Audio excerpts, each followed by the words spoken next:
First plenary session of this IAC 2023 here in Baku. A big thanks to all of you for joining us here, and it is my great pleasure to kick off this first unique plenary session entitled One-to-One with Global Space Leaders. On this stage, you will be offered a series of exclusive interviews with global space leaders from all around the world. And it's now my great pleasure and honor to introduce to you on stage already our two moderators, Clay Mowry, the President of the International Astronautical Federation, and Michal Hashemimri, our Vice President for Diversity Initiatives, also of the International Astronautical Federation. But before jumping into this session, please let me welcome on stage Mr. Samadin Asadov, Chairman of the Board of Azercosmos, the Space Agency of the Republic of Azerbaijan, the host of the IAC 2023, for some opening remarks. Samadin, please.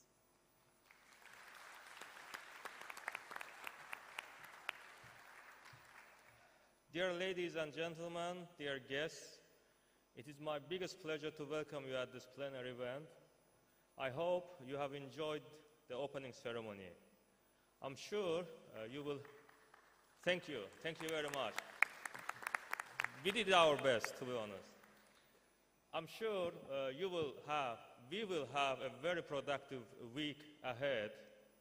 As a space agency of the Azerbaijan Republic, we give a big importance to the international cooperation, and we are very much open to any kind of collaboration.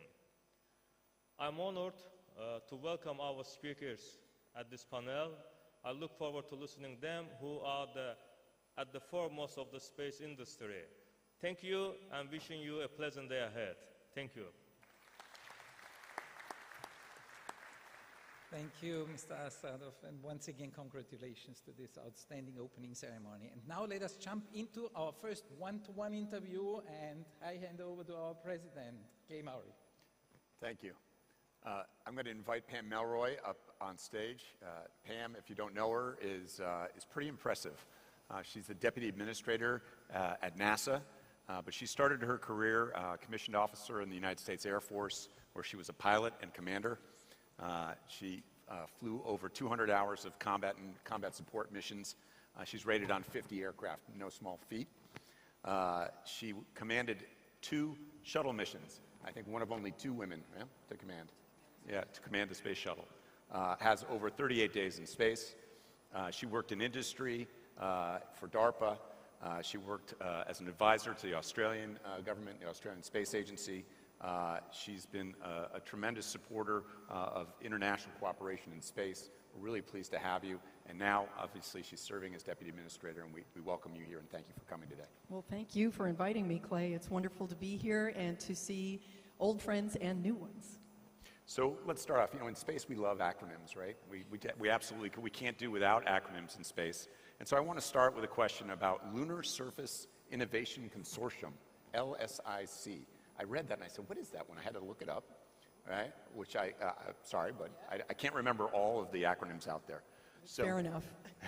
It gets really hard when we use them for 2 different things, too. So NASA's been very deliberate in communicating as they look at exploration to include both industry and international cooperation as you move forward, particularly as we look at going back to the moon and onto Mars. Can you talk about the consortium? How does that work, and how's it going to work in practice for NASA? Yeah, Clay, we are so proud of the Lunar Surface Innovation Consortium, or LSIC, as we call it for short. And we were absolutely astounded at the response. So the interesting thing about a consortium is that there's no one set rule for how you set it up, or even a single funding model. In this case, we decided to fund the LSIC to create a community, because not only do we want to talk to our industry partners as we go forward to the moon and our academic partners, we wanted them talking to each other. And so it's really important, if you're trying to build a community, a consortium is a perfect mechanism for that. We have over 3,000 participants from 900 different organizations across 57 countries. And they are a very robust organization. They meet biannually, everyone together. In addition to that, there's monthly and weekly meetings for some of the working groups, and there's specific working groups around topics that we're most concerned about, with things like dust mitigation which is very hard on the moon. It's really been a phenomenal response. Fantastic. All right, so I got another one, COSMIC, okay? Yeah, that's a snappier acronym. It's a little bit snappier than LSIC, but we'll work on the LSIC one. NASA announced a new consortium there, talk about in-space servicing, assembly, and manufacturing capabilities were really all core if we're going to learn how to live and actually work in outer space. Why is this an important step? Why does ISEM matter so much? Well, I think one of the things that's interesting about on-orbit servicing, assembly, and manufacturing is that we recognize there's now a growing commercial interest in this, but there's always been such a strong academic community around robotics and some of the other technologies, advanced manufacturing, and so forth. So we looked at LSIC and said, we want to try to do the same thing. We want to create a community that's talking together and focusing on the most important problems. So COSMIC is our effort to do that. To be expedient, we're starting out with U.S. entities only, but we are partnering, and I hope I get special credit for naming a third consortium all in like the first 2 minutes. The consortium for the execution of rendezvous and servicing confers, which is an international industry-led consortium for standards and best practices to be communicated specifically around on-orbit servicing. So right now, confers is the best way to engage with us on COSMIC, but as we look to expand, there will be more. Okay. All right, we all want to go back to the moon, right? This is the objective, and during the opening ceremony, we celebrated the Artemis 1 successful mission, Artemis 2, okay? So Artemis 2, you guys have announced now a team of astronauts to go back to the moon. Can you talk a little bit about that? It's super exciting. I know ESA and the Canadians are involved as well, so. Absolutely. We, all of our missions engage. Of course, ESA is providing the service module for Orion. In the case of the Artemis 2 crew, we will also have our first international crew go beyond low Earth orbit together. So that's Canadian Jeremy Hansen will join the crew, led by Commander Reed Wiseman and his pilot Victor Glover and mission specialist Christina Cook. And she will also be the first woman to go beyond low Earth orbit. So very exciting, and the crew is busy. They're going through training. First of all, they went out to see how the recovery operations would look like. So they went out to San Diego, the west coast of the United States, to practice what it was going to be like when they were recovered from the ocean after Orion splashes down. And then just about 10 days ago, they did the other end of the rehearsal, the ops rehearsal, which was to go out to the Kennedy Space Center and do day of launch walk down, all the activities, even practicing walk out and going out to the pad. But we have a lot of hardware in work, not just for Artemis 2, but also for 3 and 4. So we're assembling pieces, we're preparing and upgrading the mobile launch platform. There's a lot going on. I was in Bremen just a couple of weeks ago, and it was actually at the same time that the astronauts were there. I didn't get to meet them. I was kind of disappointed, but they did take me into the clean room where they're building the service module. It was super exciting to see the hardware. The administrator and I have been there as well, and just really appreciate our ESA partners. I think it's always really important for us to send our astronauts out so that the people who are touching the hardware actually get to see the face of the human who's going to fly it. I know Airbus is very proud to be building it. So. All right, science. Let's talk about science and a little bit about climate change, right? It's no secret that we're experiencing extreme weather around the world. The climate change is upon us. We could see just this past week in New York City, extreme flooding that was taking place. And we're using space. I was talking earlier with the UN workshop on Saturday about how they have 54 data sets that they look at on climate change. And 26 of them come from outer space exclusively. So really, like about half almost of the data that we're looking at comes from there. So can you talk a little bit about how NASA views this, how we use satellites in space to understand what's happening on our planet? Absolutely. NASA is a space agency, of course. We're also an aeronautics agency. Not everyone knows that, but we are also a climate agency.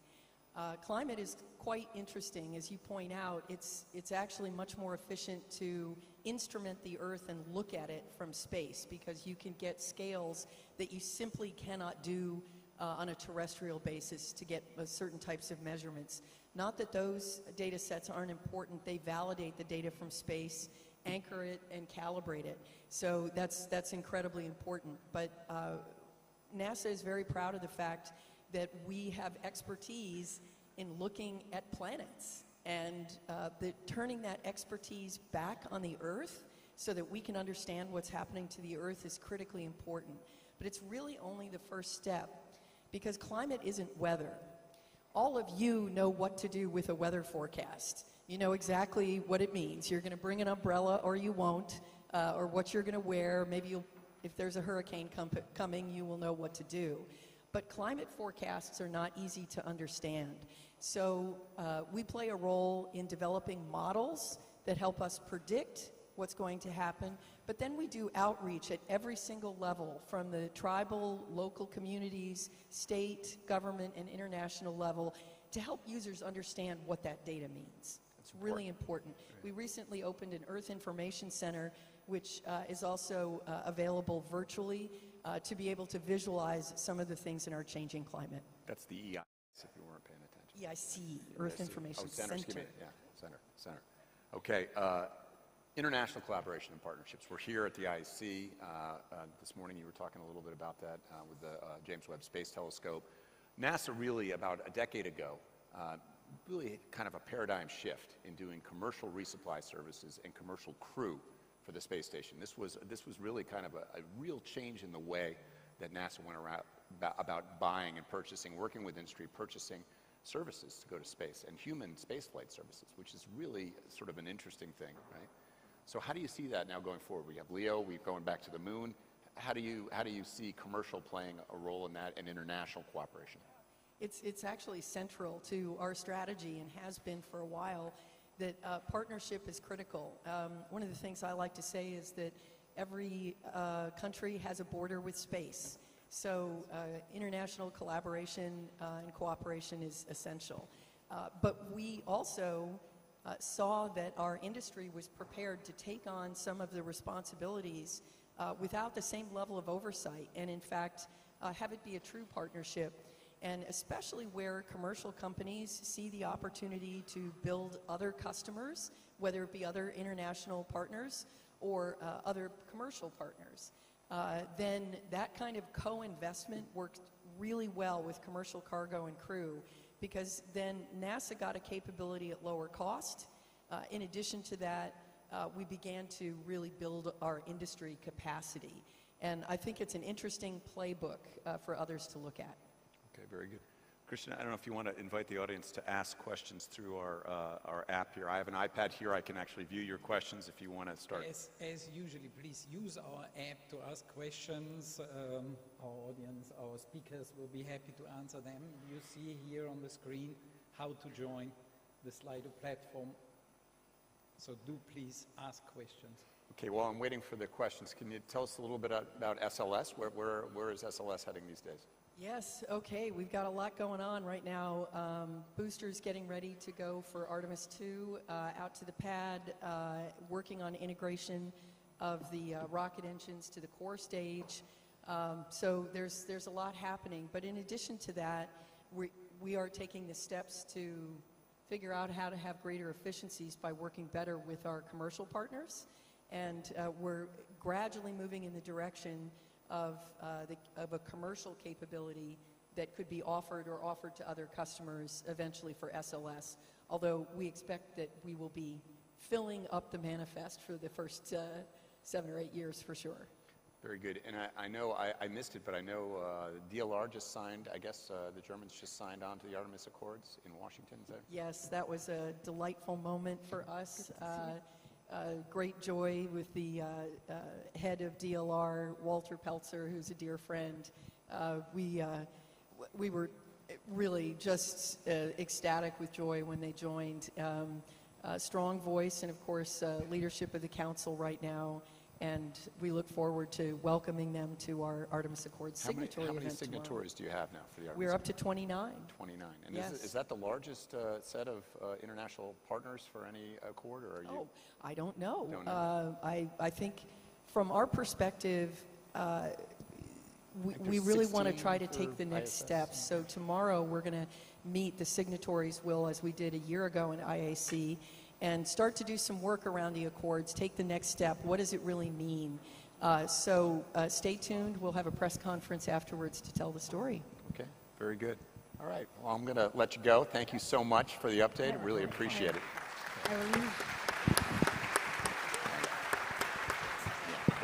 Thanks a lot, Pam Melroy.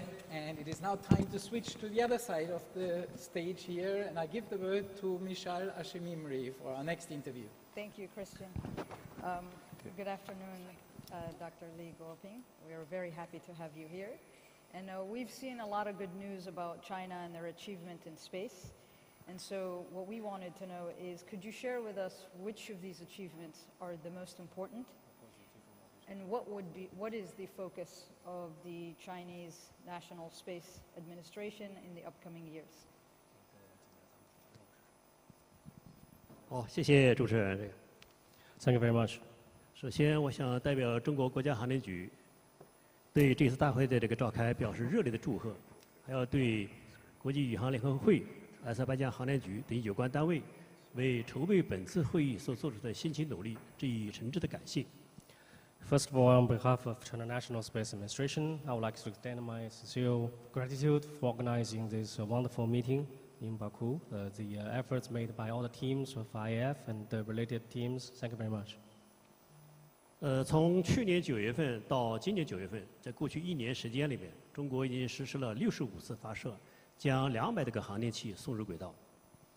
So in the past year, from September last year to this year, we have conducted 65 launches, sending over 200 spacecrafts into orbit. 应该说这个航天器啊各具特色。我感觉印象最深的应该是第一个是中国空间站已经正式建设运行。There are different types of spacecrafts, but the most impressive to me also is the completion of the China space station, and that is already put into normal operation right now.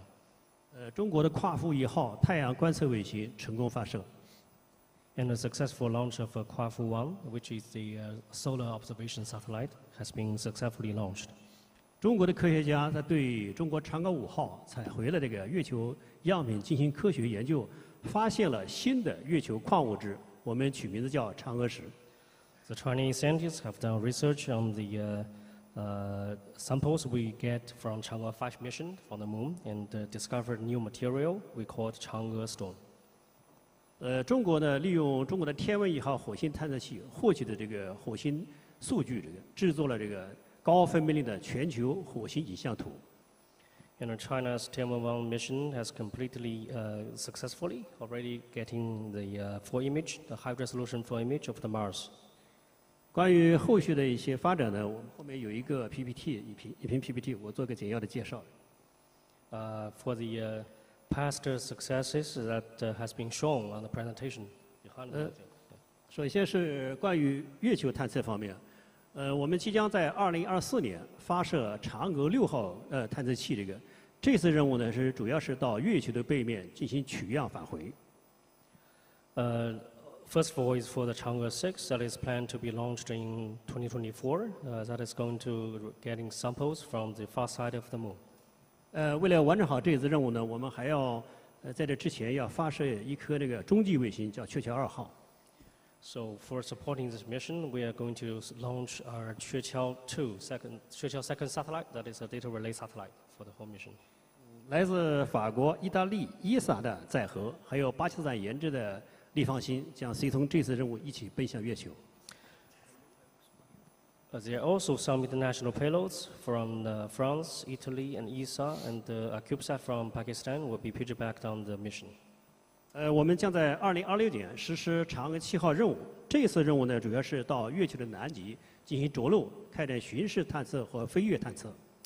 On 2026, we're planning to launch the Chang'e 7. This mission is going to target the south pole of the moon and perform the landing, patrol, and flying by detection. 目前有8个国家提出了载荷的搭载建议，有可能加入这次嫦娥7号任务。Currently, we have received over proposals for piggyback international proposals for piggybacking payload from over 8 countries. 我们将在2028年实施这个嫦娥8号任务。这次任务呢，也是要到月球的南极着陆，开展巡视探测，同时还有一个机器人探测。In 2028, we are planning to launch a Chang'e 8. So this mission we're going to land on the south pole of the moon as well, and getting the detection from patrolling and also the robotic detection. 当然，这次任务目前还正在这个前期设计论证之中。Currently, this mission is on the planned feasibility studies. 目前我们还在开展这个月球科研站的这个前期论证工作。这是我们这个嫦娥8号任务啊，也是为月球科研站的最终的建设做好是一个先导专项。At the same time, we are also planning to establish an international lunar research station on the moon surface and orbit, and the Chang'e 8 actually is a navigating program for this mission. 另外呢，中国目前已经启动了这个中国的载人登月计划，目标是在2030年前把中国的宇航员送这个月球表面。And China also initiated the manned lunar program, the targeting to deliver the astronauts to the moon by 2030. 在行星探测方面，我们计划在2025年实施天问2号任务。这次任务呢，主要是对小行星进行取样返回，并对主态彗星进行探测。There's also for the interplanetary exploration programs, we are planning to launch the Tianwen-2 satellite to getting samples from the astronauts. 我们的天问3号任务是主要目标任务呢，是要实现火星的取样返回。目前我们的目标是在2028年实施这次任务。The Tianwen-3 mission is we'll plan to getting samples and return to Earth from the Mars, and the time schedule is around 2028. 天问4号任务呢，主要是实现对木星或木卫的卫星进行探测，并实现行星际穿越，计划在2030年实施。The Tianwen 8 program, the target of this mission is to conduct exploration of the Jupiter and the Callisto, and also conduct the interplanetary flying by detection. 目前我们嫦娥8号任务是开放的，我们计划提供至少不少于200公斤的大载机会。The Chang'e 8 mission is also open to international cooperation. We will provide at least over 200 kilograms of payload capacity to international payloads. 我们也欢迎有志的国家同中国一起来开展月球科研站的建设。We welcome our countries to participate in this mission and also the mission of IOIs. 另外呢，我们中国的嫦娥5号采样的返回这个月壤，也向国际同行们开放，大家可以申请来开展科学研究。那么这个相关的资料可以查阅中国的国家航天局的网站。And also the samples we get from the moon from the Chang'e 5 mission is also open to international community to do the scientific research. And if you need any further information, please check our website. 另外呢，我们在对地观测卫星、通信广播卫星、空间科学卫星方面，也还有新的研究科学计划，包括我们还要开展这个新一代载人运载火箭或重型运载火箭的研制。有时间的关系，我就不一一详细介绍了。And also for the other aspects, including remote sensing satellites, scientific satellites, and communication satellites, we have also various plans, including another plan like the manned heavy-lift launch vehicle development. So according to because of the restrictions of the time, so we will give any more details at this occasion. 谢谢。 Thank you. I was Thank going you. to ask you about the climate and environment, but then I guess we can skip to something that everybody is really interested about, which is the International Lunar Research Station. As a huge international cooperation program for lunar exploration, how do you see CNSA plan to cooperate with international partners on this program?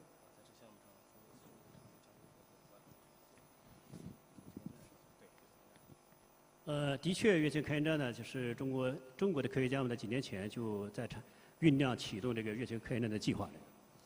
The IAC program is actually initiated a few years ago by Chinese scientists. 我们刚才说了，我们这个已经开展那个嫦娥6号、7号、8号这个任务啊，都可以为后续的月球科研站的这个建设呀打下一个很好的基础。As I mentioned, the Chang'e 6, Chang'e 7, and also Chang'e 8 will be the laying foundations for the future ILS construction. 因为这个月球开展呢是个长期的任务，我们的目标呢就是要在月球的轨道上和月球的表面建立一些长期能够稳定运行的一些设备设施。这个。 The target of this mission is to establish a long-term stable operation of payloads and the spacecrafts on the orbit and also the surface of the moon. 将来呢，如果我们宇航员这个登陆月球以后，也可以在短期的在我们的月球开展呢开展一些科学研究。 And in the future, when astronauts goes to the moon, they also can be conducting some scientific research using the ILS facilities.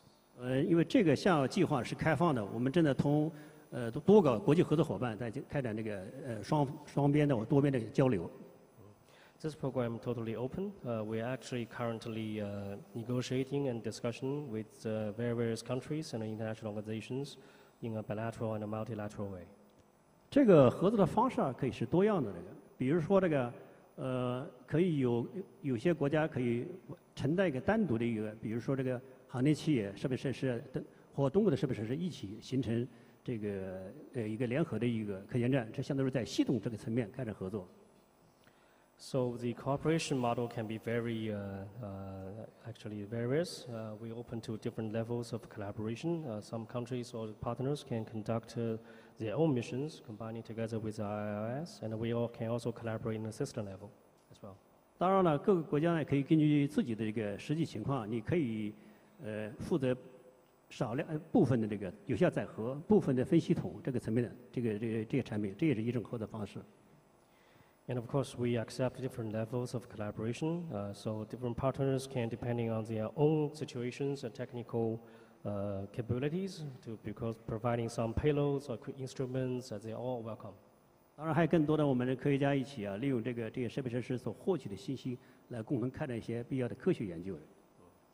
And another level of collaboration is also on the scientific research level by analyzing the data and the samples returned from the IS mission.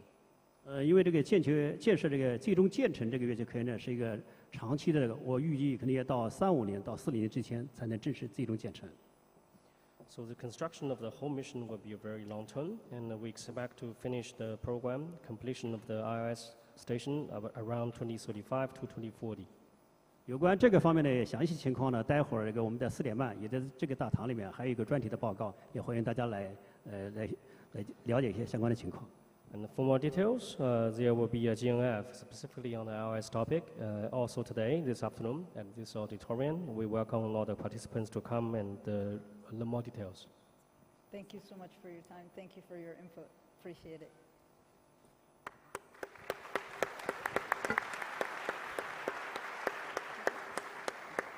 Thanks a lot, Mr. Li Guoping.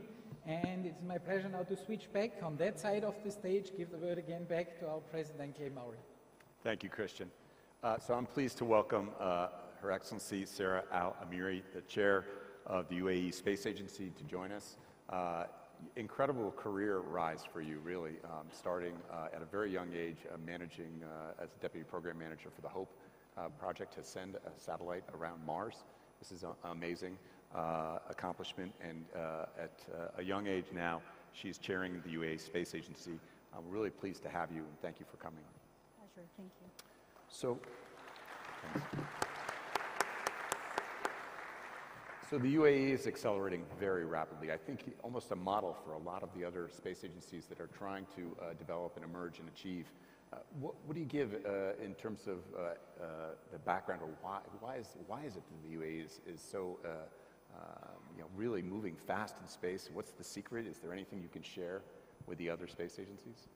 So very good afternoon to everyone here. And first off, I'd love to thank the organizers on an amazing setup over the course of the last few hours of this event. In terms of the UAE's space sector, and the key driver, if we go back in time on establishing the space sector in the first place, was a transition into establishing more sectors that are based on knowledge and more sectors that utilize technology and utilize science as drivers for those development. And how that was then translated into action is first off development of capabilities in design and development of complex technological systems. Spacecrafts bring that about. And then enhancing that further with scientific discovery to bring together all the different elements of research development to commercialization in terms of its advancement and development. So the UAE purposely chose areas within the space sector to invest in. First off, from a commercial perspective, we have one of the top 10 satellite service providers, Yasat, based out of the UAE in terms of space communications. And that's a venue that we will continue investing in as a country and enhancing the development there. We also started a very small Earth observation satellite development program, but how this is translating today is in utilization of data from different data sets and different space assets around the world. So there's a large drive of supporting private businesses and startups in establishing Earth observation services for various sectors support.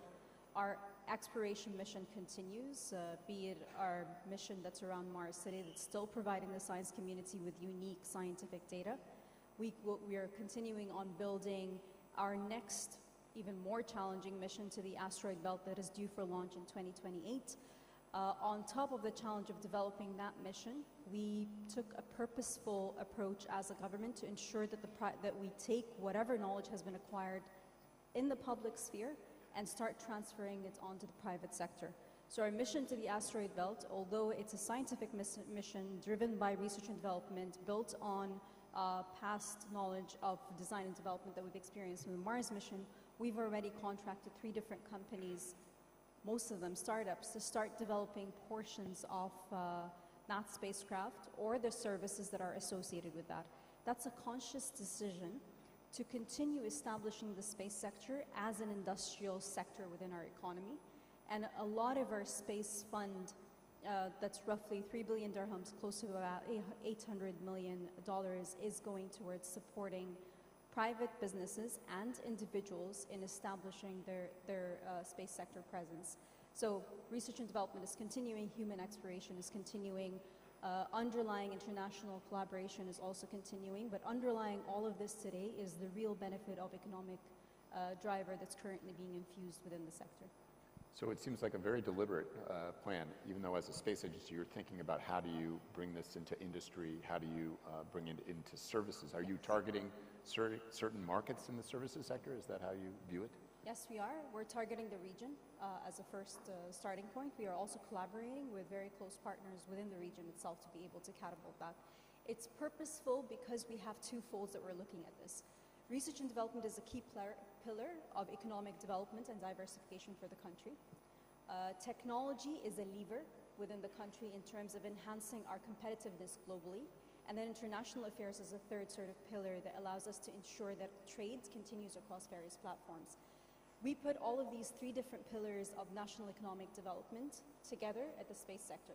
So purposeful in terms of its overarching development of the space sector itself, intentional in terms of developing partnerships globally and ensuring that those partnerships are sustained moving forward, and then opening up new markets and creating new demand. So we do fund a lot of demand creation. We actually go into the client's footstep and tell them, we will pay for the development of a platform, or we'll pay for the development of, for example, one program was with regards to supporting using space data, better farming practices. So as an agency, we would provide that contract, and we'll provide that results to the sector that's in charge of it to ensure that they have a full understanding of it. So there's quite a conscious decision in terms of where we put the funds in and how we create demand in the key sectors of importance. And again, how do you determine those? It's where we know we'll have a competitive edge, first off in the region and then globally. That's one. It's very deliberate. It's interesting, and a roadmap, I think, for a lot of other space agencies. So can you give some advice to other space agencies? If I'm in an emerging space sector in another country, I'm trying to have high aspirations, what kind of advice would you pass along to some of the other emerging space countries here? So first is understanding what you want out of the space sector. And then the second is never going down the path of a copy and paste model. No space agency that exists around the world, or a space entity or space sector or space organizations that exist around the world will fit in another country, considering the opportunities and objectives moving forward. So first is understanding the purpose. The second, and this is what we do quite intentionally in the UAE, also within my ministerial portfolio in advanced technology at our Ministry of Industry and Advanced Technologies, ensuring that we have a key understanding of what levers we want to unlock. So once you understand what your intention is from that sector, what levers you will unlock will then define what institutions exist within the remit of the sector, or the space sector in this case, the role of the government entity that will be supporting the sector as a whole, and then the stance internationally in terms of your international cooperation and development will also be dictated by that. And I think the last one, which is sort of an underlying factor, we're highly adaptable, just by virtue of being a new nation, we have to be. So there's new opportunities that come up every day.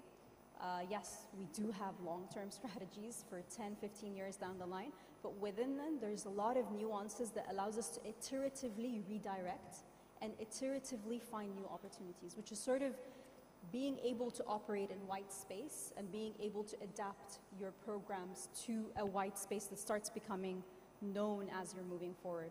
And it's sort of these different elements and ingredients that we infuse within our work and within the support that we provide for the space sector. Fantastic. You know, I had the opportunity, obviously, to be in Dubai, where I was elected president, and have gone to other past air shows in Dubai. And I've always taken the opportunity to visit the Space Agency's booth. And I've always been amazed at the number of women engineers passionate about what they're doing that are engaged. I think almost envious from an American perspective, where we're struggling to actually build the pipeline to get women engineers involved in the space sector. Any hints or magic you can tell us as to how the UAE is able to attract so many talented young women engineers to be involved in space? So for the space sector, role models worked quite well. So we do have a lot of engineers and scientists and researchers who are working within the sector. We fortunately don't have an issue of attracting girls into STEM, but we continue enhancing it across the different portfolios to ensure that is pushed forward. The second is due to the nature of our organizations, again, being new, that inherent bias that sometimes exists in organizations that have existed for decades doesn't exist in the creation and setup of those. So there's a lot of conscious and intentional understanding that lies within organizations, and we just come from a nation that ensures by law equal opportunity and equal pay for women.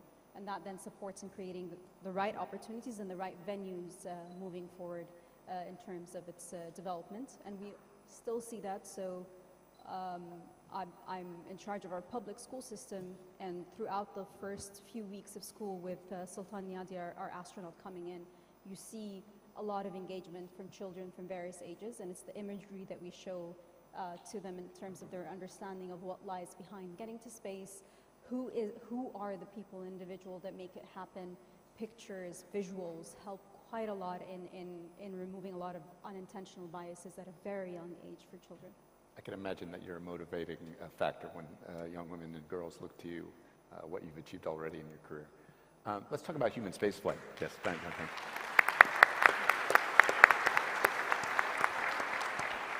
I've got a couple of questions about human spaceflight and what the UAE's goals, both for low Earth orbit with astronauts and maybe to the moon and maybe Mars someday. Anything you can tell us about the ambitions there? So I look at it from a research and development perspective at this point, in terms of ensuring what scientific benefits and outcomes we're getting out of it. How does it fit into the overarching development of our sector, and how do we ensure that we push that forward? So we're looking at various platforms to ensure an enhancement of research and development in microgravity, and that's your demand creation. And then from there, you're able to enhance the development of the program.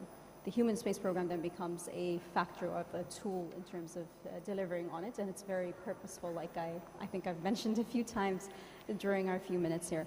But it creates the necessary impact and long-term implications of a very well-sustained and robust space sector. I mean, you guys seem to really have a plan. I'm super impressed. Well, thank you for joining us. Really appreciate you.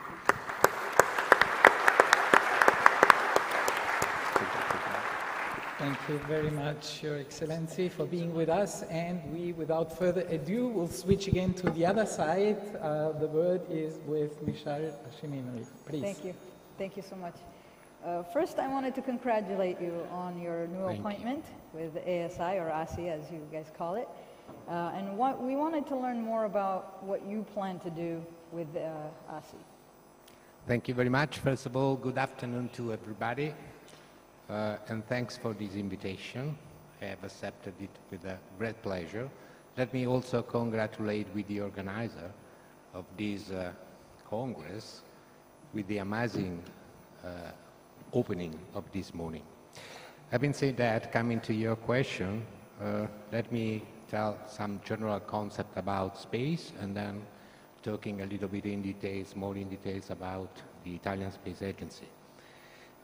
What I see, even though I'm a newcomer in this scenario, is that the landscape of space is rapidly evolving and changing, and it is characterized by the entry of new countries, new players, including private entities, into the international space community. And all these interests have expanded the horizons of space activities, encompassing new sectors such as artificial intelligence, such as digital technology, such as quantum computing or quantum communication, additive manufacturing for space, in-orbit economy, and new human resources, policies, and strategies. Having said that, and coming to the Italian agency priorities, as you said, let me first of all say that I have assumed my duty, my position, just 4 months ago. So we have a national space plan and a 3-year activity plan whose activity will continue following the guidelines set by the new governments with a budget for this year which is around 2.3 billion euros. We have activities running which are related to the Italian National Recovery and Resilience Plan, which are related to SATCOM, up and downstream Earth observation, for example, satellite constellations, the development of ASI Matera Center, Space Factory, access to space, and in-orbit economy. And at the last ESA Ministerial Council, which was held in November 2022 in Paris, Italy significantly increased its contribution to around 3 billion euros, investing in all main sectors such as Earth observation, space exploration, launchers, telecommunication, navigation, etc.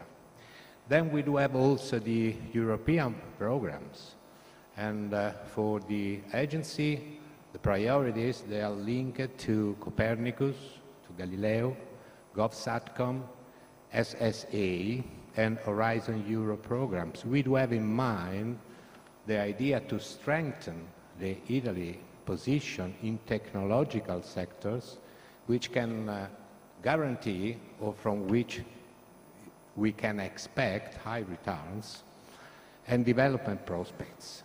And then other priorities at EU level are also linked to the new IRIS Square program and to the space traffic management topic.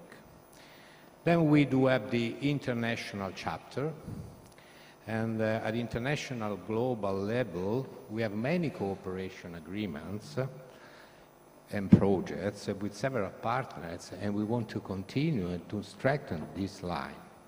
Partners are many. First of all, NASA, with which we do have at least 40 cooperation agreements, and new are coming with our friend of Japan, JAXA, India, Israel, Canada, GSA, Israel, Australia, United Emirates, and last but not least, let me mention also the Kenyan Space Agency with which we have an historical and a strategic collaboration for both the countries. Then in the sector of the space exploration, we have a growing interest in sending humans to explore the Moon, Mars, and beyond. And Italy, which is an early signatory of the Artemis Accords, is also actively engaged in developing an habitation module among the first to grace the lunar surface. Within the Earth observation area, our commitment is to progress and innovation is unwavering. Currently, we are advancing the second generation of our radar satellite, which is constellation, which is named, as you know, Cosmos Skymet, a great success. And together with the development of the Iride constellation, which will be equipped with multiple sensors and which is in swing, along with the hyperspectral Prisma satellite. And in parallel, we also provide steadfast support to the research community, which is very wide in Italy, dedicated to this class of sensors. Another, I want to mention it, but another significant pillar, well-consolidated investment in Europe on our side, also on the French side, is the development and support of launchers. I refer to Ariane and to Vega, even though we have some small problem, let's say hopefully, in this period, but we cannot have exploration, or we cannot have activities in space if we do not have access to space. So they are strategic issues. Then, with the increasing number of satellites, spacecrafts, and debris in Earth's orbit, also the space traffic management is becoming a critical concern, and our agency, through its competence and facilities, can help in tracking and manage space objects, predict potential collisions, and optimize, for example, satellite orbits to reduce congestion and minimize space debris. I want to mention also another couple of things which are strategic for the Italian Space Agency. We are in the developed phase, actually, of FlyEye, which is a network of 4 telescopes with large observable area located in different places in the world. One is in Italy, in Sicily. They are connected to enhance sky observation.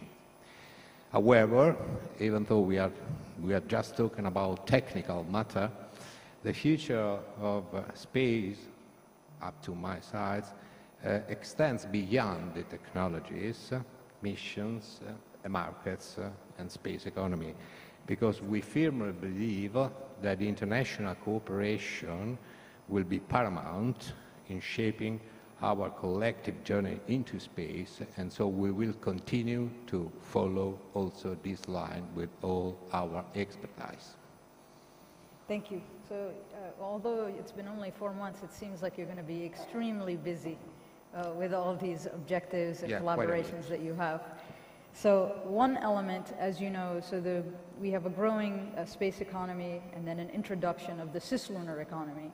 So it's going to get pretty busy globally. How do you think we can correlate space and peace? And how do you think the Italian Space Agency can be a promoter of peace in space? Thank you for this question, which is a very important question. And as we all know, historically, space exploration has often been framed as a peaceful endeavor. And the Outer Space Treaty, which is governing the activities of states in the exploration of outer space, it was signed in 1967 and is a primary example of this statement. It established principles such as the prohibition of placing nuclear weapons in space, the use of the moon and other bodies, celestial bodies obviously, exclusively for peaceful purposes. And the treaty reflects the international community's desire to maintain the focus on scientific, cooperative, and peaceful goals in space exploration. And this is also our aim. But however, it is important to be honest, to recognize that the space also can present challenges for peace. For instance, the deploying anti-satellite weapons or other space-based offensive capabilities raises the risk of destabilizing actions. Thus, while space exploration itself is not inherently giving automatic output of peace, all the nations engaged in space activities must actively contribute to peace and stability through international cooperation and going on with the already existing efforts. This is the reason, because to your question of before, I mentioned the international collaboration as a very important issue, because that one is the tools with which we can give our contribution for peace in the world. Thank you. Okay.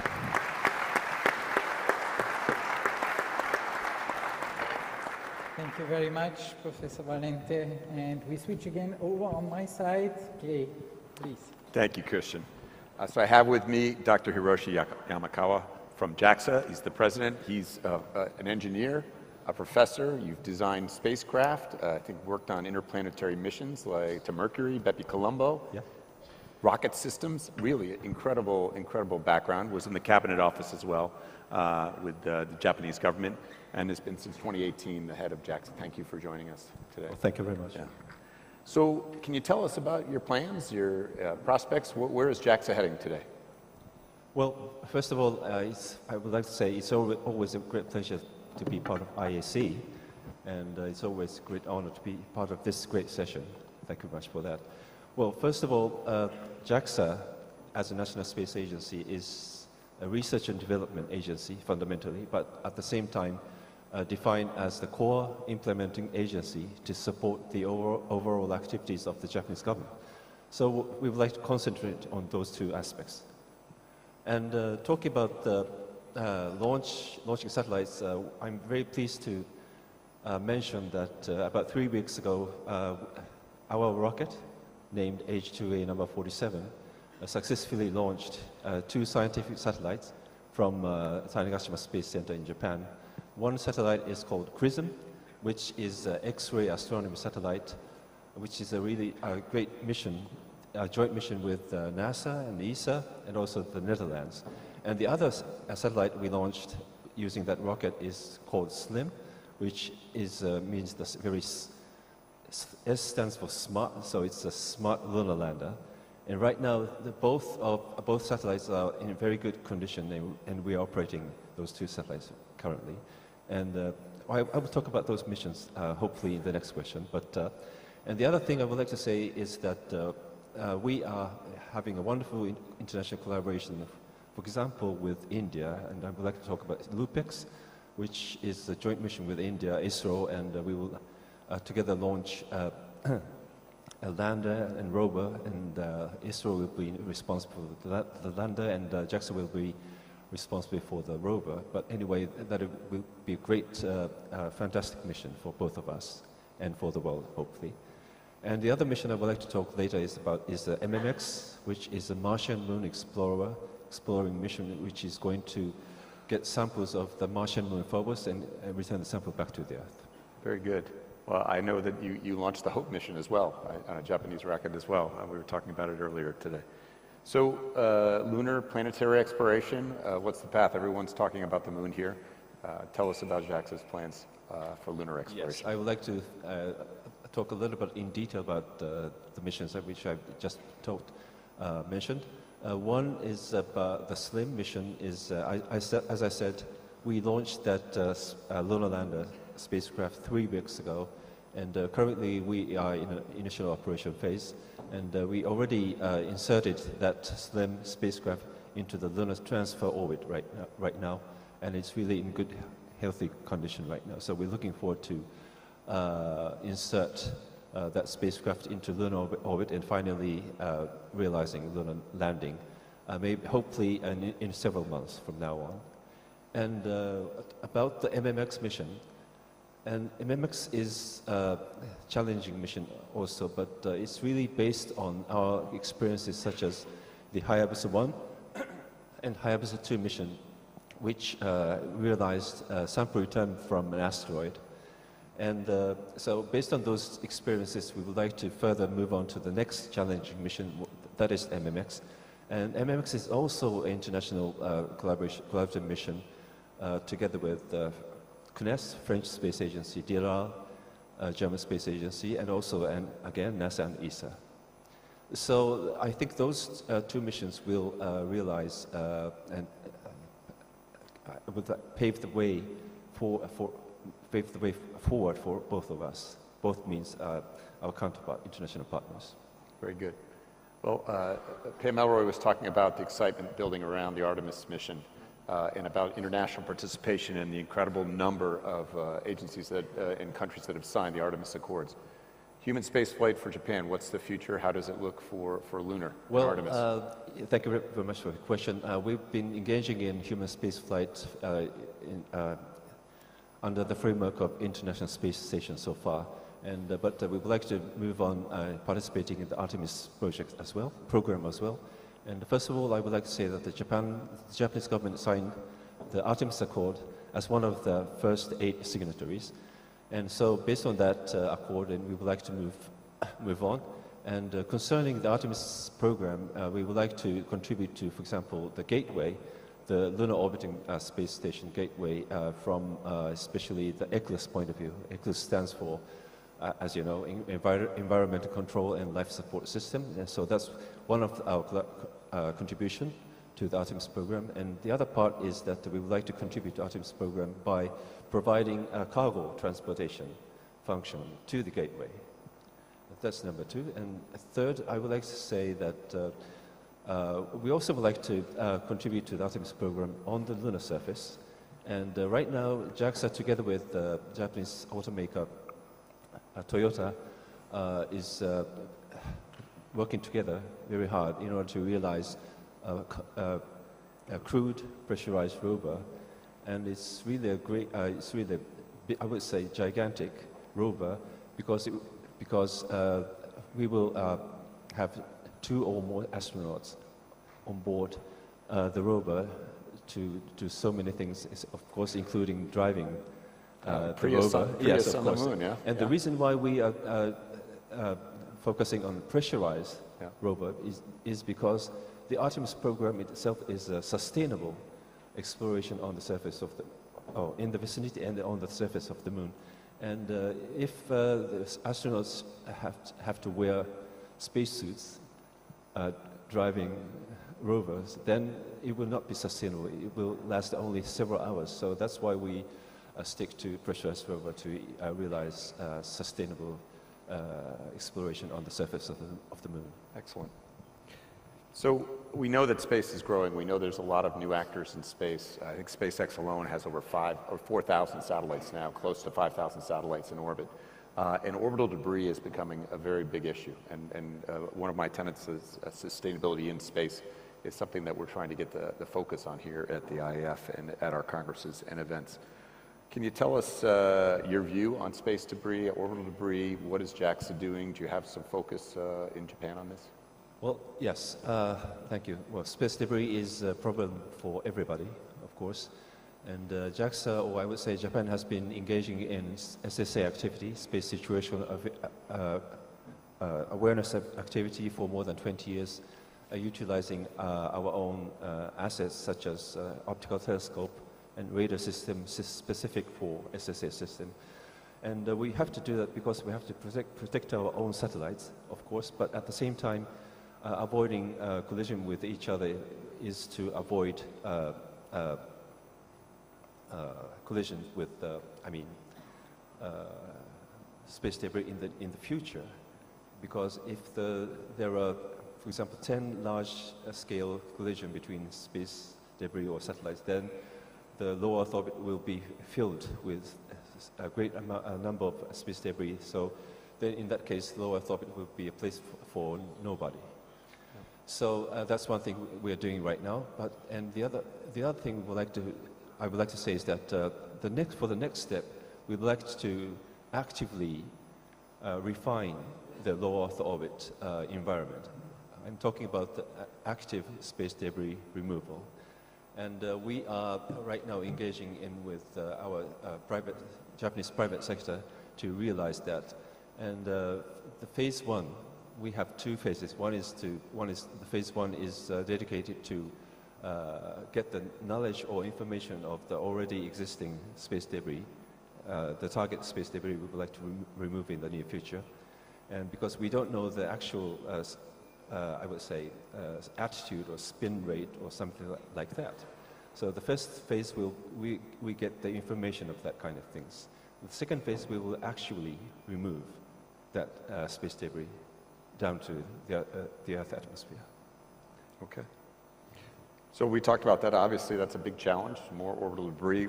We talked about global challenges and opportunities. Give space a chance here is the theme of the Congress. What is JAXA doing to address other global challenges? What do you see? Climate change, other things that are facing the world? Yes.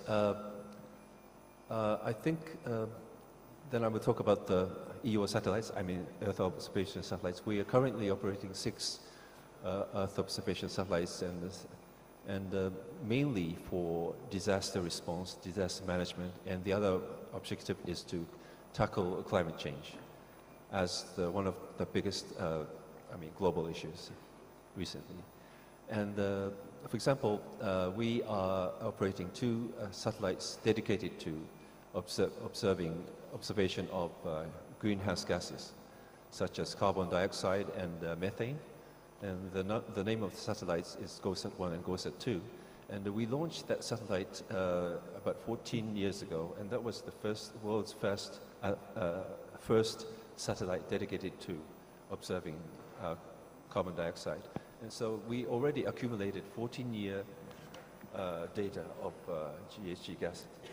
Nice to meet you. And so we would like to contribute to international fora such as the United Nations to address climate change using those data.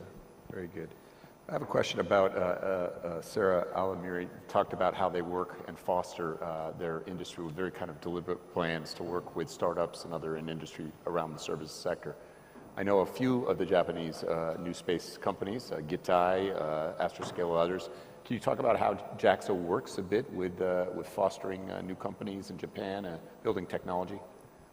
Yes. For example, we have an initiative called JSPUG, and we would like to, respect the new startups' business model.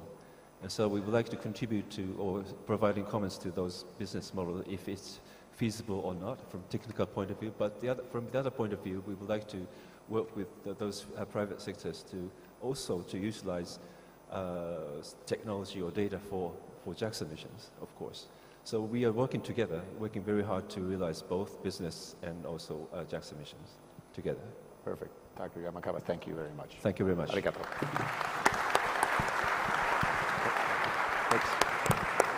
Thanks a lot, Dr. Yamakawa. And we switch back again on the other side to Misha. Thank you. Thank you so much for being here. You are a seasoned politician, and this is not a new area for you. You've been Deputy Defense Minister, you've been Deputy Prime Minister as well, and Industry as well, Ministry of Industry. So what we would like to know a little bit more is that we know that the Russian Federation announced extension of its support of the International Space Station until 2028. Could you tell us a little bit more about the new Russian orbital space station that is being designed today? What are its roles, and will any of it be related to climate monitoring?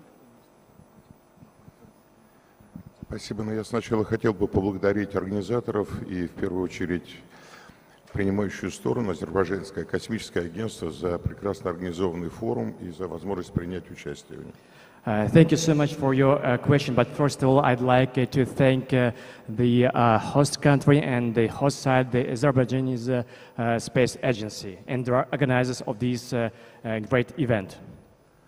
Что касается наших планов по пилотируемой космонавтике, мы действительно продлили наше участие в международном проекте МКС до 2028 года. Дальнейшее участие будет определяться техническим состоянием этой станции.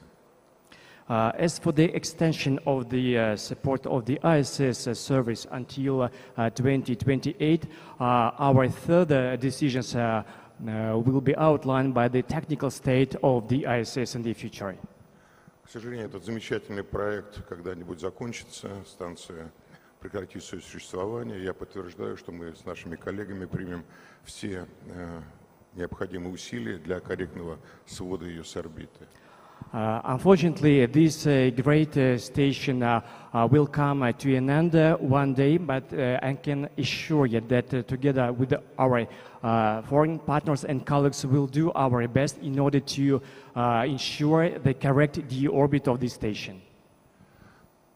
Мы не собираемся прекращать свою пилотируемую программу, и с этой целью мы разрабатываем проект российской орбитальной станции, который должен быть реализован поэтапно с 27 по 32 год.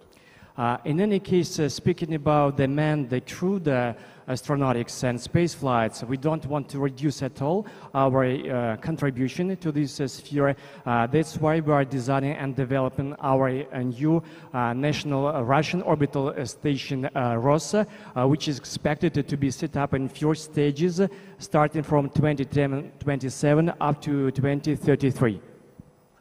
Задача этого проекта не просто продление пилотируемой программы, но и освоение новых технологий в околоземном пространстве, разработка новых материалов и лекарств. In any case, the main objective and goal of this program is not to maintain our activity in this sphere, but also the development, design and test of new components and new materials. В 2027 году мы собираемся запустить научно-энергетический модуль, затем последовательно узловой, шлюзовой, базовый и целевые модули и завершить строительство станции в 1932 году.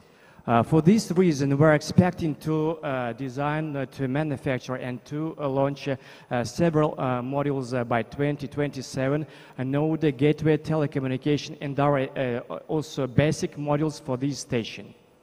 Как вы знаете, наша страна накопила, пожалуй, самый богатый опыт и компетенции в области создания подобного рода станций, но у этого проекта есть две особенности. Первая – это новая орбита, полярная орбита, где совершенно другие условия, в отличие от МКС. As far as you know, our country has accumulated a really huge, impressive experience in this sphere. But speaking about this new Russian orbital station, ROS, in comparison with the previous generation of space station, it has two specific features. First of all, it will have a new orbit, which has its own specific conditions. Конфигурация станции будет предусматривать смену модулей, поэтому время жизни этой будущей станции будет значительно выше, чем МКС. And also the configurational scheme of this new Russian station will provide for the possibility to change modules. That's why it will be possible to extend the life service of this new station as long as possible.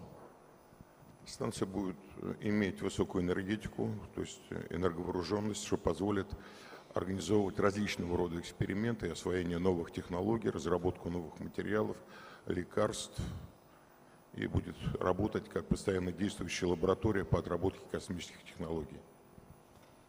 And this new station will have a very strong and a stable power supply, which will make possible to make different tests and experiments, testing new materials, new technologies, new medicines. It will be like a permanently functional laboratory.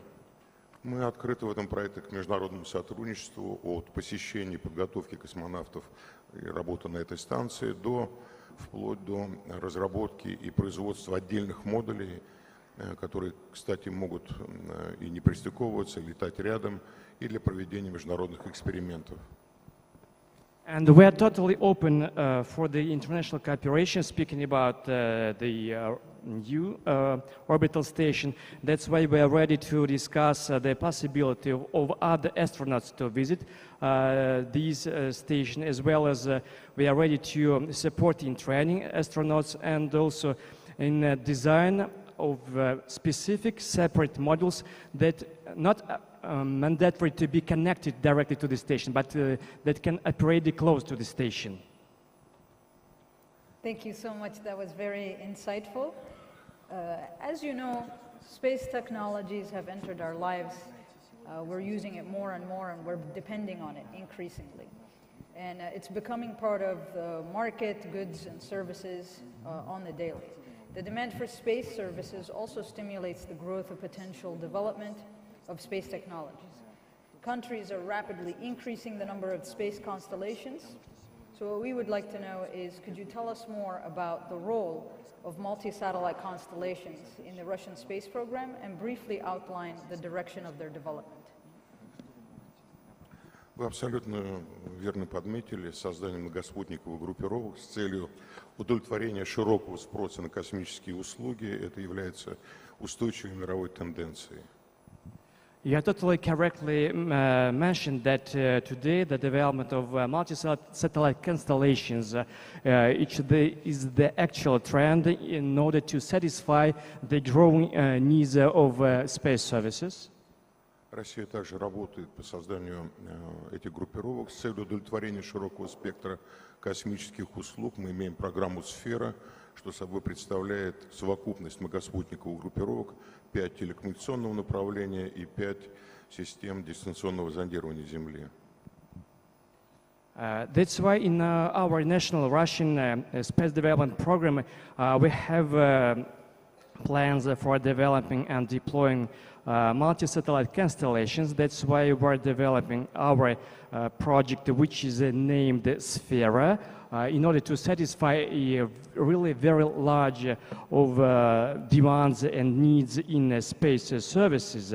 And this project will consist of a few multi-satellite constellations, more exactly 5 telecommunication constellations and 5 remote sensing constellations that will be included to this project.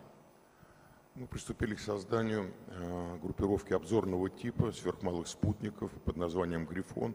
Это 136 аппаратов на орбите, которые с высокой интенсивностью будут давать информацию о любой территории нашей страны и всей территории мира. There is another project which is named Griffon, which provides for the deployment of the ultra-small satellites consisting of 136 satellites, which will provide the update of the imagery of the Earth surface with a very high periodicity, not only of the Russian territory, but of the whole planet. Безусловно, система предусматривает широко разветвленную сеть наземную сеть приема и обработки информации. И с помощью этой системы можно получать огромного рода сервисов на базе стримингового потока информации от этой группировки. For sure, this system, Griffon, will require a very large ground station for receiving and processing information received from satellites in order to provide a really very large range of different streaming data flow services.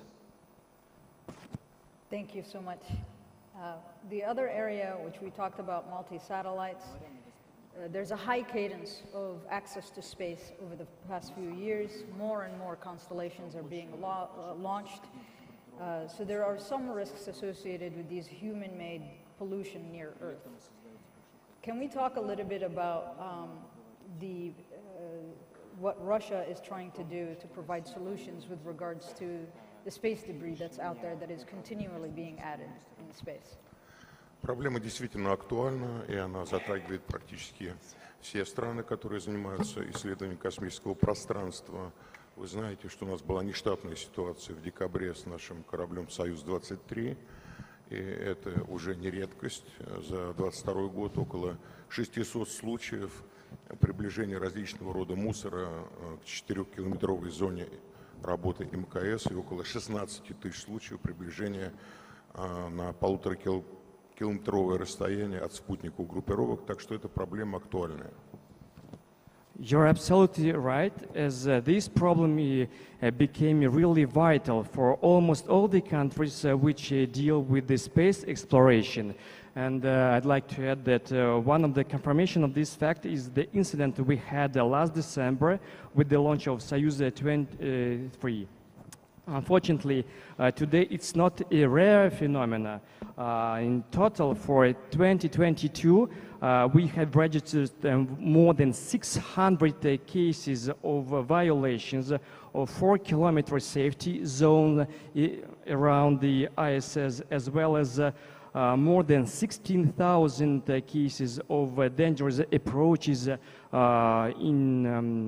1.5 safety kilometers to multi-satellite constellations have been registered.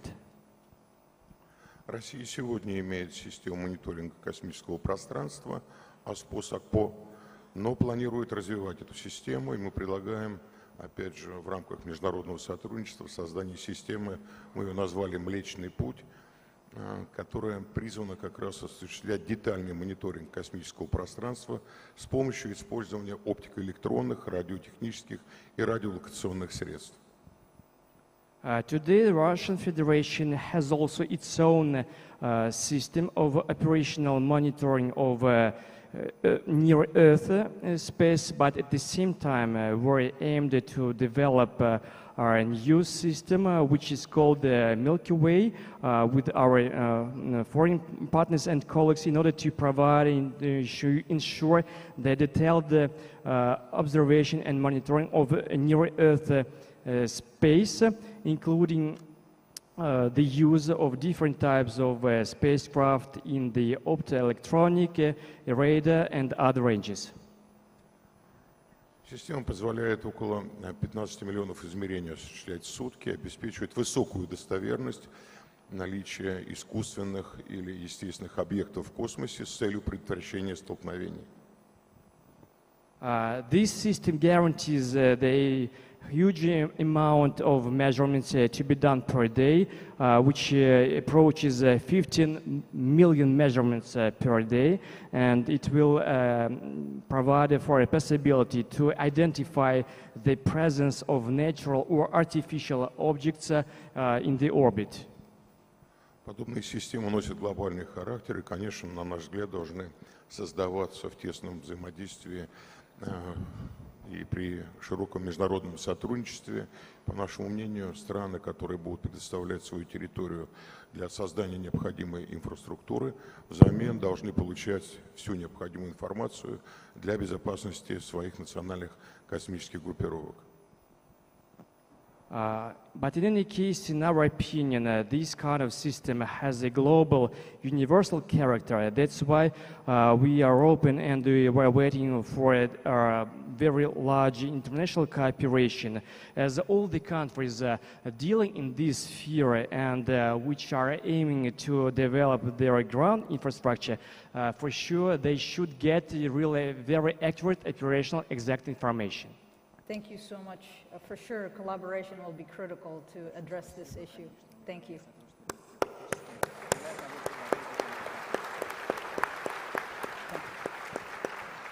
Thank you, Mr. Borisov. And we switch here to our last round. To my side, Kay, the floor is yours. Thank you very much. I'm pleased to welcome my friend, Dr. Samarnath, who's chairman of the Indian Space Research Organization. Illustrious career as a rocket scientist, beginning his work on PSLV, and then is seen as the father of the GSLV Mark III system. And I would say humbly that he's now a rock star in India, having successfully on August 23rd, yes.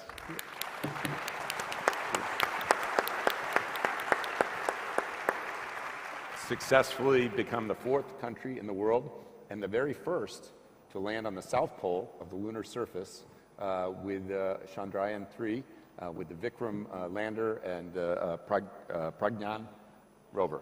So tell us about this. This is a huge achievement. It must be very exciting in India. So. Thank you, Clay, for the introduction. I would like to specifically thank IAF and Azercosmos for this fantastic organization of IAC this year. The inaugural function was so wonderful, and we look forward to a great IAC this year. In India, the landing of Chandrayaan-3 created such an interest and a public opinion, especially amongst youngsters and young people. I think you know that it has been the most watched event in the YouTube in the recent times. So it created such an interest and inspiration for the entire country, for young people to come into science, engineering, technology. It's a very important topic for us. And more than that, I believe in India, we have been looking at space as an agency for creating applications for governance and ease of life, not really into exploration or technological marvels that need to be done as a spacefaring nation. But then, after accomplishing certain things in the application sector and creating some impact, we have been trying to do a little bit of exploration, science, etc. with our budget. But the Chandrayaan-3 created such an impact that now everybody is talking about why not do more in the domain of exploration. So we have programs in the coming for looking at Moon, Mars. Of course, we did a Mars mission, and also planets like Venus. Continuation of exploration of Moon in the future.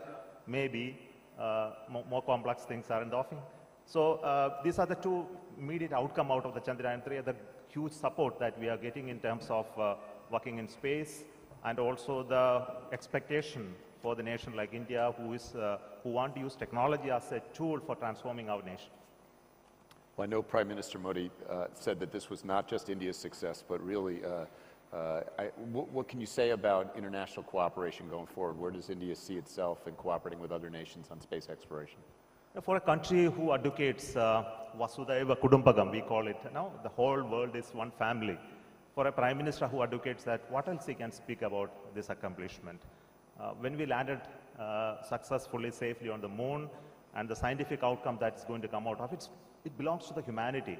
It was so in the case of our past mission, Chandrayaan-1, which hosted payloads from US, it hosted payload from the Europe and India as well, and it was the one which found out the traces of the water on the Moon for the very first time. And so is the Chandrayaan-2. And we would like to make sure for those missions which are going to happen in the future, we would like to have a greater participation. As already been told by JAXA, that we are working together on a future Moon mission. We are working with NASA on looking at Earth and tectonics through the synthetic aperture radar satellites, and future scientific missions. Definitely we would like to host payloads and instruments and working with the scientists from across the globe. I had the opportunity to visit you in Bengaluru earlier this year, and it was leading up to the G20 that was taking place in India, and I know this was a huge achievement as well, very successful. What were the outcomes of that G20 and in particular the space economy space leaders meeting? Yeah, in G20, space is still not a formal agenda. It's only discussed as a topic, especially in the domain of economy and how the benefit of space is being useful. So we discussed in the sidelines of G20. So that's why it's called Space Economy Leaders Meet. But the important takeaway in this is that we wanted to advocate 3 key areas in space. The first being the business and economy. So we advocated a new term called Space Era, ERA. The E stands for economy. Unless business comes in and there are factors that drives space, it won't grow beyond a point. And the second element is the responsibility. Of course, looking at responsibility, we see for space agencies who are already reached certain level, and we want to have new actors coming into space. Unless the application of space sector grows in domains other than those few players, it really doesn't grow in terms of size of economy. So we want the restrictions in space sector to go. And we want the highest of the technology being accessible to players from many other nations. So this is the second important topic. And responsibility is equally important. For us, ERA, for A, we say the alliance is also important. See, we see that the new actors, that the space agencies which have reached certain threshold of their accomplishment, and for the aspiring nations who want to come into space, the only way to grow, as we heard from UAE, is to have connection between the new actors and the old established actors and create new alliances across the globe. So we try to say under the G20 framework, we need to work on each of them, and there was a huge amount of support for that idea. Wonderful. You know, we have this theme, global challenges and opportunities give space a chance here. How do you see the global challenges? How is ISRO's position to help us solve some of these global challenges? So there are many. In terms of the global challenges, we see the sustainability, the environment, the climate change remains one of the top priority for all of us. And of course, we have been working with many agencies in this area in the past. For example, with the French agency, we have launched satellites to look at the tropical weather and the climate. And we have been providing data in the climate and weather parameters. As you mentioned about the essential climate variables, large number of them comes from the space. And we have been the contributor of some of these measurements globally for the global community who makes models and predictions for it. And we would like to work to put more instruments in our future satellites for contributing to the essential climate variable monitoring across our satellites. We have an ocean sat which looks at oceans very specifically, and this is one of the very important payload that is providing global data. The scatterometers, which gives the wind vectors, is one of the globally very demanding data. And we recently announced, our Honorable Prime Minister Modi ji has announced one satellite called G20 satellite. He wanted to make sure, though it is under the umbrella of G20, he wants to make sure this is a global satellite specifically configured to address the global climate, environment, and other hazards. And we are going to build and launch it from India, but we seek payloads and scientific instruments from across the globe, scientific instruments which we can host on the satellite and can be a data provider for the whole of those countries. So this is one goal that we are setting for next 2 years. We would like to build the satellite and launch. I love this idea, global satellite. No pressure for the launch. Thank you. Love it. You have a solar exploration mission as well. Can you talk about how is that uniting, exciting the scientific community in India? See, the scientific community in India is not just within our organization of space, the ISRO. No, it's actually widespread. There are many university systems. There are government-funded laboratories. We have IITs and scientific institutions spread across. So for the solar mission, we made sure that the payloads and instruments that are going to be hosted on board are not from ISRO. We worked with our scientific laboratories, and the heliophysicists across country came together. We have an observatory, the terrestrial observatory. So they started building these instruments. Actually, the satellite took almost 10 plus years to conceive and build, primarily because we wanted to make sure the instruments are built not by ISRO, by the collaborators. So we have on board payloads like the solar coronagraph, which is built by Indian Institute of Astrophysics, which is it's not an ISRO organization. We have another instrument, which is the ultraviolet spectroscope built by Inter-University Center for Astronomy and Astrophysics, and various other instruments. So it actually created the synergy between scientists in India in across various scientific establishments, educational institutions, academy, and other laboratories to come together to study sun. And such an exciting payloads suite that we have. We have 7 instruments on board on Aditya, which actually looks at the coronal mass ejection up to its secondary effects, like the particles, the magnetic effects, everything can be seen concurrently through a single mission. And that's the uniqueness of the Aditya L1. I just have one more question, if I may, Christian. Yeah. So I got a couple of questions in the Slido here about new small launchers in India. Yeah. As a father of Indian launch, how do you view these guys? What's the status of some of these new startup rocket launch companies? No, there are many enthused to work in the space sector. Now we have almost 200 startups in space. At least 3-4 of them are in the rocket building, and some of them are successful in launching suborbital sounding rockets now, and the second one is getting ready for launch. And I'm really happy to see the enthusiasm in building rockets, though it's a very tough thing to come through it and then become successful. We help them from our agency in terms of the facilitation, in terms of the technological support to make sure they succeed. But then to become commercially successful is really tough, but I wish them all the very best at this time. We also did the same exercise of building a small rocket based on our experience to look at how we can do it very cost-effective manner and then transfer that technology to the private sector in India to build and launch it on a commercial basis, and that's happening very well. And I see an emergence of small satellites and small rockets going together to create real impact in this sector. Thank you very much, and congratulations again on the lunar landing. Thank you so much. Thank you very much, Mr. Sommernath, and I would like to remind you that you will hear more about this exciting mission, Chandrayaan-3, on Friday morning at our late-breaking news session. And now I would like to thank our two moderators, Clay, Michal, thanks a lot, and of course a big thanks to all our global space leaders for your intervention. Please give them a round of applause. This brings us to the end of this plenary, and we will proceed here with kicking off our Global Networking Forum program. In some 5 minutes here, you will hear the first session organized by the European Space Agency titled Towards a Zero Debris Future. Please enjoy the show.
Networking Forum, the first session of the IAC 2023. I'm very happy to welcome here for the first sessions the European Space Agency, who has actually organized these sessions, called and entitled Towards a Zero Debris Future. I would like now to give the word to Quentin Verspirien, the moderator of this session. Thank you very much. Thank you very much for your kind introduction of our session. My name is Quentin Verspirien. I work at the European Space Agency, where I am in charge of the Protect Accelerator, which is a new initiative that we have created and that aims to accelerate the deployment and implementation of solutions to safeguard space and ground infrastructure from space hazards, such as space debris and space weather interferences. This panel is organized by ESA to discuss a topic of great importance, not only for us at ESA, but for the space sector as a whole. Space debris and how we can deal with space debris, how we can reach a situation in 10 years, in 15 years, hopefully the earliest the better, in which space missions do not leave debris in orbit. And this is why we have called this session Towards a Zero Debris Future, which we believe is a goal that we should all have in this room and in the space sector. So we will have a lot of great actors in this panel, all deeply committed to space safety and sustainability, not just in words, but also in action. We have first Pamela Melroy, NASA Deputy Administrator, Hiroshi Yamakawa, JAXA President, Sridhara Somanath, ISRO Chairman, Anu Ojha, UKSA International and ESA Director, Michael Nichols, SpaceX VP of Starlink Engineering, and Holger Krag, Head of the ESA Space Safety Program. Thank you very much for taking the time to join this panel. So I want to remind you that we will be taking questions from the audience using the Slido app. So please use this app and let us know of the questions you would like to ask to the panelists.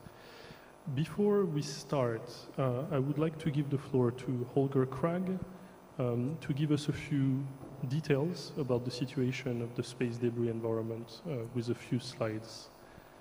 Holger, you have the floor.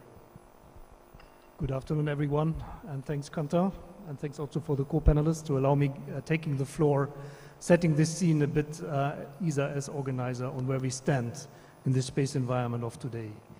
And if you look at that slide, every dot represents a piece of human remains, and I mean artificial remains, so remains of our space flight. These are the objects that have a minimum size of 1 meter or more. We're talking about roughly 8,000 pieces. I move further.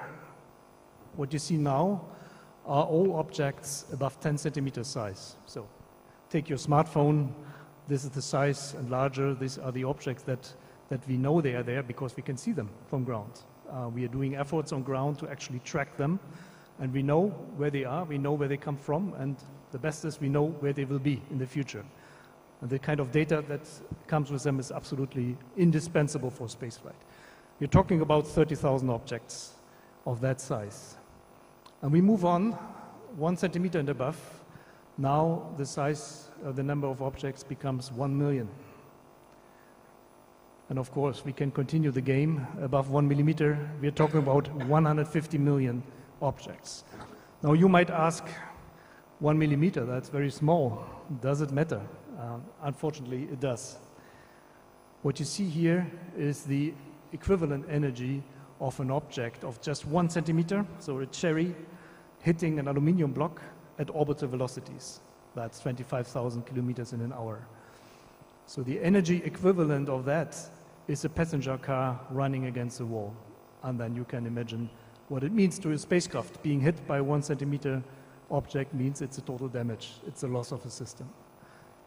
Also, energy equivalent to that would be an exploding hand grenade, and you can also imagine the outcome of that.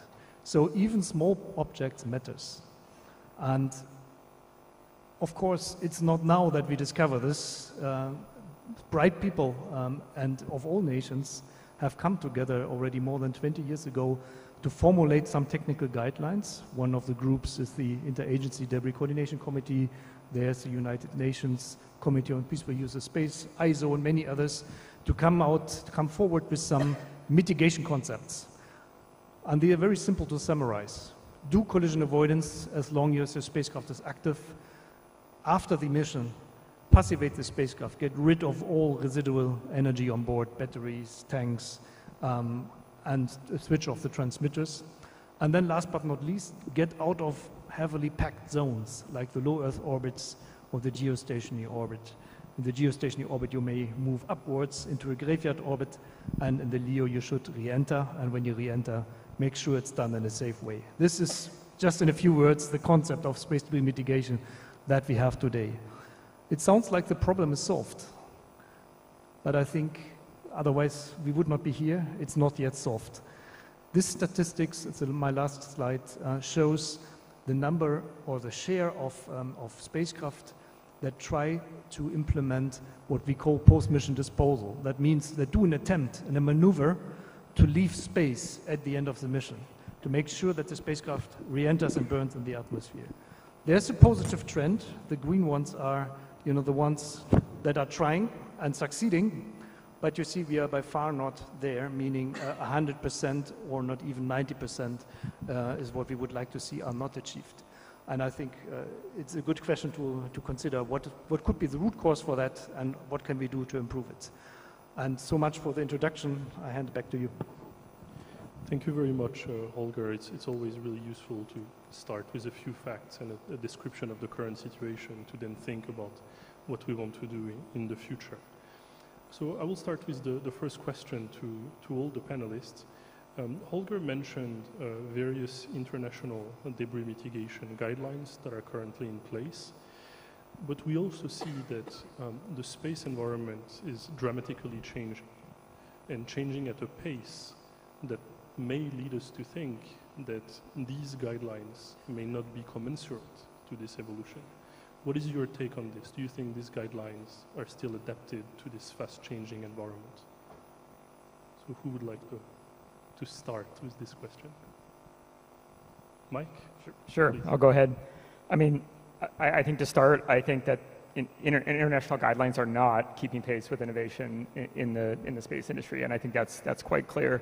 And I don't think that's too surprising given the pace of innovation that we're seeing in the space industry. You know, as an example, at SpaceX on Starlink, we've launched something like a little over 5,000 satellites for Starlink. We have 2,900 of those now with laser terminals, and those are connected to the ground 99.9% of the time. To me, that is a paradigm-shifting opportunity for space sustainability, where you have real-time data from all spacecraft and can communicate to those spacecraft. So when we talk about 2030, what we expect, you know, I think it's that type of thing. And our guidelines keeping pace with the innovation, I don't think so. So we need industry to be driving those forward. Thank you very much. Do we have other comments? Yes. I think I'll just add to that. I agree that the increasing, I agree that it's innovation, but also just these mega constellations, right? So it's not just that, though. The whole volume of traffic has gone up so much with so many entrants into the space industry. So not only do we need to have compliance with some things that we've agreed on, but we should be talking about mitigation as well. Indeed. Would anyone else like to add on? Yes, Chairman Simon.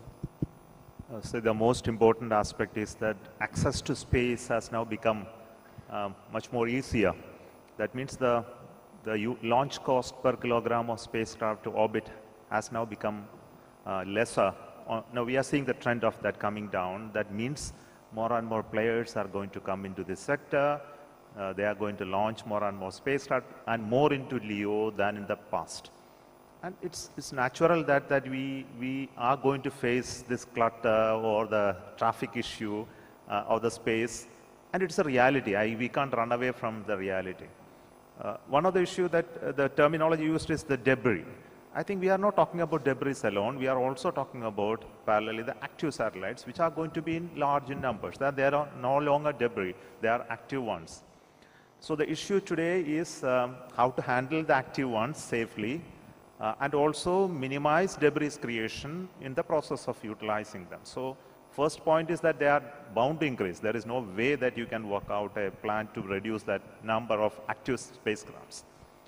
The only way that we can handle is through responsible behavior. There is nothing else possible. When you increase your traffic in the city, what else you do? You build better roads, you build stronger regulations, you observe them much more carefully, catch those who are erring, and then if you need to punish them, yes. And there is no better way. So I believe that what we need today is a stronger way of engaging with all those players who are going to put these satellites there and create a global agreement or a way to regulate. But regulation is something that none of us like. No, we all feel that we need to be doing on our own. But the moment will reach that you have no way to run it on your own. I think we have reached that level. The conscience of the entire general public should reach that level that it needs a regulation, like what we do in traffic management of the aircrafts. I think we have an example which is readily there, which shows you how to regulate the whole of the program, with everybody enjoying the benefit of it. I think the time has come, and this whole of this should be not at looking at zero debris possibility. It is to work amongst that clutter that you see around. Of course, the ability to solve problems related to 1 centimeter debris which are already there is not, there is no solution. I think even in the scientific, technical way, there are no solutions.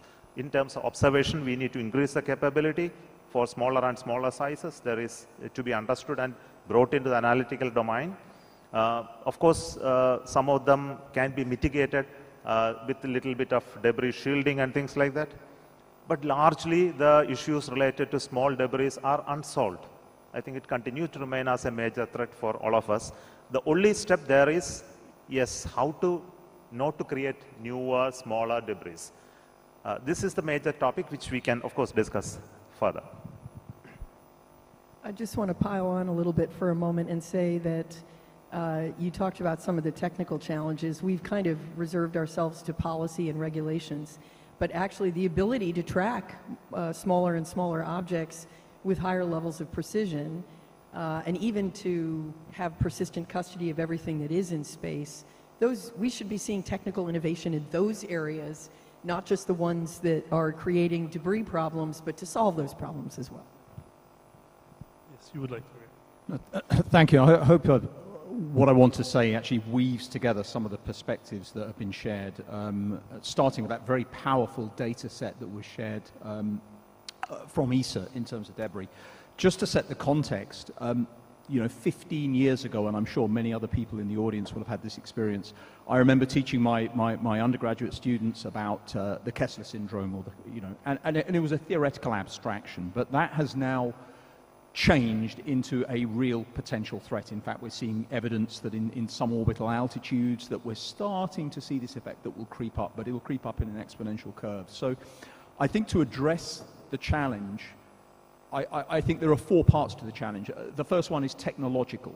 So in various of the domains that have been outlined, you know, we have a number of methodologies at the early TRL levels that are being championed. You know, in the case of the United Kingdom, we're looking at active debris removal, and other countries are also doing that, and it's all part of a holistic solution.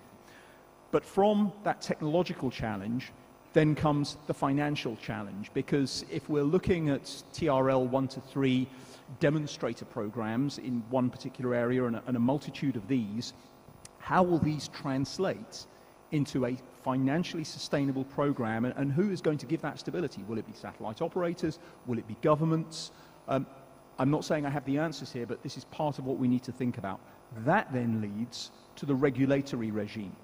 Now, when it comes down to a regulatory regime, different countries will have different sort of launch regulations that may put the onus on a satellite operator. You can use a carrot approach, or you can use a stick approach. So one thing that the United Kingdom is doing with other countries is working through the United Nations to try to establish best standards of practice and expectation. And that finally leads us to societal expectations. Because when we look at this, we often look at this through the prism of us as a space sector. but we now have a society in which environmental protection is a fundamental parameter against which all of our interventions and our plans will be measured.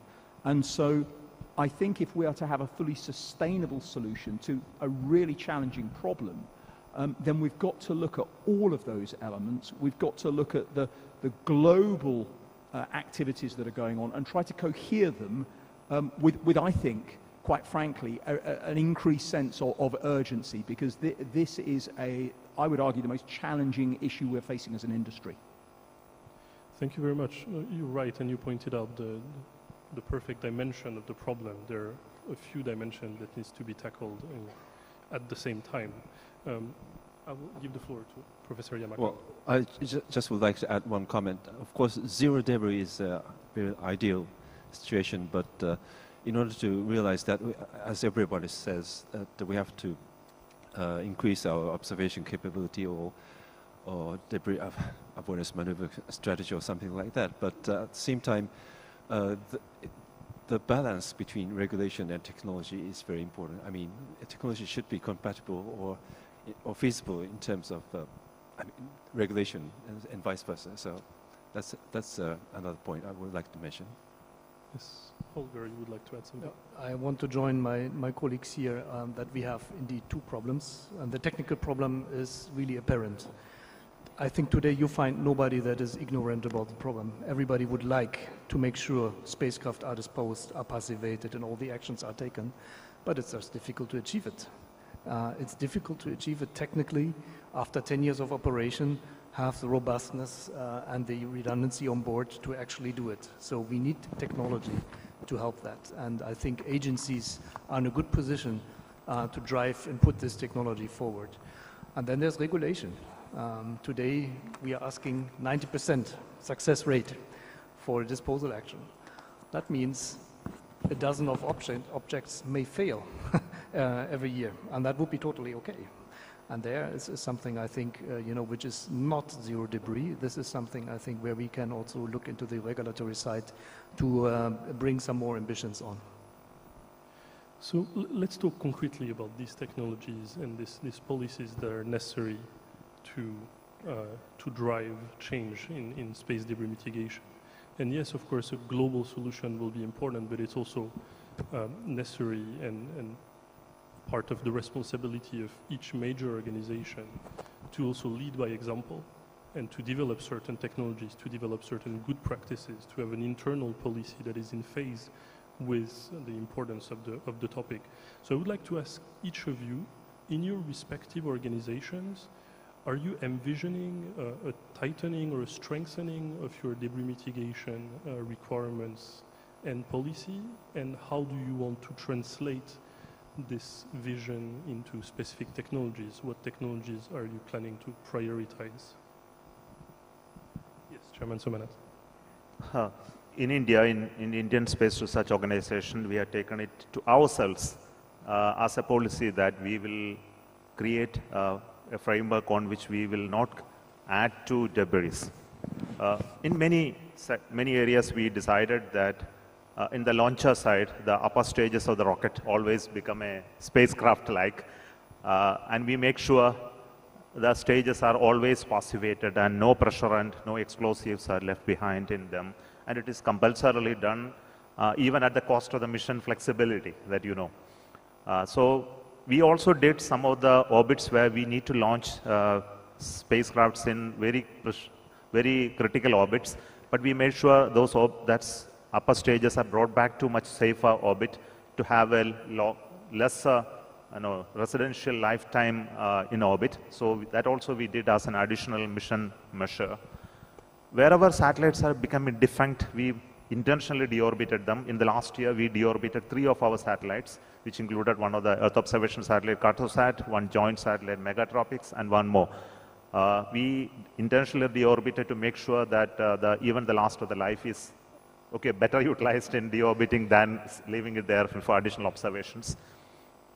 We are also adding a capability to add a mathematical strength to our team to make sure our launchers and all conjunction analysis capability are built within the organization itself so as to handle all our spacecrafts and also work with other agencies across the world to make sure this data exchange analysis matches are well done. I think that a strong team has now come up in our organization to handle this mathematically, to give very good predictability of all such conjunction analysis based on observable data. In the long term, we look at how we can create more observational capability and technological capability to understand debris of smaller size, bigger size. Bigger is, of course, better possible, but for smaller, we need to create the technological capability, both based on terrestrial observation and space-based observation. We are also looking at robotic capability in the future to demonstrate the recovery of defense satellites or refill and reuse. This becomes one of the major topics of our organization. Currently, we are discussing to make sure in the coming 1 or 2 years, we launch such a mission to make sure such capabilities, which includes autonomous robots, or tethered robots, which can go from our upper stage of the rocket and demonstrate a grabbing of a satellites to bring it back to the stage as a technology capability demonstration. Of course, deorbiting is a well-known phenomena and many companies are working on it. So we do not want to venture into that domain. But most of the important capability we would like to do in our organization is to stick to those principles. At least as an organization, we should not be, we should be an example by ourselves that we propagate the principles of not creating additional debris. Thank you very much. Mike? Yeah, so for SpaceX and for Starlink in particular, this is something we work every day, all the time. Quite frankly, we could not operate our constellation if we didn't make space sustainability one of our primary objectives. So it starts with how we design the spacecraft. We design them for reliability. We do accelerated stress testing on the ground before we launch, and then when we do launch, we launch low, and we launch low because if there is a failure, we can deorbit, and it will not create long-lasting debris. And then on station, in terms of operations, we're constantly lowering our maneuver risk thresholds all the time. So we're already maneuvering at a rate that's about 20 times more conservative than the industry standard. And one way to think about that is that our constellation has the same aggregate risk as a constellation that's a 20th of its size if it were operated at the industry standard. And we're not happy with that. We're continuously pushing the envelope. Pushing the envelope means investing in new technologies because it suddenly matters how good your atmospheric predictions are, how well you can predict where objects are, how well you can track objects. So it's about pushing the envelope all the time. Heydar mentioned a 90% disposal success rate. That is nowhere near what we could target, and maybe when we had a few satellites that was, but now we're at 99% disposal success rate, and again, we're not happy with that. We have to push the envelope on that every day. We're doing things like what we call high drag deorbit. So from our operational altitude, it takes 3 to 5 years for a ballistic object to deorbit. We can actually maintain control authority and put the satellites in a high drag configuration and deorbit in under a year, and then do collision avoidance maneuvers using differential drag while we do that. So it's those types of things we're investing in and are really focused on in our organization. Thank you very much. Holger, do you want to go next? Yeah. I'm grateful to the ESA member states who have entrusted budgets into the space safety program. At about 250 million are associated to the space debris technology. So this is a massive boost for technology, and it starts out with deorbiting kits that you can mount on board before you launch that provide extra redundancy, extra propulsion for a space system that has completely failed in orbit to still dispose it. Then technology for automated passivation on board and other mitigation actions on board, and then active removal. So we are working on a mission that is called Clean Space One that will do a removal of an object from space. And also in-orbit servicing. In-orbit servicing means actually reusing objects that are already in space, which is also having a positive effect on sustainability. Thank you very much. Deputy Mr. Murray, do you want to go next? Professor Yamakawa. Well, yes. To realize zero debris, I think at least we have to decrease the number of the space debris positively. And that's why we are trying to engaging in active space debris, as I mentioned in the previous session. But according to our engineers' calculation, that at least we have to remove 5 or 6 huge, big space debris a year, which will realize not zero debris, but at least we can maintain the number of space debris. So that's why we're trying to solve that problem, or from technical point of view, and that's why we're engaging in a kind of active space debris removal mission. And as I said in the previous mission, that the first approach is mainly devoted to RPO, rendezvous and proximity operation of non-cooperative target space debris. And that's very challenging, and as you can imagine, that because we don't know the exact attitude motion or spin rate or something like that of our target. So that's why we would like to launch this fiscal year of the phase 1 that is going to observe the target space debris. And as I said, the next step is to actually remove. And I said in the previous question that the regulation should be compatible with the technology standard or level. So at least we have to acquire that kind of technology, and then we can discuss the regulation. That's our approach. Thank you very much. It's really impressive to see all these missions coming up for RPO and ADR. Yes, please. Just an observation. I mean, this does tie in with anecdotal evidence that we picked up in the United Kingdom. I was delighted, you know, and we've seen this, the deliberate decision by Starlink to be proactive in this way, and I think that is to be commended. I think the challenge going forwards, you know, if we're looking at that massive LEO congestion that we have now, and which is forecast to get worse, I think the momentum space is going to be really, really pushing on the new mega constellation operators when we're going to be looking at Kuiper, when we'll be looking at, I think, the 13,000 satellites in the Guowan constellation. And so this is why, you know, we have to have that marrying of the technological capability with a regulatory regime, but also I think more of the satellite operators realizing that it's in their financial sort of business model sustainability to be working in this way. So I just wanted to commend that approach, and you know, the ambition is that this will be adopted as a future norm. But I don't think we can afford to be complacent about this at all, which is why we need this multi-pronged approach.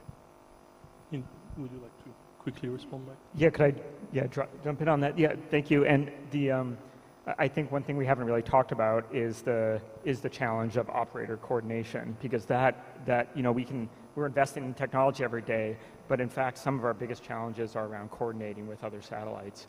And you know, we're trying to lead by example there, share our ephemeris, the positions of our satellites publicly and in many different ways, do things like take maneuver responsibility for other objects, but we need other operators to be engaged in that as well. And so when other operators are not sharing their ephemeris because of for whatever reason they view it as they're not generating ephemeris, they don't feel comfortable communicating those things publicly, it really creates a safety concern. And I think this is going to be the big safety concern that we face, is this coordination between operators. Yes, so I do want to talk about what NASA is doing. We always try to focus on our mission first, which is that we are a science and technology organization. Having said that, we do think science and technology informs policy and should inform policy.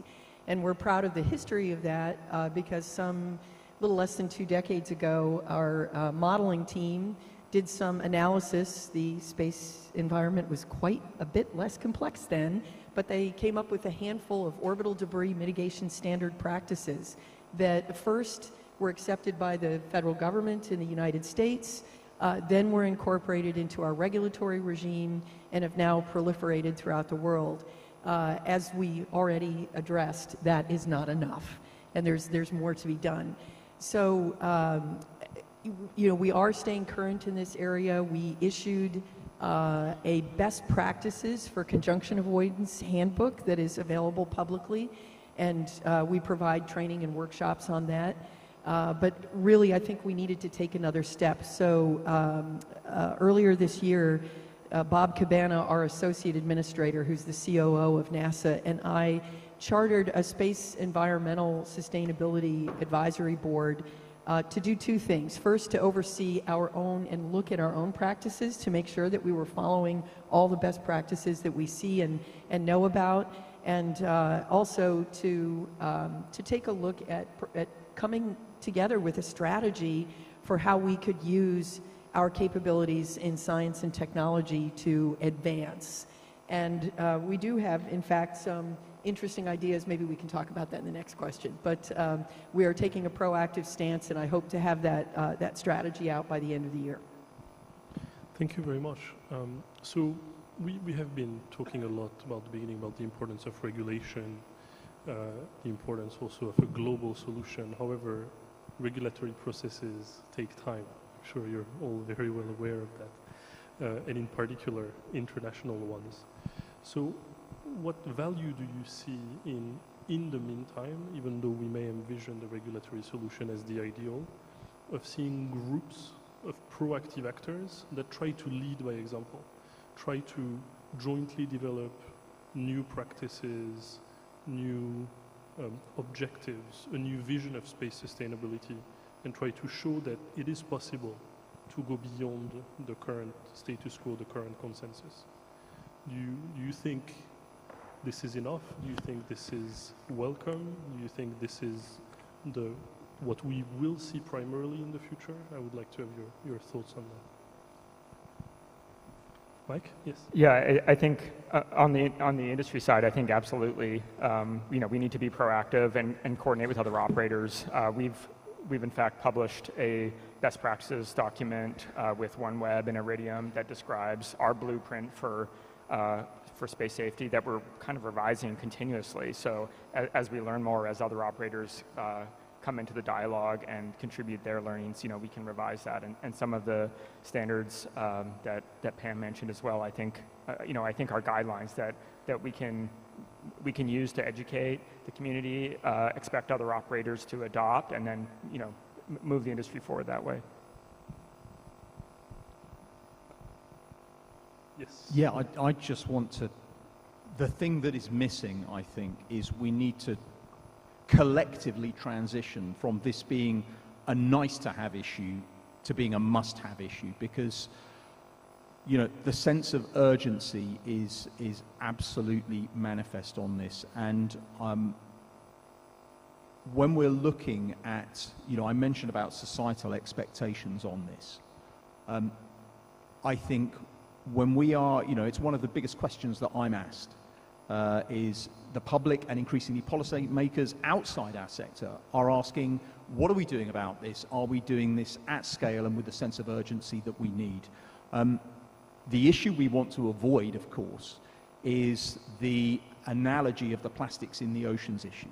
And I think that while as individual agencies and individual companies, we are developing the technologies, influencing regulatory regimes, working towards best practice, I still feel, and this is personally, although it is translating into the way the agency in the United Kingdom is prioritizing this as being sort of right at the very top, I think we need, I won't say an order of magnitude increase in collective urgency in addressing this issue, but certainly half an order of magnitude.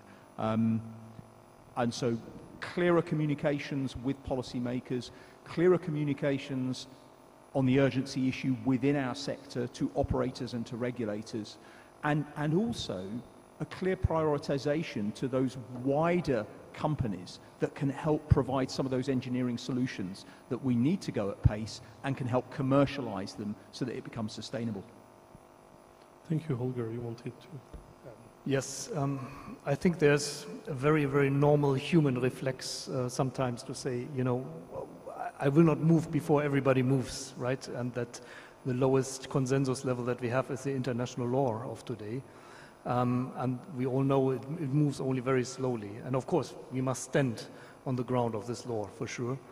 But I think when I showed these numbers to our ESA directors, they were saying, can't we lead by example? You know, no matter what the current standards are, can't we go a step further? We don't want to see ESA missions contributing anymore in any way from 2030 onwards. You need to give it a bit of time for the technology to develop, meaning that such missions in the future would have to be built in a way that they can be disposed by all means, and if that fails, means like active removal would have to come in on top of that to fix the situation, meaning that a contract with such a provider would have to be demonstrated before launch, which makes a very interesting game change, because suddenly you create a market for these kind of things. And you said something very important. You said technology informs policy, and I fully agree to that.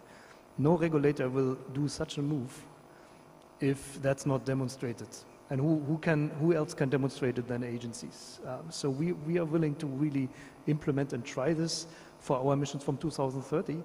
And yes, there's no guarantee that others can follow or will follow, but I'm convinced that at least some pragmatic actors must move forward in that way, and we are trying to embrace and invite them with an approach that we call the Zero Debris Charter, which invites all proactive actors to join us in an effort in defining such goals for ourselves.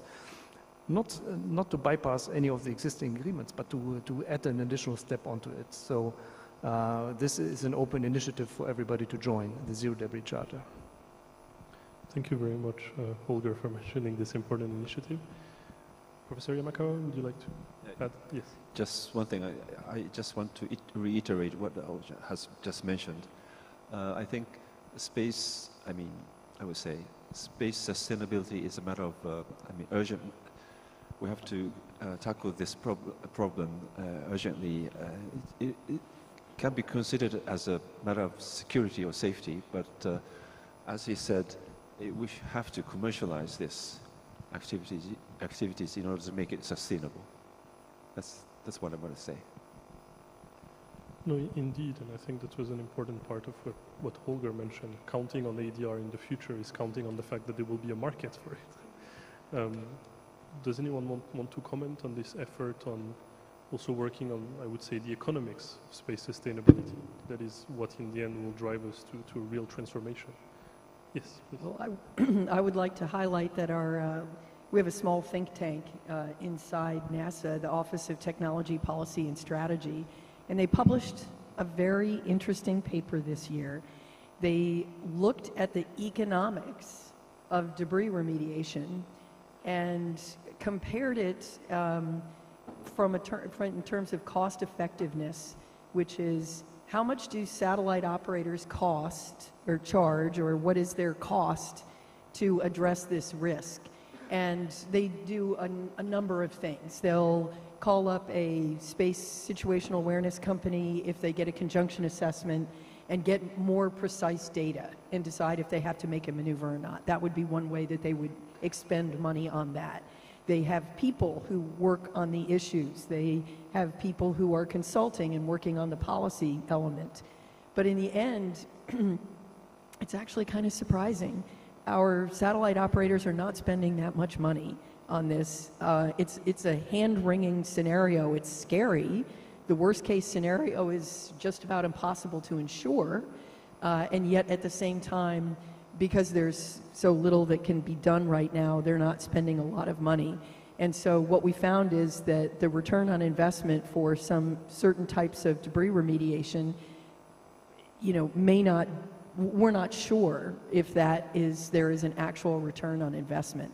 But I think I'd like to make a bigger point here, which is really, I'm going to give you a little commercial about our strategy, because when that came out, that really was an aha moment for me, and I started asking a lot more questions of our strategy team. And one of the things that they identified for me is that we lack a common framework for all the knobs that we can turn and which knobs have the biggest effect. And so I just want to say to everybody, we're all very worried about this. You in the audience are here because you're worried about it.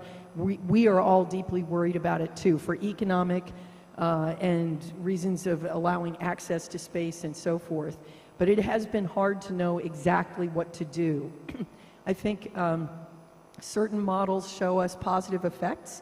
President Yamakawa, you talked about one of them, which is removing a certain number of large objects. One of the challenges with all of those models is that the world is changing very quickly and the environment. And so what we think is we need to generate a model that allows us to see the interconnections. And I'll give you a few examples. Between, for example, like a low size weight and power capability to do an intentional deorbit that's very easy to add to your satellite. But you also have to balance that with the societal benefits of the satellites that are operating and the value that they bring, the cost that you're using, and the risk. We don't even have a shared understanding of how much debris is okay versus not enough. If we had better space situational awareness, spacecraft could maneuver to avoid debris, but if we removed the small debris, we wouldn't need to track them or shield against them. So this is just a simple example.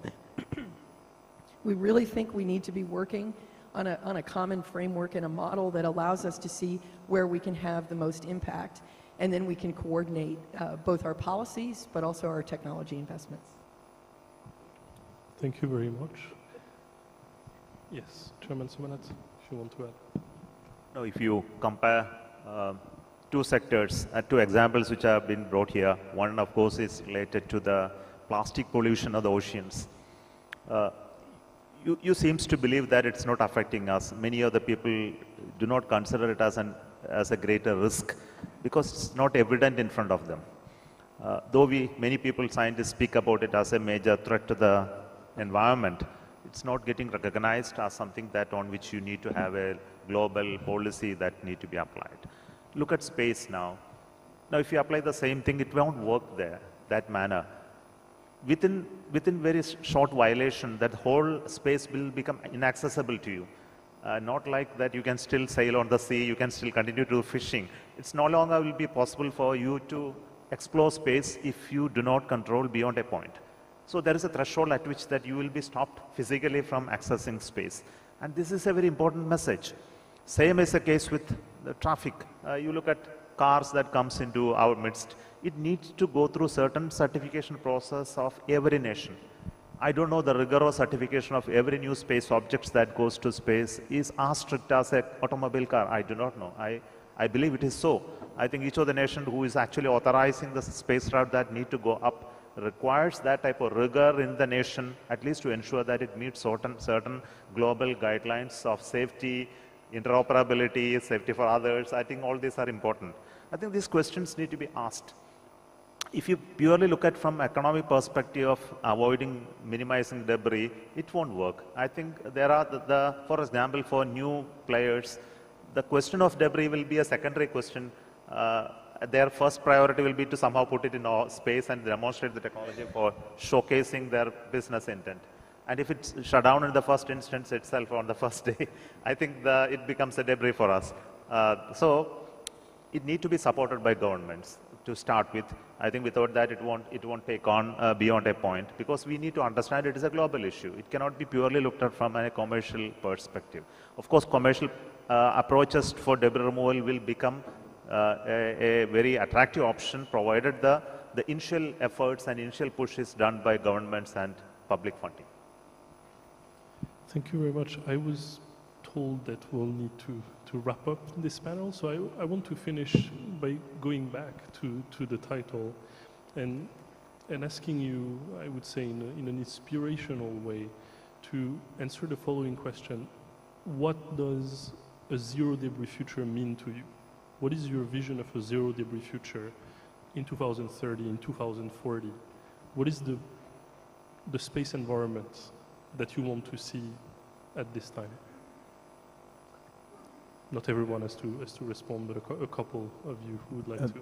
Yes, please. Yeah, I mean, number one, just following on, I don't want to see it rendered in low Earth orbit particularly unusable, because space is part of our critical national and critical societal infrastructure. But number two, from zero debris comes space sustainability. And from space sustainability and space environmentalism I think I'm going to throw another challenge in. We need to be looking at getting more data on the issues of increased launcher cadence and potential for stratospheric impacts, because some of you will have seen the JGR modeling from last year, first level modeling, that this may be an issue that hitherto we've not worried about. And I think from an integrity point of view, if we're going to talk about this holistically, but starting here, then this is an area which needs to be explored and needs to be incorporated as rapidly as possible. Thank you very much. So, Mike, for the closing? Sure. Yeah, so what is zero debris? I think most importantly to me is that it doesn't mean zero action. You know, like, I think that is one way to minimize your risk or make it go to zero, right? Space flight is inherently risky. The way to make that risk zero is just not to commercialize space, or not to go, you know, launch spacecraft into space. And humanity demands that we go do that. You know, we must explore. So it's about actually minimizing those risks, controlling those risks, and understanding where they are. So you know, I think zero debris to me in like 10, 20 years is a space environment where we've developed the technologies that enable the type of autonomy that we have on the ground, because we're so connected to our space environment, and that we have broken down the walls of operational coordination that allow us to, you know, safely coordinate without borders as we explore the solar system. Thank you very much. And Holger, you want one sentence? I just promised one short sentence, because for me it's a very simple formula. A zero debris future for me means we have a principle of that every national park has. What you bring in, you take out. And if that principle is applied in the future, by whatever it means, I think we have a stable environment. I could not think of a better way to end this panel. So thank you very much to all the panelists for this great discussion. Please join me in thanking them. Thanks a lot.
We deeply appreciate your presence. We would like now to go on with the next session, which is organized by the China National Space Administration and is entitled the International Lunar Research Station International Science Project. We thank you deeply, CNSAs, for proposing this invaluable topic of discussion, and I would like now to give a warm welcome to the moderator of this session, Mr. Lei Wu. Thank you, Lei.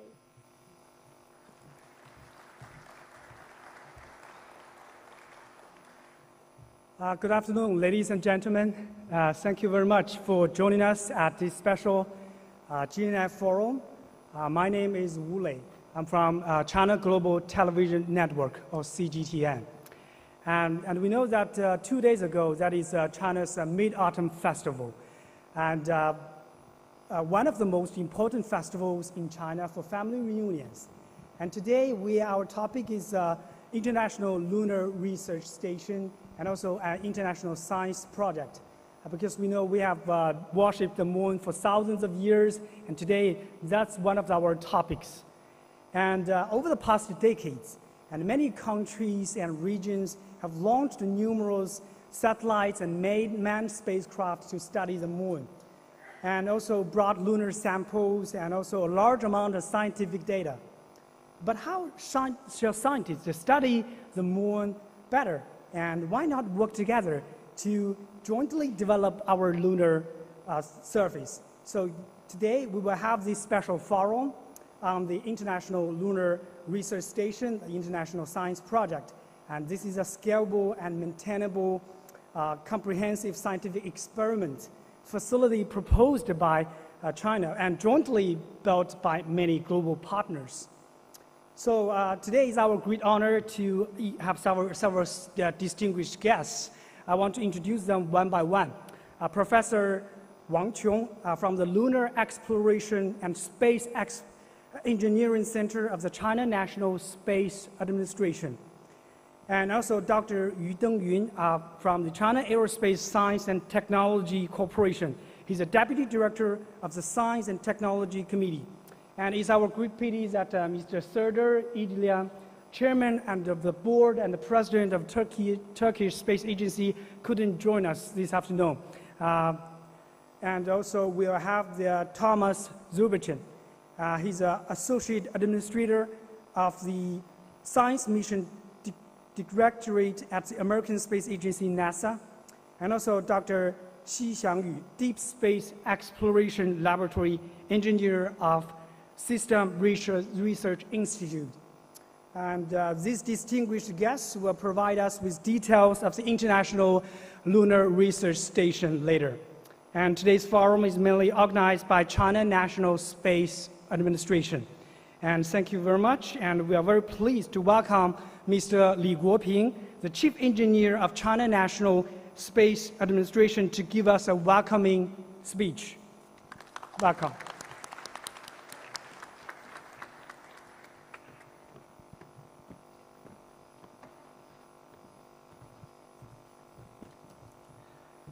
尊敬的各位来宾、女士们、先生们、朋友们，大家下午好。Dear distinguished guests, ladies and gentlemen, and my space fellows, good afternoon. 我仅代表中国国家航天局对各位到来表示热烈的欢迎。On behalf of China National Space Administration, I would like to extend a warm welcome and sincere gratitude for your presence. 一年一度的国际宇航大会，让我们相聚在里海的明珠、古老美丽的巴库。千年来，巴库作为丝绸之路的枢纽，见证了中华文明与世界的交融和发展。The annual International Astronautical Congress brings us together in the Pearl of Caspian Sea, the ancient and beautiful Baku. For thousands of years, Baku, as an interchange of Silk Road, has witnessed the integration and development of Chinese civilization and the rest of the world. 这里有太空探索梦想的启航。50年前，第24届国际宇航大会曾在这里举行。半个世纪以来，我们为全人类在探索外空中取得的伟大成就而深受鼓舞。This is the beginning of space exploration. The 2014 IAC was held here 50 years ago. Over the past half century, we are inspired by the great achievements made by human space exploration.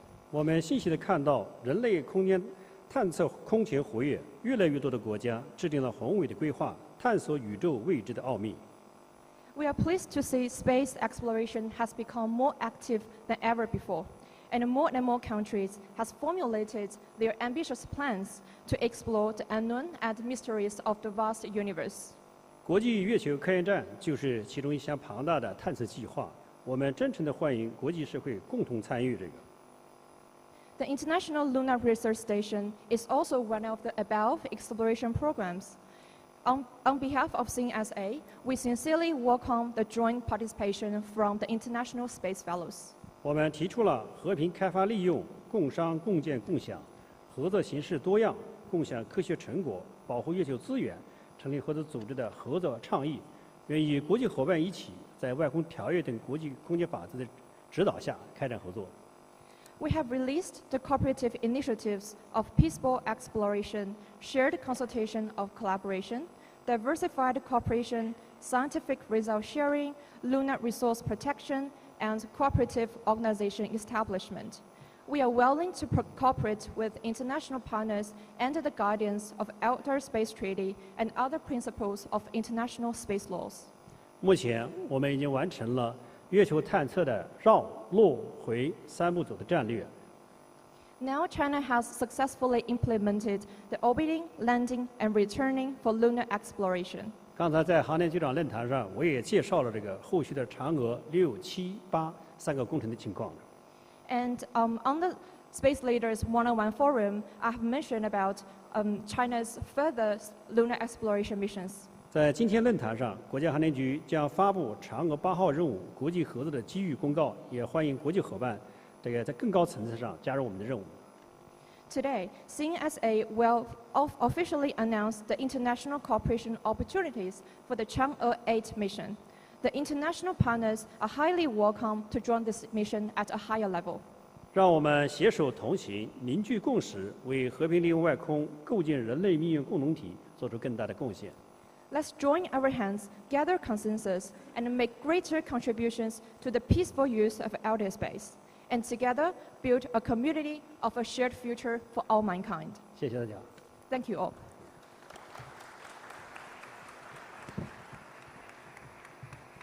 Okay, thank you so much, Mr. Li Guoping, the Chief Engineer of China National Space Administration. As Mr. Li just mentioned, that later China will announce the opportunities for the Chang'e 8 mission. Now let's welcome. Now let's welcome Mr. Wang Qiong, Deputy Chief Designer of the Chang'e 8 mission. He will show us the opportunities of the Chang'e 8 mission. Welcome.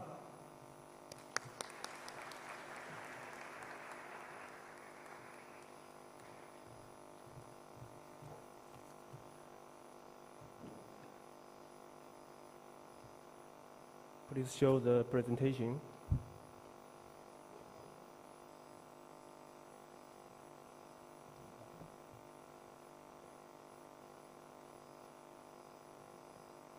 Okay. Good afternoon, ladies and gentlemen. I'm Wang Chong from LESEC CNSA. Here, I'd like to introduce the international cooperation opportunities of the Chang'e 8 mission.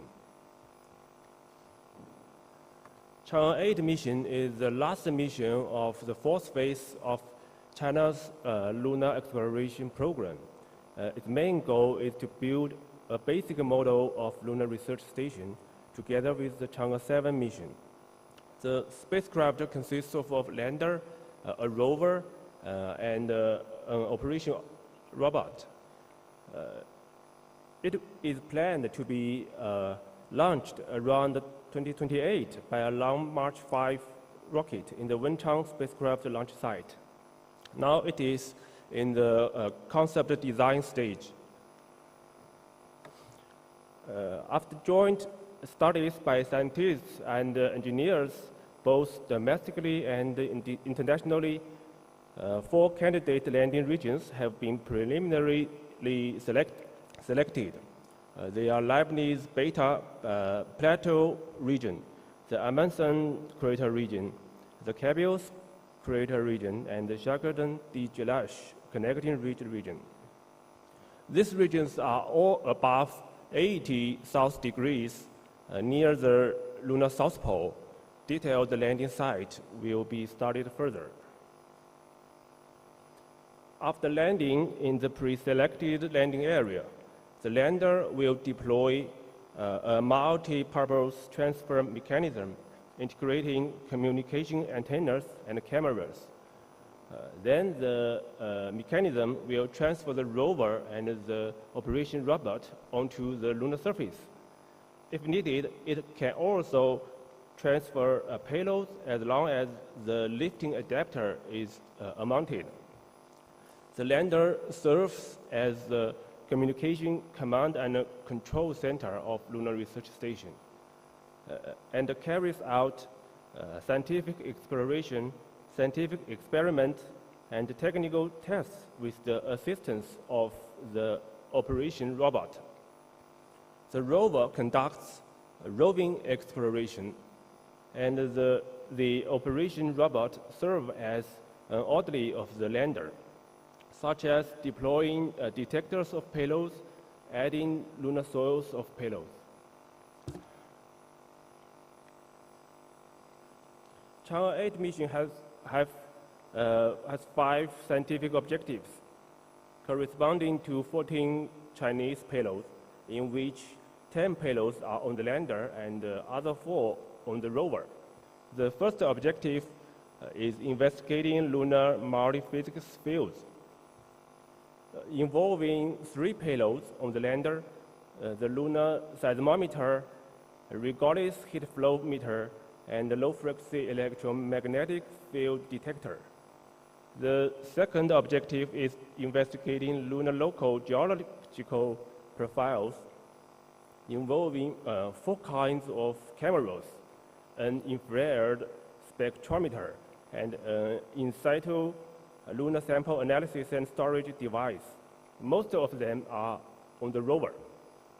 The third is investigating Earth's magnetosphere and energy balance with moon-based Earth observation, involving an Earth radiometer, an Earth multispectral imager, and a soft X-ray telescope.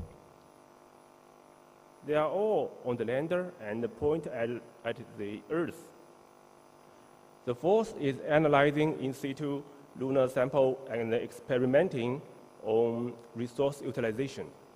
It relates to two payloads, an in situ lunar sample analysis and storage device and an ISRU device, testing device.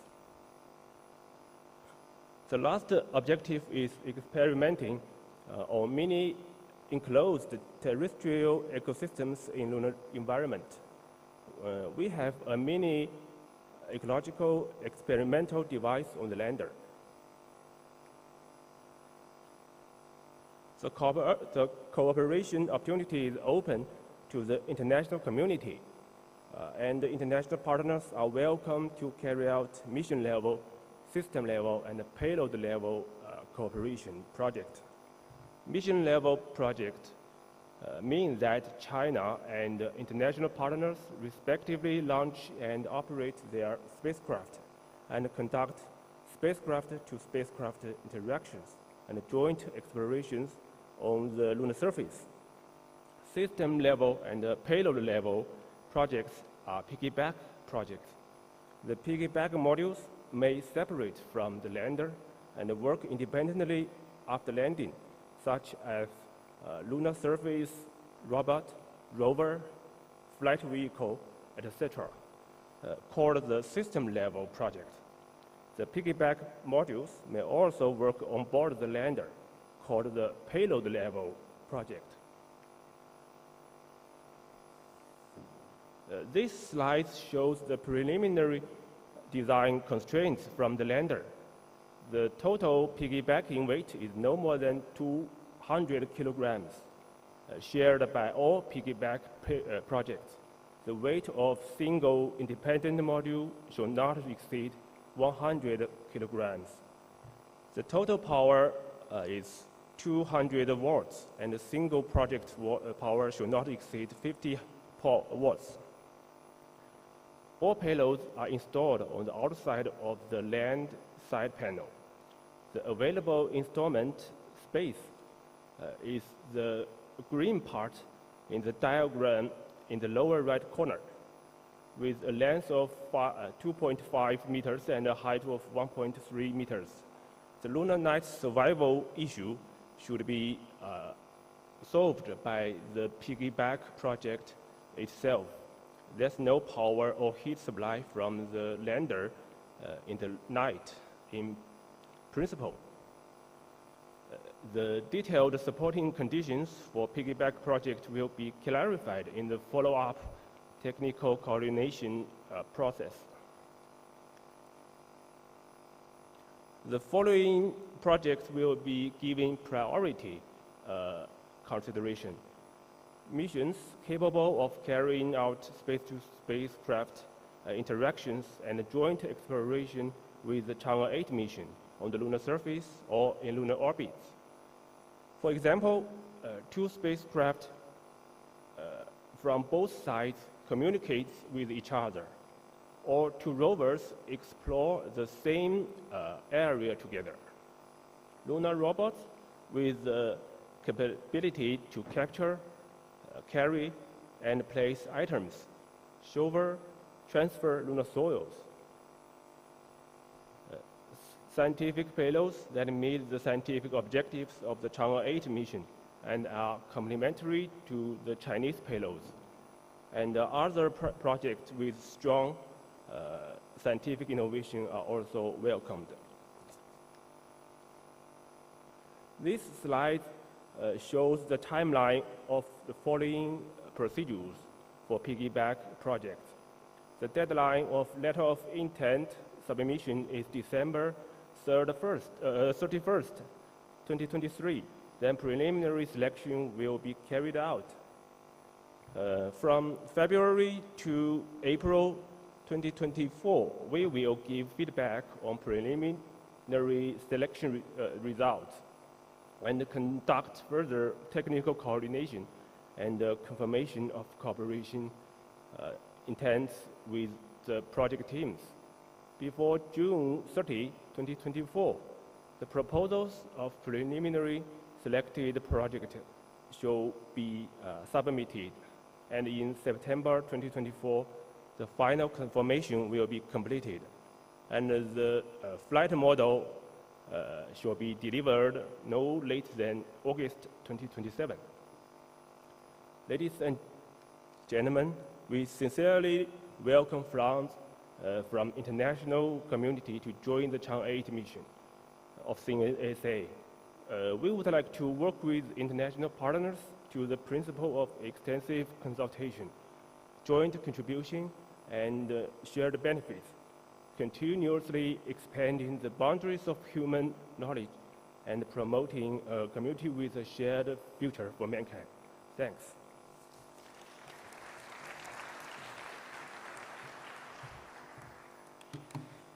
Thank you, Mr. Wang Qiong. He shows us very detailed information about the Chang'e 8 mission, and it's quite exciting because we have seen a lander, a rover, and also an operation robot. That's quite interesting. And I think many countries might be interested, and we can contact Mr. Wang Qiong later. And now let's welcome Dr. Yu Dengyun from China Aerospace Science and Technology Corporation. He's the Deputy Director of the Science and Technology Committee. Dr. Yu will give us a broader picture of this International Lunar Research Station. Let's welcome.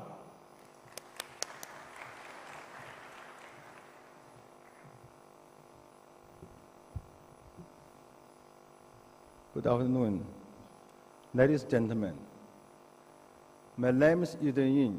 On behalf of Professor Wu Weiren, the Chief Designer of China Chang'e program, I'm honored to here today to present the report International Lunar Research Station International Science Project.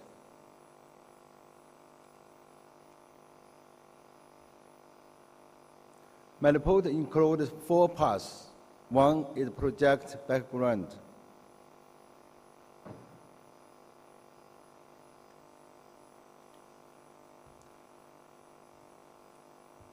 As you know, Moon is the transit station toward further deep space.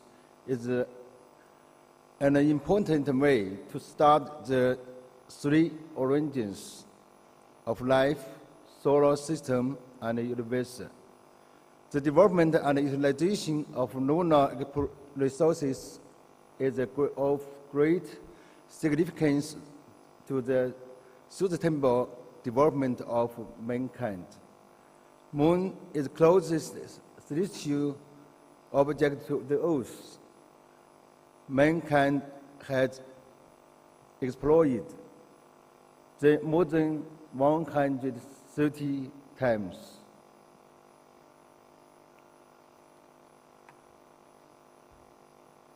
From 2004, China has finished 3 steps of lunar exploration: Chang'e 1, Chang'e 2, Chang'e 3, Chang'e 4, and Chang'e 5.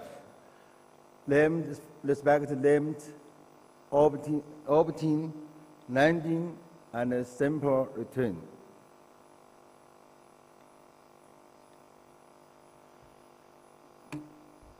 In the future, we will propose the International Lunar Research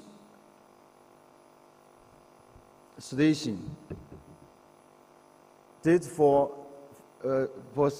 be serve for human civilization.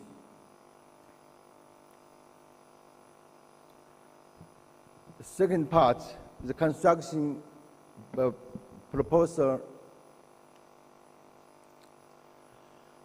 The International Lunar Research Station concept, initiator and participants, scalable and maintainable and comprehensive long-term automation, short-term manned participation.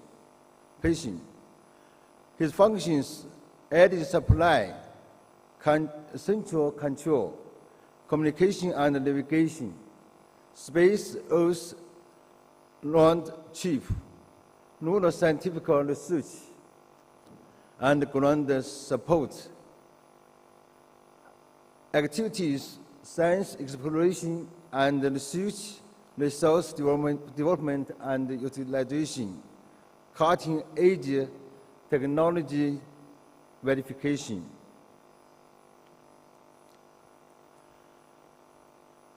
Our approach is for peaceful use, equality, and mutual benefit, inclusive development. Our overall goals are making contribution to the peaceful use of space and construction of community with a shared future for the mankind.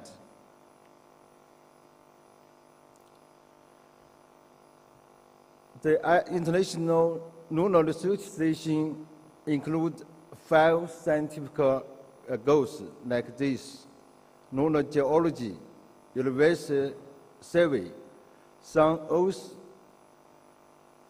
relation, and scientific experiment and resource utilization. They have 3 engineering goals. That's platform for scientific experiments, driver technology lives across generations, and build an engineering facility system.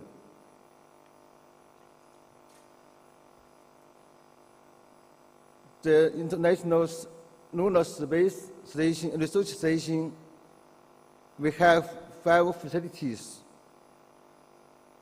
One is Lunar Earth Transportation Facility, long-term support facility on lunar surface. The third is Transportation and Operation Facility, and the Lunar Scientific Facility, and Ground Support and Application Facilities.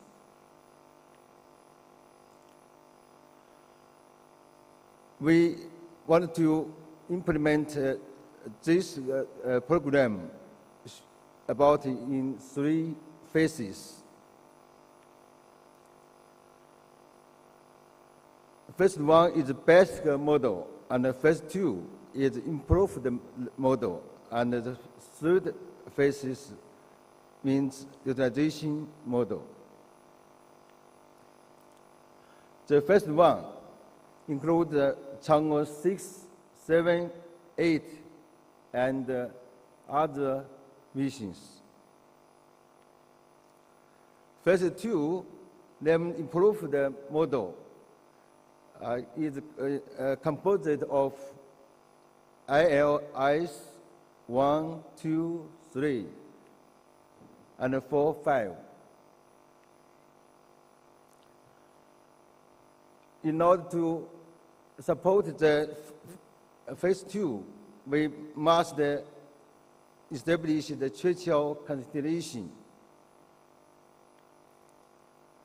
The phase 3, named the utilization model. That means up to 2040 years from Moon to Mars to establish the communication, navigation, and resource system.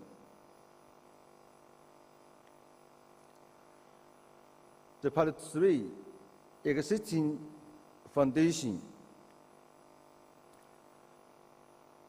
From 2004 years, China has finished 5 missions, have a major leap in space technology capability, like this. We have obtained main first in space science exploration, include the 7-meter resource resolution imaging of moon, and some Earth moon environment, and so on.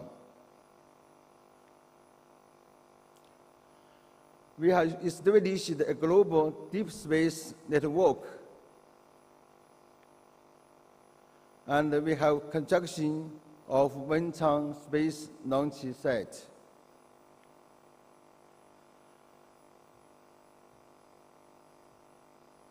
And we have openness and cooperation with all over the world.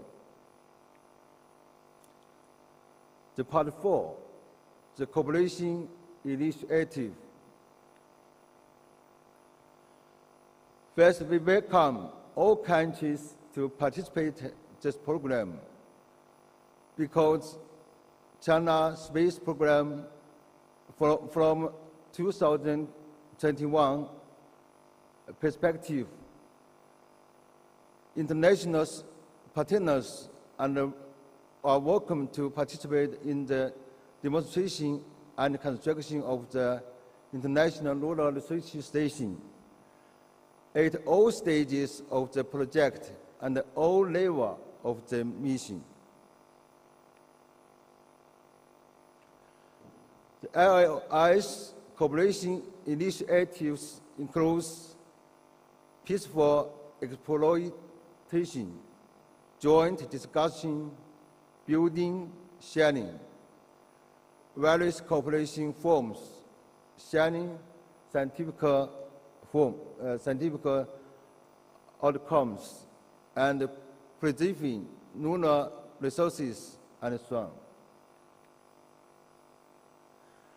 This aspects of cooperation include 7 aspects about joint proposal, strategy definition, data sharing, joint operation, technology cooperation, and collaborative design.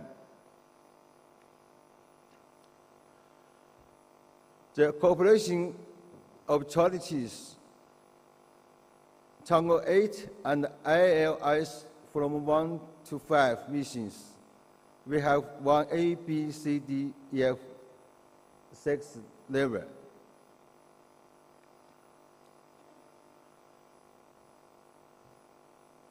We will establish the organization named International Lunar Research Station Cooperation Organizations to jointly develop ILS projects, jointly manage facility, and share scientific research results.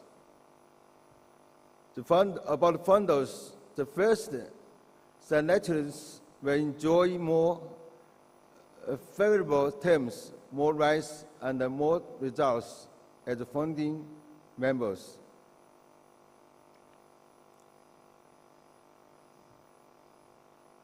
About the organization structure, we will establish the mechanism of council governance, founding members and signatory members jointly participate.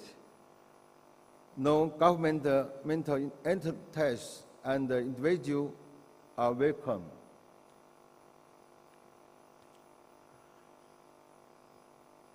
And finally, we welcome all countries with joint hands in the International Lunar Research Station.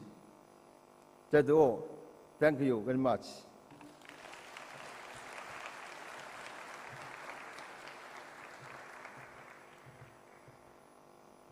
Thank you, Dr. Yu Dengyun, for your brief introduction. And we know that the moon remains a familiar but mysterious celestial body. This International Lunar Research Station will help us better understand our moon. And now let's welcome Mr. Thomas Zuberchin, also known as Dr. Z. And he will share with us the theme of lunar science and exploration through international and commercial partnerships. Welcome.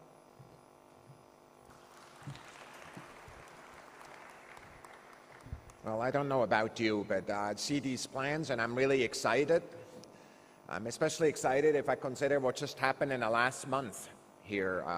This morning, Japan announced that their SLIM lander is going from Earth orbit to lunar injection orbit.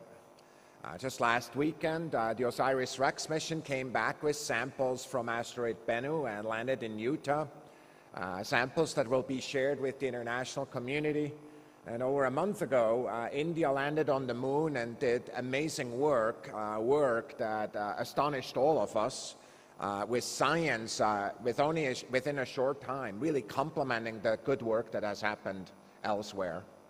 What I'm going to talk to you about is very much a complementary part to what our colleagues from China already talked about, namely how to explore that neighbor of ours, the moon. Exploring the moon is really, really difficult. You can learn that from the statistics of successful landings on the moon, you can learn that roughly 50% of those were not successful over time. Of course, this picture taken by astronauts kind of coming back from an orbit around the moon, looking at Earth, reminds us that exploring the moon, of course, just like our colleagues from China told us, not only changes our understanding of the moon, but also the relationship of the moon and the Earth, and hence the history of the Earth. Many questions about the moon or about Earth cannot be explored on Earth alone. Frankly, the absolute age of cratering and so forth needs to come from the moon, because the Earth has a surface that's very much too young as it goes through erosion, geologic changes, and so forth. I want to tell you personally, I'm a second-generation person related to lunar research. That experiment standing next to Neil Armstrong on the surface of the moon is an experiment that was built in Switzerland, where I grew up.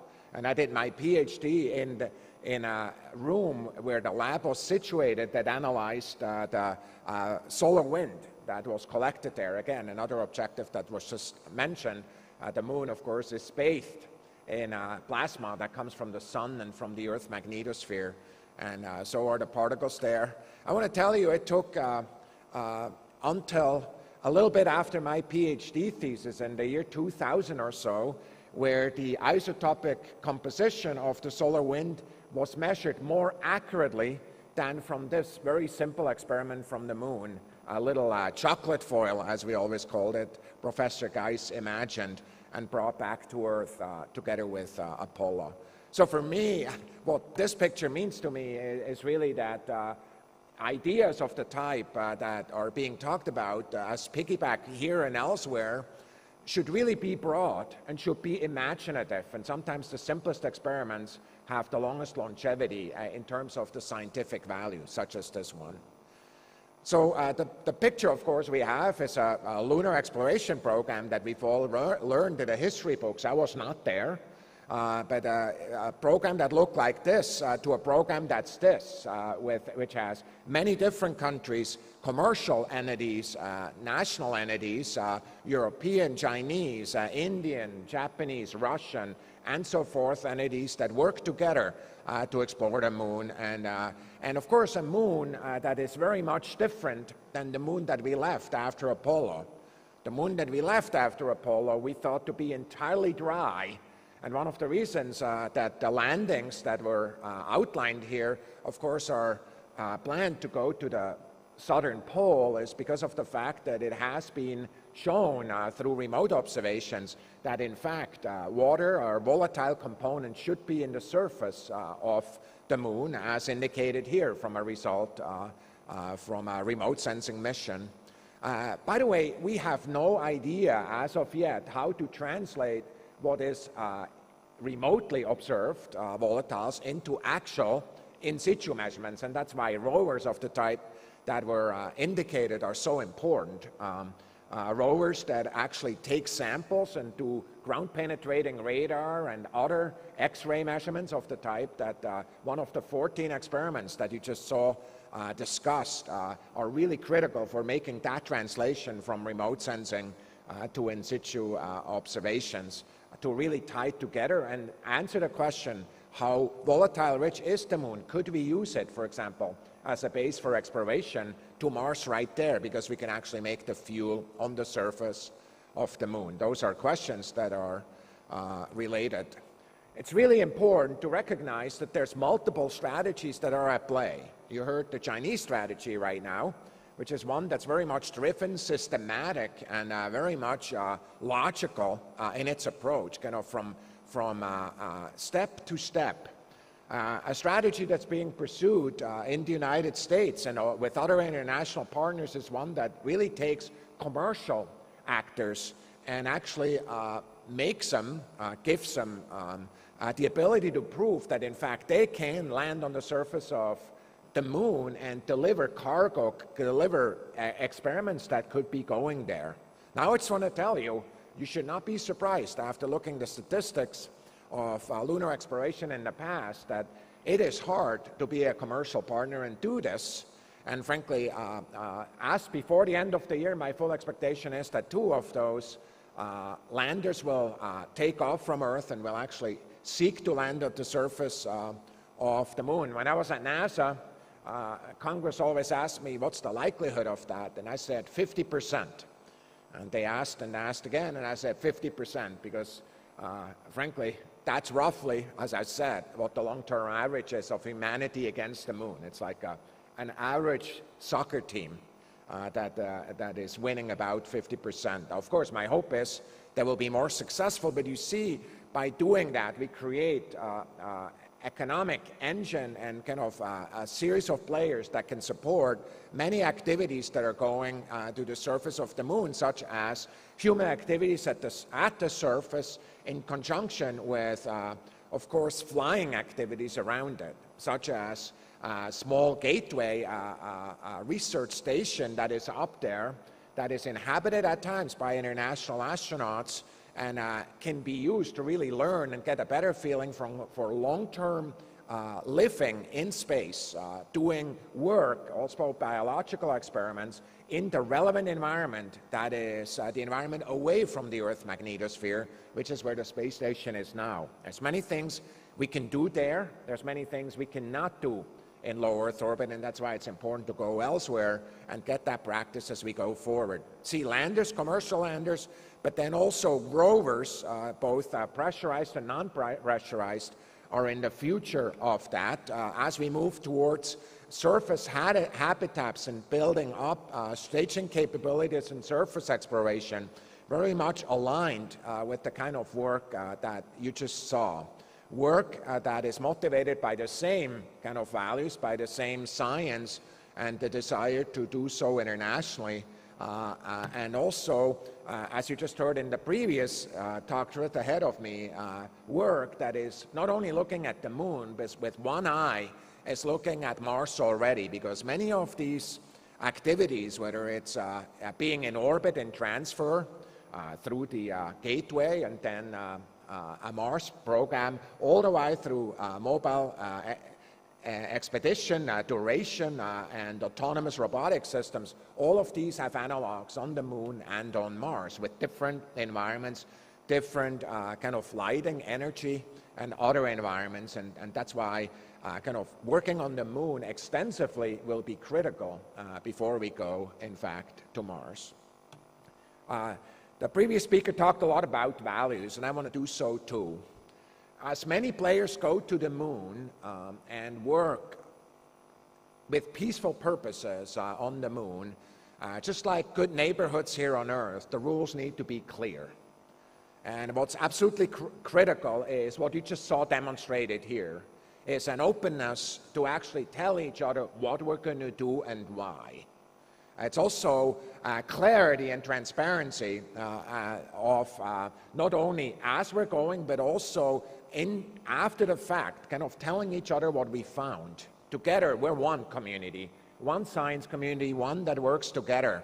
And for me to actually prove that certain science results are really reproducible, are accessible by others, and frankly, good ideas that somebody may have somewhere else, like in Switzerland, could be utilized, it's absolutely critical that the science is open. And so for me, that collaborative culture is absolutely critical. And as we go to the moon, we have a chance to really get that right. I want to tell you, in my work at NASA, I spent quite some time here and there talking to various international partners, including China, about a variety of issues. And for me, I just really believe we have a good start in what we have heard here, what has happened. For example, the Chang'e data are public, and many people are publishing with it. And I think that that's a wonderful thing. The same is true with LRO, other lunar data. There's still ways to go, I believe, that we can all do and really bring together and create an international discussion of exploration for this amazing celestial neighbor we have. For example, as we have samples here on Earth, which is what's going to be demonstrated with the OSIRIS-REx mission, my full expectation is that samples are exchanged. Frankly, that is what we should be doing. That's what we have done in the past. And my full belief is that that is what will also give us the support in all of our countries to go forward and continue to work. So as I get off the stage, I just want to show you a picture that was taken during the Artemis 1 mission as the spacecraft, the Orion spacecraft built by the European Space Agency and the United States was leaving Earth and kind of went towards the moon. You see the Earth there, kind of very insignificant planet kind of in front of a very dark background. And what reminds us, this picture reminds us that we're here together on one planet.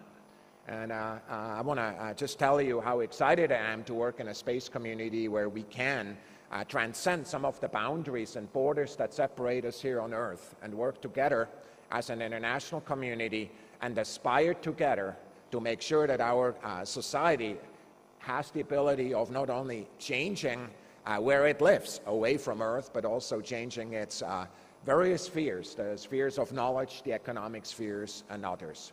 So thank you for including me in this session, and I wish everybody the best of luck as we go together and explore the moon. Thank you.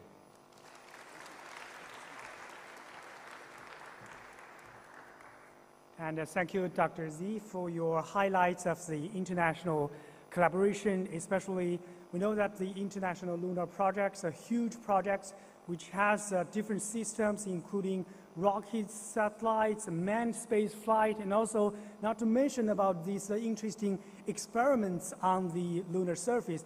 And also communication plays a very key role in these projects. Now let's welcome Dr. Xixiang Yu, Deep Space Exploration Laboratory. He's an engineer of Space Research Institute. He will tell us more about the Queqiao satellite constellation. Welcome.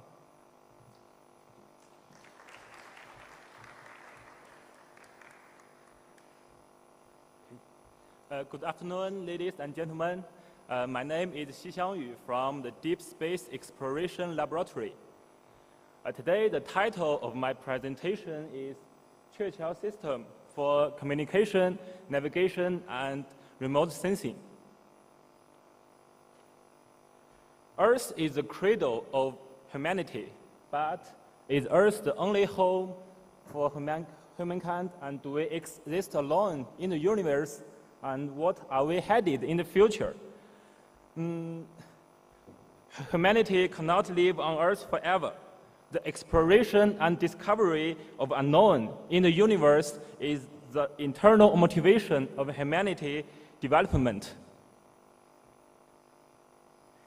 Stepping out of the Earth's cradle has been an internal aspiration of humankind. There are many myths and legends in China that reflect ancient Chinese people's fantasies about the universe. For example, like the Chang'e flies to the moon or the Tianwen explores the universe. There are three major directions for deep space exploration: lunar exploration, planetary exploration, and solar system exploration. This exploration will help us to explore the unknown in the universe, expand the boundary of human activities and knowledge, and search for the extraterrestrial life to prove that we are not alone in the universe. In the meantime, it could help us to protect our Earth's cradle from asteroid impact and solar eruption. For example, the solar flares and sunspots. So improve the ability to enter, understand, and utilize the space is very important. This is the developmental version of China's deep space exploration in recent decades. For lunar exploration, China will implement Chang'e 6, 7, and 8 missions before 2030, and then establish lunar research stations before 2050. And for planetary exploration, China will implement Tianwen 2, 3, and 4 missions and Tianwen series missions step by step, and then establish Mars Research Station. The near-Earth asteroid defense will be carried out simultaneously, and to achieve the impact, push-off, control of the asteroid. The solar system observation, heliosphere observation, and exoplanet observation are the primary tasks of the solar system exploration. So to achieve the above vision, we need for the development of deep space exploration. In the deep space exploration missions, the ground needs to obtain the accurate position of the probe, monitor its status, and realize the transmission of massive data. For the probe, it will also acquire an amount of detection data and process on-orbit payload information. So all these requirements put high demands on communication, navigation, and remote sensing. And the development of the new technologies will support the more complex deep space exploration in the future. So here we propose the Qeqiao system for communication, navigation, and remote sensing to fulfill all the requirements. The orientation of the Qeqiao system is about the international space infrastructure and public service platform. And the basic compositions are circumlunar and Earth-Moon Liberation Point spacecraft, interplanetary staging stations, and planetary orbiting spacecraft. Its design principles are functional modularity, interface standardization, and design digitalization. And the service scope will cover Earth-Moon space, interplanetary space, and heliosphere. This is the general plan of Qeqiao system. The basic completion of the Earth-Moon space communication capability is to serve the Lunar Exploration Phase 4 and the International Lunar Research Station. And for the Qeqiao version 2, the full completion of the Earth-Moon space communication, navigation, and remote sensing capability will be done to serve for the manned lunar exploration and the international lunar exploration. And we plan to establish the construction of the preliminary deep space system for communication, navigation, and remote sensing capability to cover the interplanetary space and serve for the exploration of Mars, Venus, and heliosphere.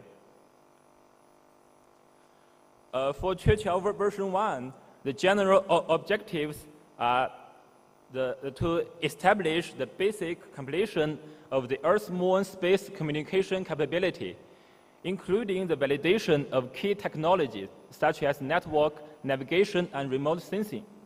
For Qeqiao 2 relay satellite, it will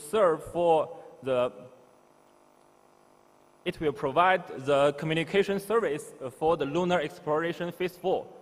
And for Tiandu 1 and Tiandu 2 satellite, it will verify the precise orbit measuring technology and for the communication technology. And for the Qeqiao 3 series, it will contain the communication, navigation, and remote sensing satellites to support the lunar exploration.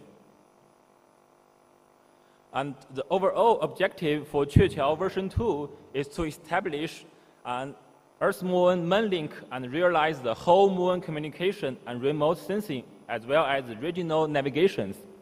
In one of the design, the system will contain totally 16 satellites that located at the Earth-Moon Liberation Point, the circumlunar orbit, and in the large elliptical frozen orbit.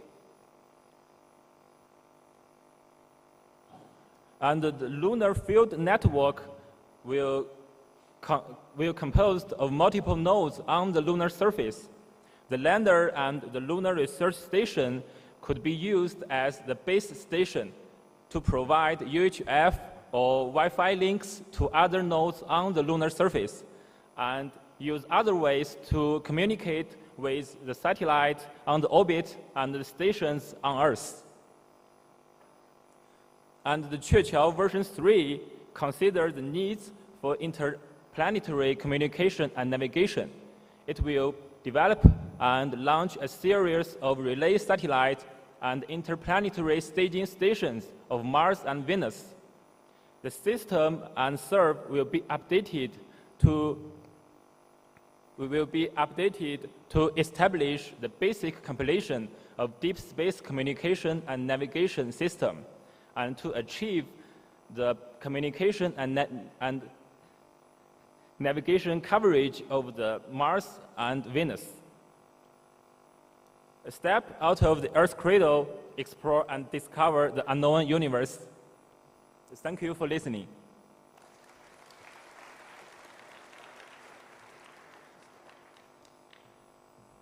Okay, thank you, Dr. Xi Xiangyu. And after hearing so many interesting introduction and also exploration of China's proposed International Lunar Research Station, I believe that all global partners are welcome to join this huge project in the next few years. And I think that's pretty much for our today's GF Forum. And I believe that with this long-term base, we will have more interesting exploration and projects on the moon. I think maybe one day our ordinary people may have the chance to go to the moon to study, and even our reporters and journalists may have the chance to go there. And if one day I have the chance, I would like to be the first one. I would like to tell you more about what is happening on the lunar surface, on the far side of the moon. Okay, that's all for our GI Forum. Thank you so much for your attention. And thank you for IAF and also Azercosmos, especially China National Space Administration, for giving me this opportunity to host this panel. And see you next time. Thank you.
particularly thank the members of the Investment Task Force for proposing this panel. So our goal is to talk today about, with these amazing panelists, about where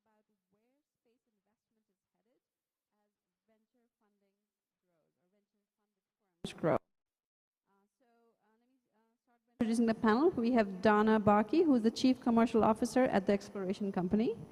We have Pascale Ehrenfreund, who is the CEO of Euroconsult.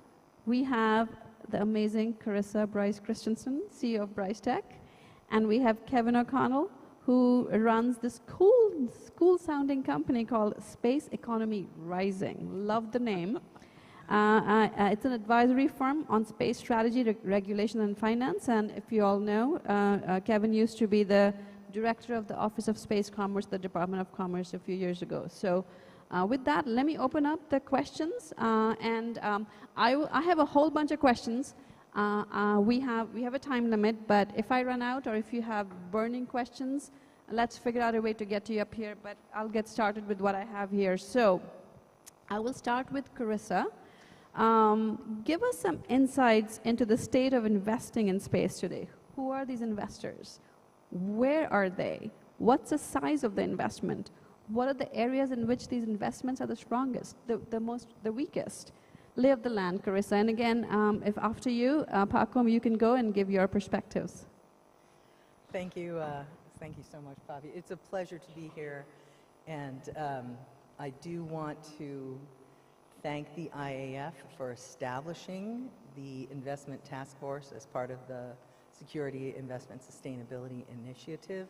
The task force is working across the IAF to bring more investment-related content to the IAC and to work with the IAF to be an effective advocate for investment in space. And so to answer your question, Poppy, why is that important? What's going on in terms of investment in space? In the last decade, we have seen our industry transformed. And it's been transformed by a wave of venture investment investment by space-focused billionaires that has resulted in 500 or so startup companies, dramatic changes in the business models of across the industry, a transformation in global launch, a move toward mass production of satellites rather than a tiny number of satellites. That investment has been on the order of $60 billion US.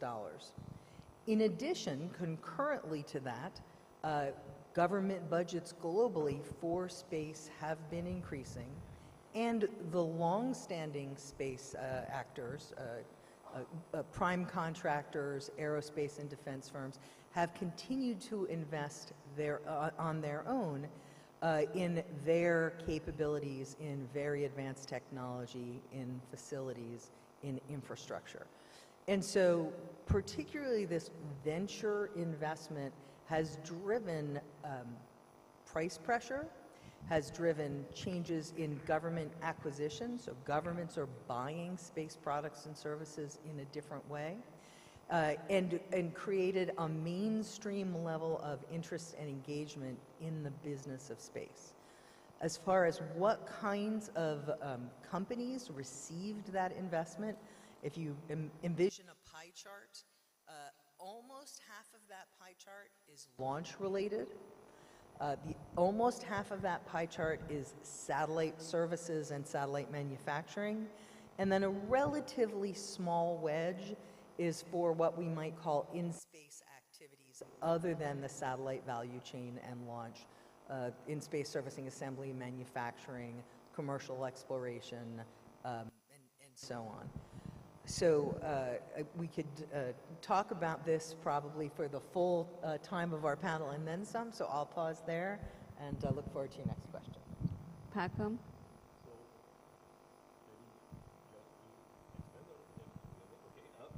Just to expand on that, and for interest or function discussion here, looking also to certain government representatives investing or working with a new ecosystem of companies.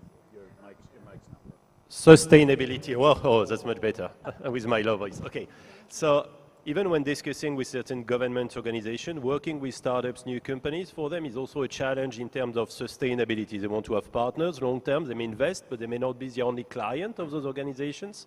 So whereby the question of that financing and global business models makes sense. So with what Carissa said, which is very true, two only comments is that when we talk about new space, if I put SpaceX aside 20 years ago, quite a number of organizations have started maybe 5 to 10 years ago now, around 2015 plus.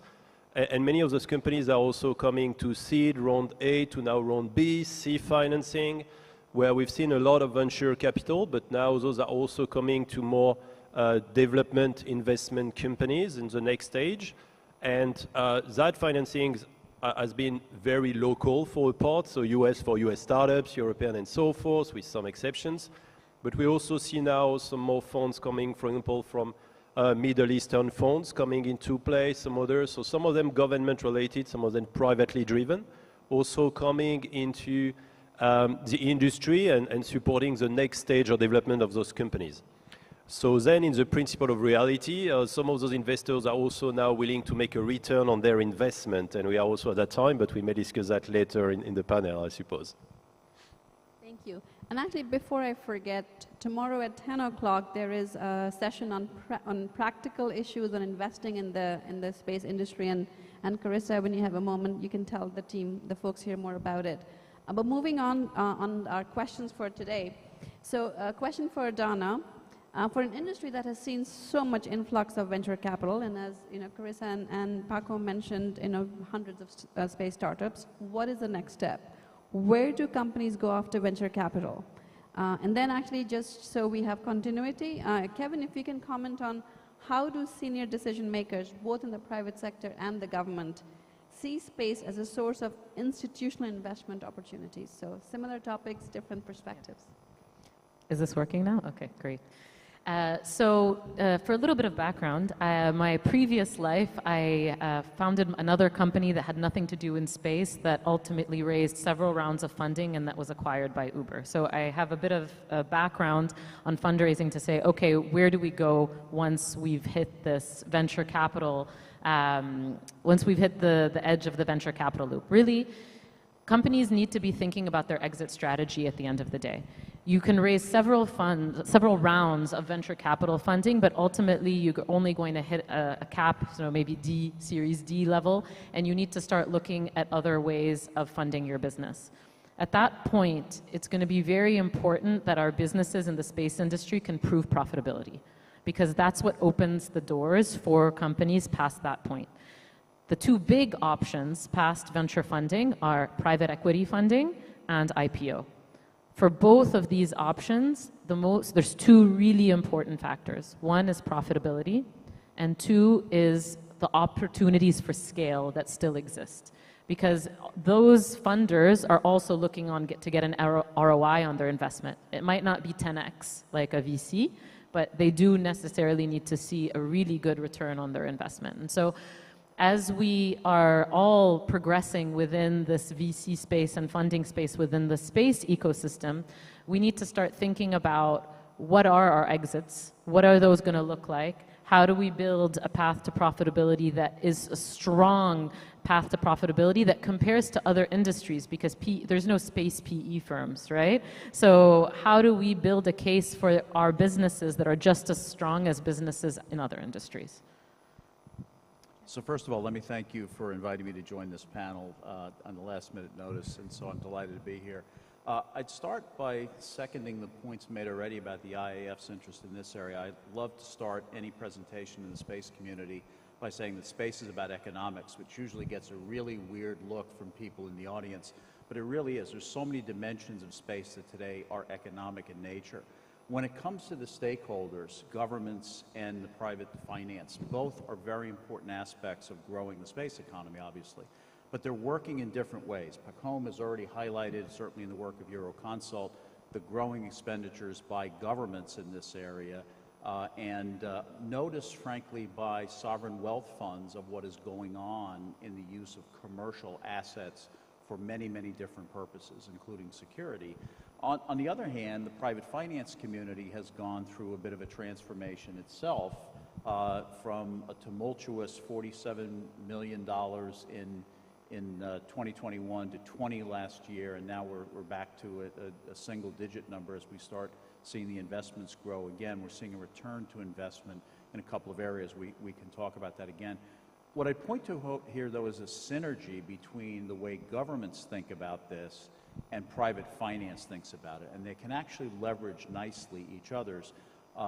Today, governments can actually send important signals into the market by spending small amounts of money on interesting ideas and things like that, that can then get a reaction from the private capital markets as to whether or not they're purely a government mission for the short term or they're a much longer term commercial horizon. And that's the basis for private investment. So there's a newfound synergy between what governments and private finance are doing. And I would say, as suggested, government can be a direct investor, indeed, in some cases, but the majority of the impact is with the government being an enabler. Obviously, it can support some R&D, funding, etc. But after that is about to what extent the government can be a client. Indeed, it doesn't have to be the only client, but the reality of space businesses, with the time it takes, with the technology challenges and so forth, is that some government entities, one or several of them, have to be anchor or significant customers of many of the businesses, and that also gives confidence to the financial community in terms of visibility. So many space businesses are very dual, some civil and security, some very private and civil government, but government has a role to play in many and many of those business cases. Thank you. So going back to Carissa, building on what Donna had said, are we seeing deals in space beyond where private equity or other investments are active? What are some opportunities in space that may be attractive to investors? What are the most promising markets? What are the least promising markets? So this is the question, isn't it? Where are we going?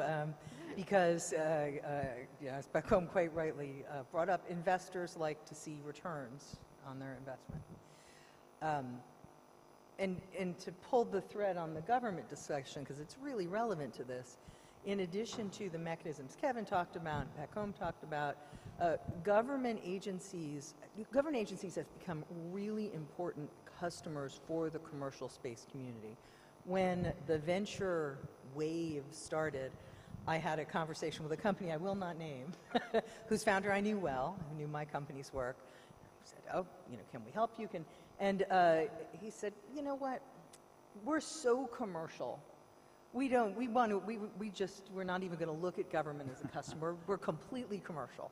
So within, that. I think, 4 years, they had started a federal services division specifically marketing the U.S. government, because finding those non-governmental industrial or consumer customers was challenging. This was a remote sensing company.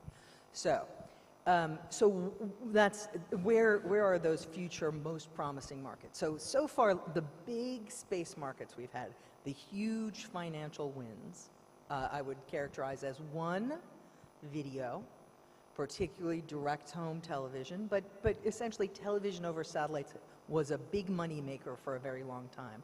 That market is still very substantial. It drove the geosatellite industry, but it's declining because of the way television viewership is changing. So that market is under pressure. The other is GNSS, products and services, which is sort of an interesting, it's a very commercial marketplace built on nationally owned satellites like the US GPS system and multiple systems around the world. And so, the navigation tools on your phone, the logistics tools used by major corporations, that's another roughly $100 billion market. We could define it differently, but so those are the two big commercial space markets we have seen to date. Where's the next $100 billion market coming from? So there's, I think, hope that we will see a massive telecommunications market driven by the global broadband capabilities of systems like SpaceX's Skynet, OneWeb, with now Eutelsat's OneWeb, and Amazon Kuiper, among others. Those systems are well positioned in that telecommunications is a massive market. There's significant demand. However, I would argue that the business case is not closed there. It's not proven. They're still in early stages or even just beginning to deploy. And those satellite systems are seeking to serve underserved populations, and are there enough of those underserved populations, or provide emergency services, or potentially to get mass growth, compete with terrestrial providers. And that's very challenging for space systems on quality and on price. So that's an interesting area of growth. I think another really critical area of growth will be government customers, particularly in the national security arena. As nation states become more and more concerned about geopolitical conflict and reliant on space capabilities to manage that conflict. And so that is going to be an important part of our commercial space future. Are we seeing deals? We're starting to see some private equity in space. KKR just invested in OHB, for example. We're not really seeing those venture-funded firms at that point yet, although we are seeing venture-funded firms growing to the point where they're buying each other. We're seeing a bit of a trend there. To Dana's very good point, scalability, and some degree of predictable revenue is going to be really critical to see those larger next phase deals. Thanks, Carissa. So the next follow-on question from that is, what are some of the challenges to attracting investors to space? What are some of these hard-earned lessons for both investors and other decision makers from the last decade or so? And maybe, Paco, we could start with you, then Dana, and Kevin, and then Carissa, if you could wrap it up. Well, a great question. So first, maybe a comment. If you take a step back, it's nothing space, but obviously the economy as it is, the global context for investors is what it is. So I don't think I've met executive from a startup or even larger company saying that raising money is easy at the moment. So that may be a first comment. So that being said, what's challenging about space is, well, obviously just the technology, any delay. For some business, the time it takes to build a customer base. We talk about the governments, not so easy to get any contract from any government. That can be a multi-year effort, but as well very much from any enterprise client. You need to understand its process, its use case and everything. That's taking time.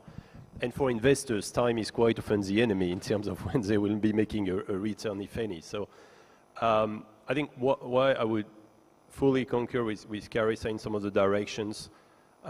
What will matter for investors right now is also how unique your business is. You may go after the big global market or a well-identified niche when there is a role to play, there are clients to serve, there is money to make that can be pretty well identified, and where you can really make a difference. And that will matter to investors, and that can be a challenge. So being a Me Too right now in the current environment may not be so great. So for investors, they may be happy that you're the best company on earth to do air traffic management for aircraft, or you're the best for a security application of some sort. And that's worth investing into a business for sure. So that's kind of uniqueness, differentiation, especially at this point in time, I think is very important for investors. I think space is rather daunting for people. We take it for granted that we understand what's happening in the industry and how it works. But I mean, when you introduce yourself to someone and tell them you work in space, I think the first thing is, wow, rocket scientists, I'm never going to be able to understand this. And I think it's the same phenomenon with investors that they need a lot of, it's true, they do need a lot of education on what's happening in the industry and what matters and how it's different to other industries and all of those pieces. So I think one is putting them at ease is a challenge. Two is providing them with the education they need to understand exactly what the lay of the land is, what are the differences in the space industry versus other industries. But then lastly is a challenge for us to de-risk the industry as much as it can be de-risked. Now, space is risky. You can't de-risk to that amount, but anything that you can do to provide investors with the comfort to say, we've thought of all of these risks, and this is exactly how we are de-risking each one of these, and this is how it fits the story, really gives them confidence in what you're doing in a space that they may not be as comfortable in as other industries. Education is absolutely key here, not only for the public at large, we always talk about that, but equally important, what's the return on investment to politicians, presidents, prime ministers, who have to make very, very hard choices about things that they have to invest in. So we have to think about that community as well. I remain optimistic, partly based on the amount of seed investment that has already gone into the space economy. You know, almost $300 billion over the last decade. That number's skewed a little bit by SpaceX, but there's a wide range of market verticals which have been invested in by enthusiastic investors, and one of the places we're seeing a comeback right now, early in 23, the seed investments, the early stage, the risk-taking investments are on the rise again. And so you can look at any one of a number of verticals. Now, again, as has been said, people have to understand what they're investing in. But remember, historically, we used to talk about remote sensing, weather, communications, and navigation, kind of the old-fashioned commercial aspects of space. Today, we're talking about cryptography in space, space medicine, and a dozen other verticals where people have actually made substantial investments. They may not all succeed, certainly not all companies will succeed, but I'm impressed by the diversity of areas which have been invested in so far. What's challenging about space investments? We hear all the time it's capital intensive, and the timelines are long. So what does that really mean in practical terms? Well, let's think about where we are right now. We've had this massive influx of venture investment. We've had startups. They've been developing for 5 years, 7 years. At this point, in a transformed, extraordinarily increased level of activity space ecosystem, I mean, we had 1,000 active satellites on orbit 10 years ago. We're close to 10,000 now. The number of launches is at an all-time high. New infrastructure. We've seen a lot of activity. What we haven't seen is a definitive set of meaningful and impressive financial exits. Nobody yet has made a huge amount of money as an investor. Some of the SPAC investors did okay, but those companies that went public at a very early stage have struggled to keep their stock prices up. So because space activities cost a lot, and because it takes a good long time to develop and deploy in-space hardware, the industry is at this moment, even after these years of investment activity, still poised for that market success that will really drive the next level of investment. And we will see successes in some areas, and we will see failures in some areas. And that's the other point I wanted to make is, you know, when we talk about space, we say as a shorthand, space markets. And the example I always like to give is, what if I came to you and I said, would you like to invest in ocean markets? You would say, well, Carissa, do you mean a snorkeling company, or do you mean offshore oil drilling, or do you mean cruise ships? And that's the level of differentiation we have in space markets. There are so many, to Kevin's excellent point, there are so many different types of products and services, and each one of those arenas has a different risk profile, a different cost profile, a different customer profile, and a different investor profile. And so I absolutely agree that helping to educate the broader population of investors about those market segmentations is really critical.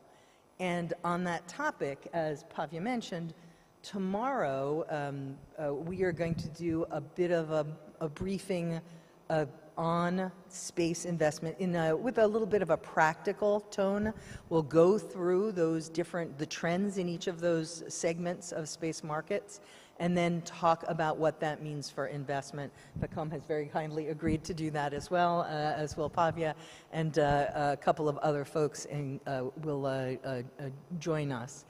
That is tomorrow at 10 in balcony D2 over in the convention center. So I hope that you can join us for that. and I will end my commercial. I'll be there for sure. We'll be there. No, and fully agreeing that it's difficult to talk among all of those segments with various maturity, etc. It's also true that right now, having certain success stories, certain exist. First companies have come now, they're operational. For some years they were developing, now they have services in the market. So it's a bit of a reality check, how quickly can this grow, turn into revenue, profit, etc. So as venture capital works, you don't need every company to succeed, but you need to have some great success. That's what matters at the end of the day. And it is that what will be important. There will be success, but how many and how big will drive some of the interest for investors, I think, in the next few years. And to be fair, I mean, we have to talk about SpaceX, which has a massive valuation, has something like 40% of global market share, has transformed launch in the world. So certainly there's nothing that you can call that company but a success, but it has not had a large financial return for investors to this point.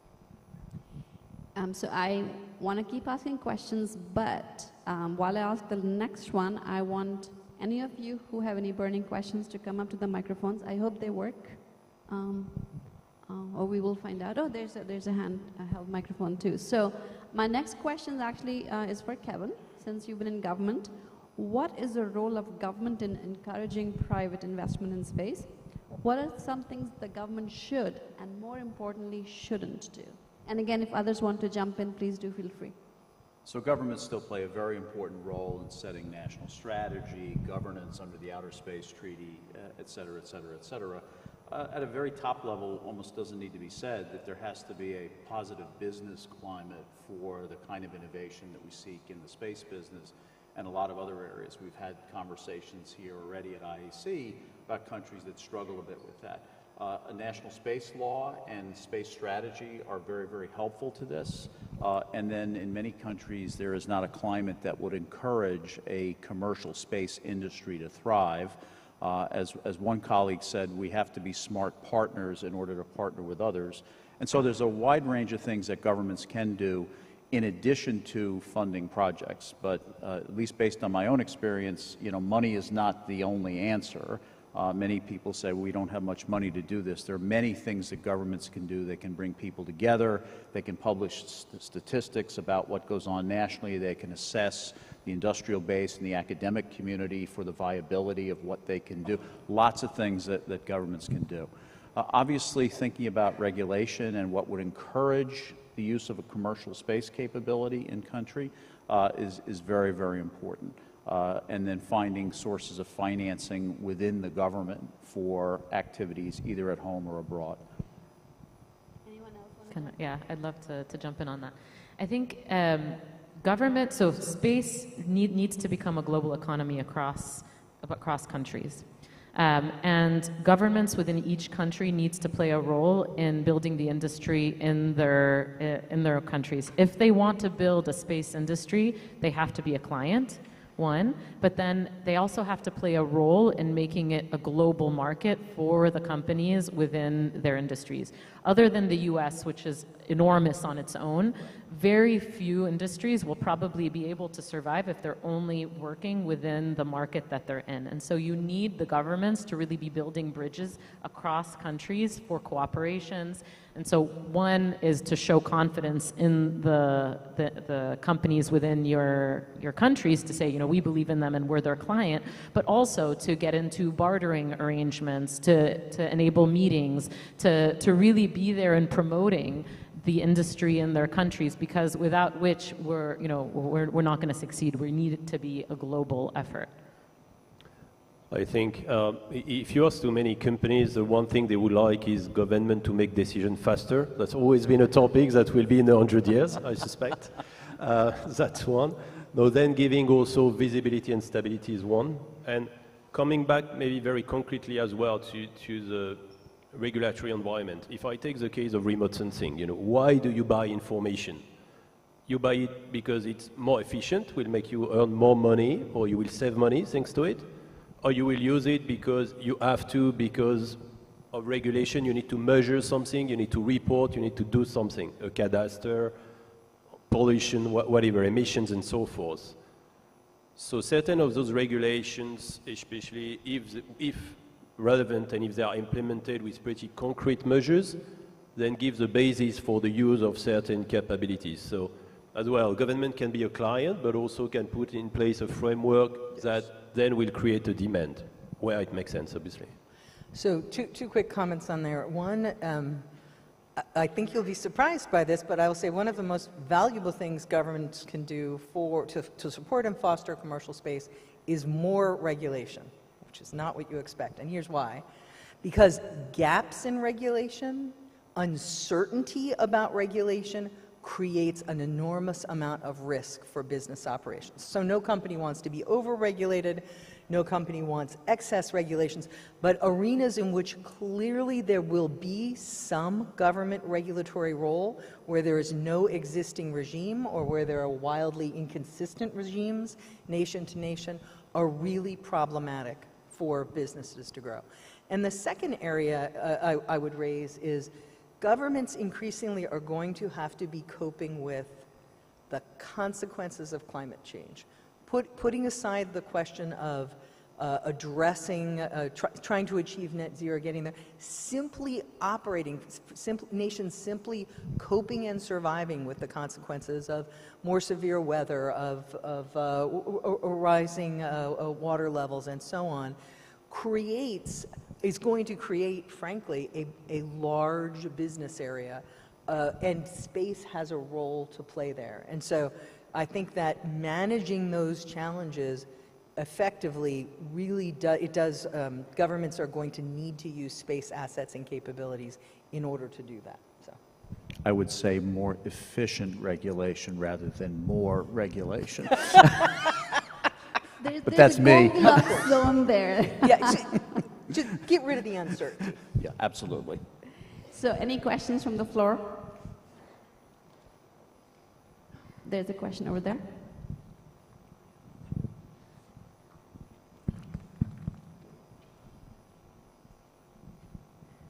Hi. On the topic of maturing space investments, I have a question for representative consulting firms here. Have you ever considered a separate type of capital, which I would refer to myself to as, passion capital? So those are the individuals that made their money in other technology or crypto or something else, and they are investing in space just because of their passion. We have here on the exhibition floor, we have the companies that were funded by crypto billionaires. We have the companies that were funded by, Jeff Bezos of this world, or, Japanese billionaires who are basically co-funding the big Starship missions together with SpaceX and governments. Have you considered that this is like a separate type of capital? If yes, maybe there are some efforts to promote more people who made their money somewhere else to invest in space. Is it something that can be considered as like a separate type of capital? If I could maybe, so I think the question is capital going into space in some way different or separate from mainstream capital? Yeah, because you have VCs, you have PEs, you have the government, but is this a sort of like a different column of capital? The instruments in use. Yeah, so I'm sure others will have comments on the instruments and structure, but I'll make a note about the dynamics of space investment that I think is interesting, and it speaks to what Dana was saying about space being a bit intimidating. And also, in the early 2000s, an absolutely verboten subject for investors because of the losses of Iridium and Globalstar and that late 1990s round of commercial space investment. So we interviewed venture capital investors for a study, and it's on our website. You're welcome to take a look. And one of the things they said was that when Elon Musk, when Jeff Bezos became involved in space deals, that made it easier for them to bring space opportunities to their partners. So if I'm in a venture capital group, I think, Kevin's got a great company idea. I want us to fund it. I have to go persuade my partners that Kevin's business is worth putting money into. And if they've never invested in a space venture and haven't ever known anyone who did that, it just gets ruled out. And so that level of those passionate billionaires sort of ruled in space opportunities in Silicon Valley at the start of this trend, which I think is an interesting aspect of that. Thanks, Carissa. Did that answer your question? I think yes, yeah. And in general, I would love to continue the conversation after, but yeah, thanks for the comments, Carissa. Good. Other questions? There's one over there. Sorry, I've snuck the microphone on the way past. Hi, I have a question on corporate investing. I work for a big corporate company. Can you talk a little bit about the best way that corporates can engage in investment and early stage investment? Yes, so I'll take a crack at that. I mean, what I find, and you may work with a company that's a little more mature, I typically work with some of the younger stage companies. I think the first rule that I have is be very concise about your business and how it is a business, not just the sciencey technology aspects. I've seen a lot of investors want to understand the concept that you're trying to sell, and space companies tend to overstate the technical details because that's what they're excited about. They need to understand, the investors need to understand who's your customer, what are you selling them, at what price point, and at what unit cost of economics. And if you start there, I think that's important. The second thing is investors are not immune to understanding that regulation is very, very important. And in a lot of early stage companies, they typically put off regulation until the last minute. And that can be very, very harmful to a space company because it often takes as much time to get through the regulatory hurdles as it does the technical program and the business financing and other aspects of the business. What I would add is, and I'm not sure if you're a part of a space corporate, but we are talking to a lot of non-space corporates that are interested in potentially or have already invested in us. And I think what was important there was building an understanding of how space will be important for their industry in the future. And that investing in space today is really securing that corporate's future in the future, and will not only help that, but also help their technology today. So building that story of how it's not really just an investment for ROI, but really an investment for the future of the business is very, very important to building that case. If you look at an interesting case study is Japan, where there's been a very high level of corporate investment in venture startups, even from very early stages. And my view is that at least one of the reasons for that was the very specific and strong guidance, policy guidance the government provided around space as a priority for the nation. And I think that that motivated that kind of future vision investment by corporations. And we talk about the verticals, but the reality for a new business or a startup is every country, part of the world has a different ecosystem. Not every country has a Silicon Valley or the same venture capital. So the way of financing would be somewhat different in Europe and in Japan and or in the Middle East, etc. So the exact recipe is not the same. For sure, one thing that applies today is that even the space industry, some of the leading organizations, have the ability to invest together to some enterprise from outside of the space sector, etc., certainly more than was the case 20 years ago. So there are a number of organizations that can also come together with more financial investors per se and be part of the game. So they're also approachable. There are examples of startups that got financed by a gas company and they were doing like sensors to have on board payload, and this was of interest to that particular business. So there can be interest, and more obviously large corporates have put together their own funds to support startups, etc., across the globe. So it's a matter of relevance to them and how they may leverage it sometime in the future. And the good news is we're seeing more and more of that. Other industrial sectors are leveraging the easier access to space to say, hey, I've got a certain amount of money for an experiment, why don't I try a space experiment? And that demand pull, I believe, will create a next wave of innovation in space. I must say, the one thing billionaires have done is first, there are many more Hollywood movies than ever about space, but even in terms of indeed some large corporate that this is something to watch. Curiosity, you know, turning curiosity into investment is a way to go, but at least curiosity is there. If you go to talk to any telco, any big logistics group worldwide, etc., at least they will have a look, say, okay, what can it bring to me? What is it about in that space business? Maybe they will invest or not, but they will at least open, you know, the story for some of them at least. Thanks. Okay, so we are out of time. However, I do not want to let these panelists go without my last question. Lightning round. You have no more than 15 seconds because we are out of time. What is the one thing, the one next step that needs to be taken, and by whom?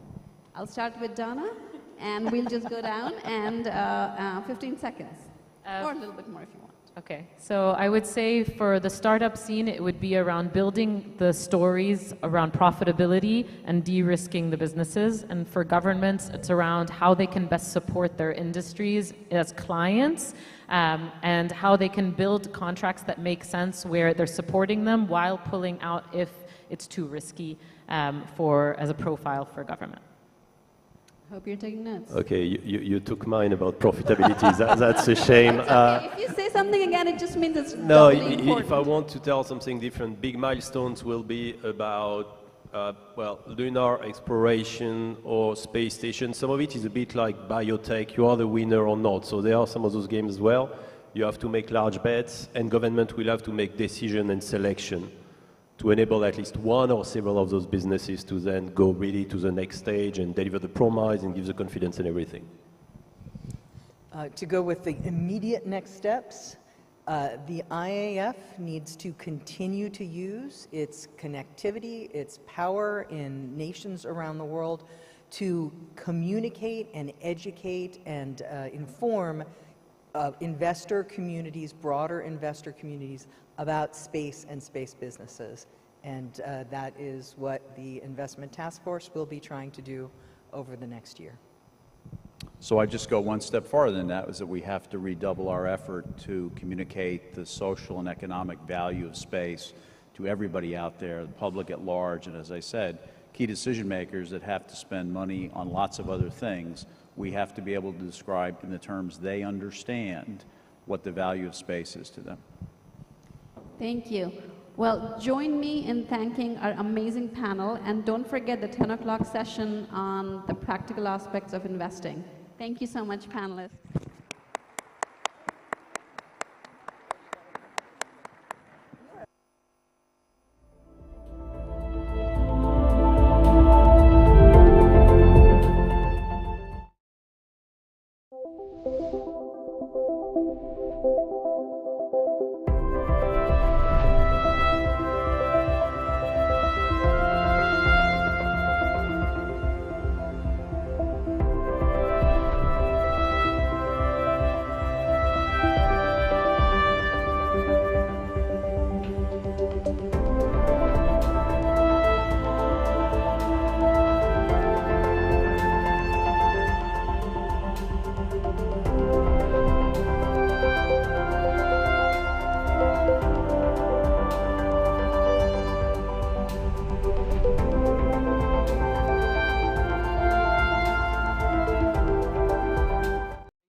Policies and strategies in global space economy, and the panelists are gathered here today to address policy discussions on emerging space affairs issues and continued engagement with stakeholders to support and promote dialogue among government, industry, academia, and society.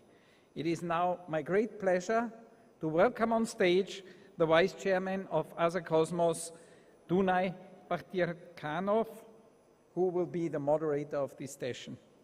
Dunay, please come up.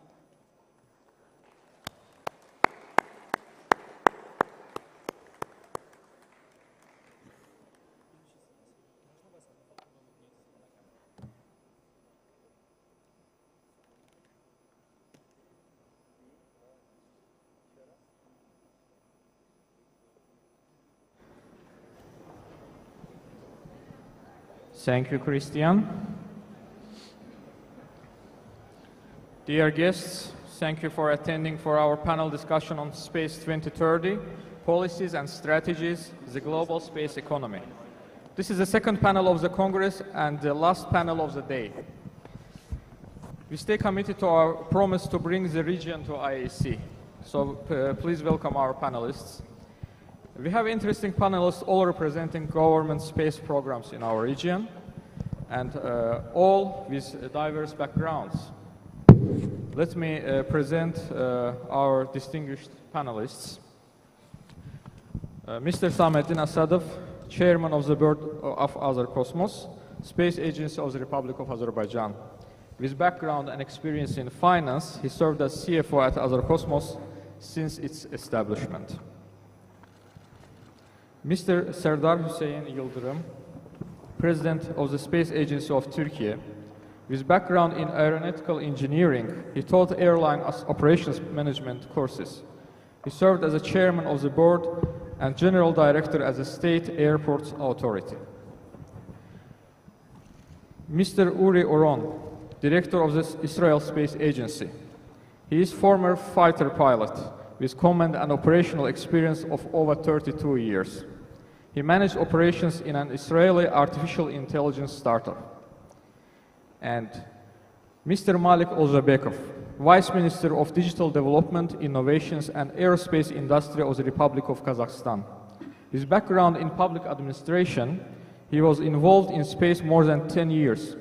He served as an executive at the Republican Center for Space Communications and then deputy chairman at the Aerospace Committee.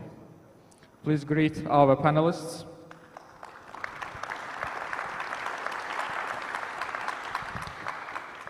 Considering that our panel has started lately today and later we have very interesting and delightful welcome reception, we will try to complete this panel earlier and be a little bit shorter.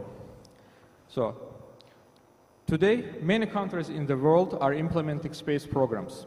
According to a report from Euroconsult, we see that the space economy grew and reached $424 billion in 2022. Dozens of countries have registered a satellite in orbit and or created a space agency in the last 2 decades. What is the reason of such great interest? Mr. Asadov. Thank you. Well, in fact, I do believe that this is a very positive fact. The more we invest in space, the less we invest in weapons and the military activities. And I see probably 3 key factors of this. The first one would be the advancements of the technology, which made space program accessible and cost-effective. The small satellites, effectiveness of the satellites, the launch capabilities, and as well as better communication systems eliminated barriers for countries to access the space and give them entry to this industry. My second idea would be the security reason, because nowadays space is playing more incremental factor in the country's security and defense policies. Most of the countries use telecommunication satellites, Earth observation satellites, surveillance for different purposes and early warning systems. So that's why this also increases the government interest into the space programs. And the last idea would be the international cooperation and awareness. I do believe that the international programs like ISS or James Webb have showed to the entire humanity that how countries can work together,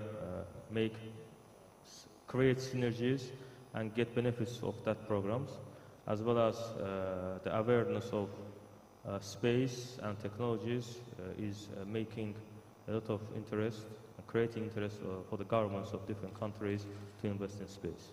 So as I said, it is very good And I do really think that our future is related to the space, and more countries investing in space, it is better for the humanity. Thank you. Thank you. Mr. Ron?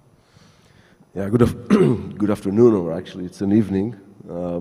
What I would like to take the opportunity to thank you,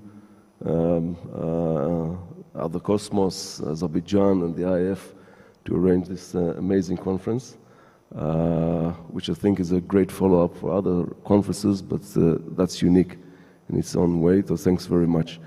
Going back to your question, I think the main reasons, first of all, is a huge technological acceleration that happened in the last, let's say, 2 decades or so, that without this technological acceleration, we won't be here today discussing such a huge change. We can see that in the reduction of launch cost. All of us knows and feel it with our cell phones when we understand the meaning of miniaturization. Everything gets smaller, everything is cheaper, and the fact that we can reach space much easily and I will not say cheap, but less expensive than it used to be, just open a huge window for companies as well as for countries. So the main reason, go back to technology. That's the main reason. But there's other reasons, and I think you highlight some of those. Interest of countries. Space become a vital part of the national interest. You cannot live in a modern country without access to space. You cannot have a real economy, modern economy, with access to space, without access to space. So that's another reason. Another reason that will get more and more important, I think, is space open window to answer scientific questions that was not there before. So it's not only money, it's not only national interest, it also brings science. Last but not least, space, because of those reasons, is an area for cooperation. So when you're asking why is this huge change, I think those are the main factors. But it goes back to technology. Without the technology acceleration that we experienced in the last 2 decades, we won't be here today. What we need to do is to use it correctly. Thank you. Mr. Ozabekov? Yeah, good afternoon, ladies and gentlemen. Thank you, the organizers, for inviting us and giving us chance to speak today. As for the question you've actually raised, we do believe that most of the space technologies became commercially more attractive now, since most of the services we use in a day-to-day life, even within our smartphone, are based on the space technologies like the satellite navigation, satellite mapping, satellite communication. So it's became very important part of our everyday life, and that actually pushes the demand upwards. And now there is a time, there is a right time for the new companies to come to the market. This is the one reason. The second one, as my colleague already told, that the technologies due to rising competition became more affordable, I guess. And then you can just compare the cost of launch a decade ago and now. It drops 2 and 3 times maybe. The space became more affordable. The satellite technologies are moving the trend of mini satellites.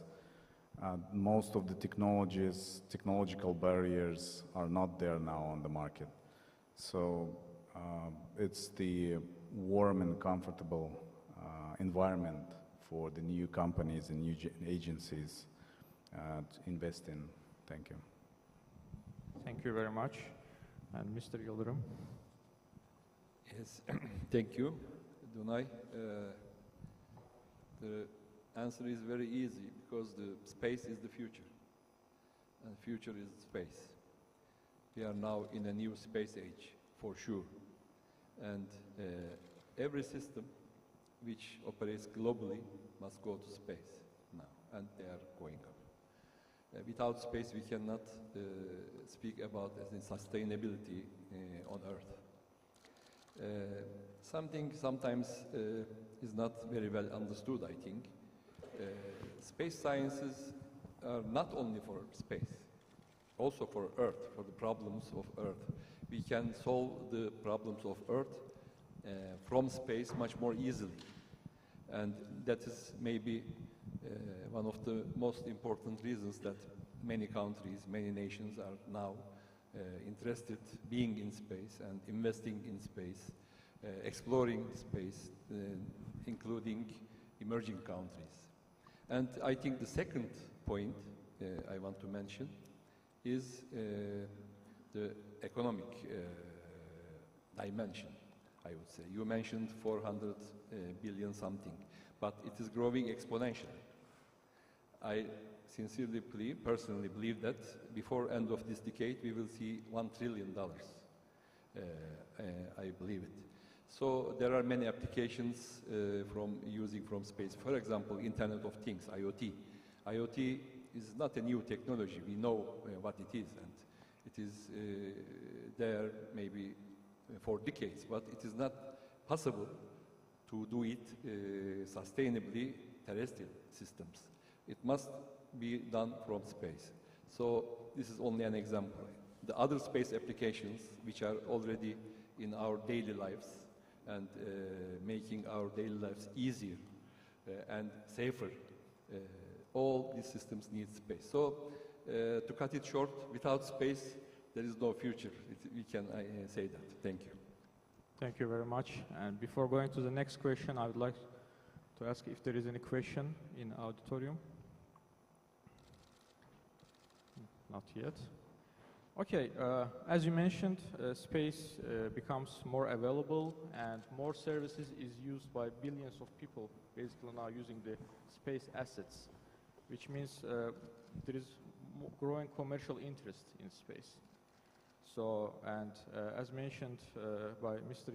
Yildirim, the projected income by 2030 will be more than $1 billion. And so how challenging will it be to finance the necessary flagship projects under Space Vision 2030, in particular for your space programs? And what are the two key aspects of the national approach to space economy and development? Well, in fact, I personally believe that governments was, is, and will be the main source of the budget for the space programs. And it's good, I think. The space is all about the taxpayers' money. That's the reality. And of course, in the recent years, the success of private companies has increased the portion of the private investment into the space sector, but we also need to understand that there are both direct and indirect investment from the governments to the space. So in this reality, in this system, mostly the government-funded space programs or space agencies have to compete for the budget allocations with different sectors. The governments are having lots of different priorities, and the politics also are there. That's why I really believe that the role of IAF, as well as the impact of these congresses, are crucial for the governments, for the politicians to be aware or make them aware how space is important for their population. From that point of view, we as Azerbaijan Space Agency are working with our government as well as with international stakeholders to bring and get funds for different space projects. For this, of course, we have to have a very solid legal framework. This year, Azerbaijan has adopted the law of space activities, which is quite a comprehensive document based on best practices.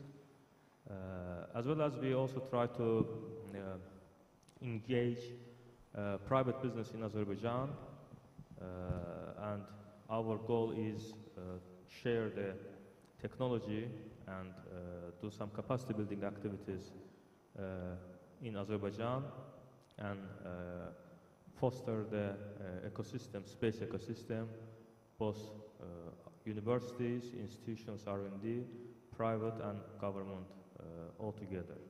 So that's the two key factors that we are thinking forward. Thank you. Thank you. Want to follow the line? Yes, please. So I think budget will always be a challenge. You can put NASA administrator on one hand, and you can put other on the other hand. Budget will always be a challenge. Doesn't matter what is your budget. It is always, you're always lacking of budget. So it is a challenge always.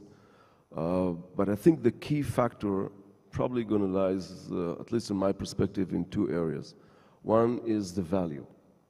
From the nation perspective, space must bring value to the national interest. Now, it could be what it used to be, very related to security and defense, but I think nowadays, and it's been mentioned, nowadays interest lies in other places, and value could be relevant to other places which are not only security and defense. Just to see the importance of space to monitor the environment and the effect on the environment. You can see in other places that space could bring value to nation in other places.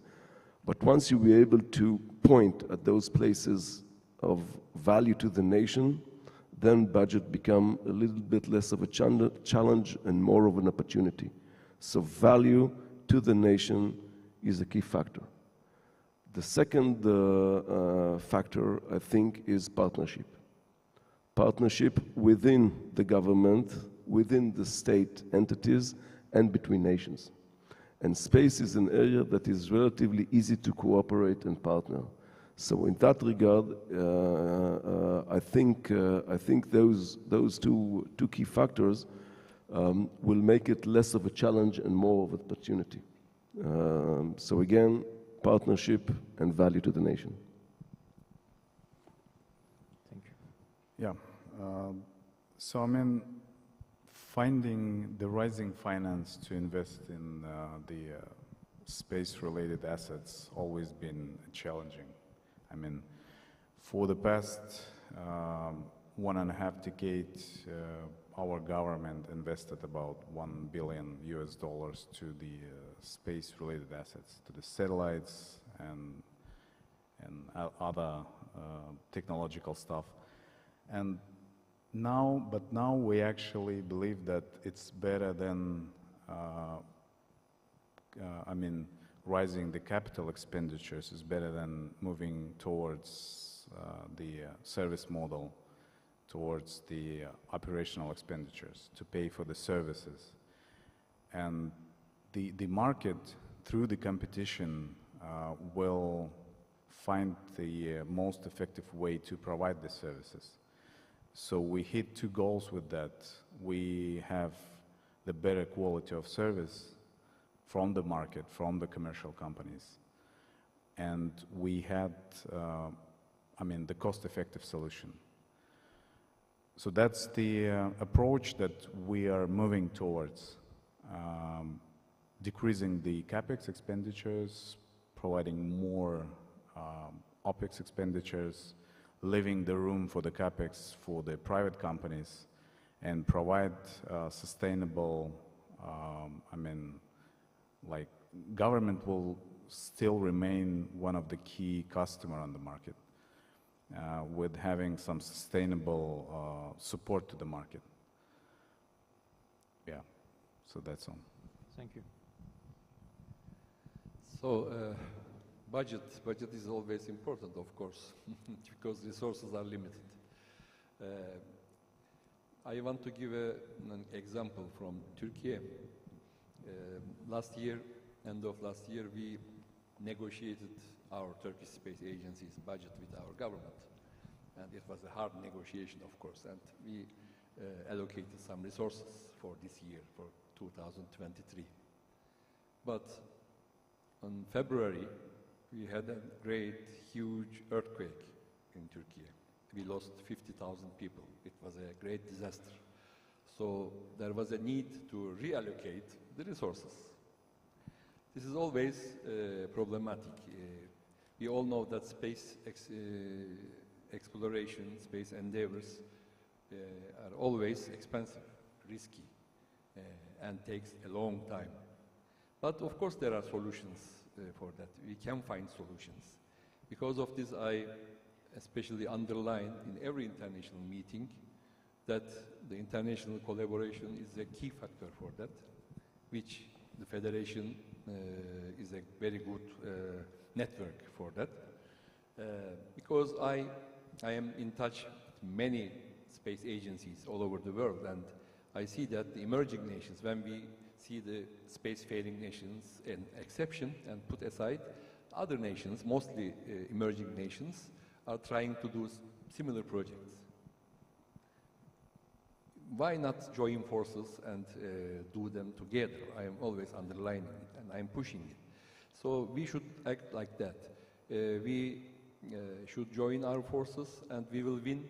Technologically it is done much easier, time-wise, much quicker, and much cheaper when we share the costs, of course. This is one important point. And at last, I want to add, we shouldn't forget that. As Yuri said, the space exploration was meant always scientific experiments making in space, etc., till new age. But now, there comes space manufacturing, there comes space mining, etc. So there will be also returns, commercial activities in space. So investing in space, yes, we will spend some money, but there will be also returns. And I imagine these returns can be also huge if it is very well thought and applied. So I think these factors are important for the budget and we must consider it, but the collaboration is a key factor for win-win projects. Thank you. Thank you. As you mentioned, a lot of different applications is space used now, like to work, to grow food, to conduct research on medical research, to mine, explore, and etc. And all of these are happening now. And obviously, the main source of budget is currently government, especially for space programs. And, but there is also an increase in state-backed investment in space projects, according to the Space Foundation report. So, besides the budget, legal framework, the international relations, and exciting scientific projects, what role do you see the government playing now, and how it will evaluate for 2030? So what will be the role of government in 7 years, in 10 years? Well, for the Azerbaijan government, we have developed a new strategy for up to 2030. For the last 10 years, for the last decade, we invested to the space about $600 million US. But in the coming 7 years, we will invest not less than that. For example, today we have signed an agreement with Israel aerospace industry for purchasing 2 Earth observation satellites. We have partnered with IAI, and those Earth observation satellites will be a continuation of Azerbaijan Earth observation program, as well as will create the local capabilities of manufacturing later Earth observation satellites in the country. And by that, we also will support and foster the local industry so that they get some sort of space technology and knowledge to develop their own ideas. As well as in the coming years, we plan to launch telecommunication satellites to continue our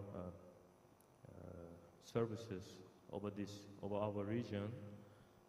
So from that point of view, I really believe that the money spent on the space should not be considered as an expenditure, but it brings doubled or tripled benefits to the country.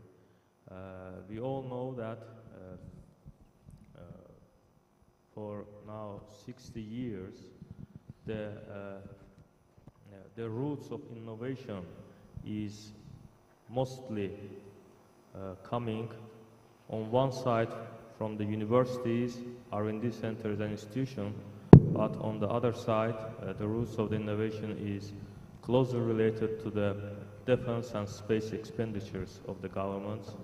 So the money invested in these areas really brings tripled revenues. We all use the internet, we all use the navigation systems, and companies engaged in these earns billions of dollars now. So from that point of view, Azerbaijan government will continue to invest in the space programs, and hopefully by the after the 2030, we will also think about the deep space, about the lunar exploration and Mars exploration and interplanetary activities. So, thank you. Thank you. So, yeah, I think I will just follow up what my colleague here says. But although we are in a time of huge changes in space, the role of the government is still a key factor in every nation, I believe. But this specific role is a little bit changed. I think the first thing that government, at least from my perspective, need to do is to provide a very solid strategy. Where are you heading, or where we're heading as a nation regarding to space? Sometimes it's not easy, but when you're able to define such a strategy, that's very, very important. And without a strategy, sometimes you can get lost. So I think providing a national strategy to space, and I'm using the word national because it must be national. It cannot be only commercial or only defense or any other. It must be a national. A national strategy will basically should define not only the goals, but it should define the tools that you're going to use as a nation. So I think the first one, the first role of the government is to provide the right strategy. The second role is, I think it goes back to the previous panel. Government will be clients, has been mentioned, for the space industry, but what they must do is to provide to reduce the risks from the private entrepreneurs. We want those private entrepreneurs to go inside. We want the private money to be part of the ecosystem, but the government must reduce the risk. How? There is many ways. You can be a client, you can use other tools, but the government must reduce those risks in order to make the ecosystem flourish. Another role of the government is to use space, just to use space for their own value. I mentioned it in the previous question, but I think when the government uses space to bring value to their own needs, they basically, first of all, they get answers to their questions, but they, again, make the ecosystem flourish. And another role of the government, because in space you can partner, you can cooperate with others, is to build the right framework for cooperation. Maybe sometimes the cooperation will be between businesses. Maybe it will be between government and businesses, and you just mentioned the agreement between Azerbaijan and IAI, and you need to build the right framework, and that's the work of the government. Not necessarily all the time only space agencies, but without the role of the government, the framework won't be there, and if the framework won't be there, we won't be able to put stuff and things into a relevant framework. So building the framework, reducing risk, but I think the most important thing is to provide a coherent strategy. That is the role of the government. Yeah, I mean, I would definitely agree with the previous speakers about the role of the government being as one of the key customers in the market that will rise some sustainability, sustainable demand on the market, on the space-related markets. But during the previous session, there was an interesting statement about the regulation. One speaker mentioned that it's better having the regulation than the gap within the legal framework, and then the other speaker said that even more better is to have good regulations than just to have regulations. So the government definitely and obviously will be playing the key role in the regulation by creating the right environment to startups growing, which is very important, His Excellency said about the intergovernmental, maybe international cooperation. So the bridge between the nations gonna build the governments, those comfortable environment among the countries in the world, because I mean, joining the investments and efforts will do the better results. Yeah, thank you. So,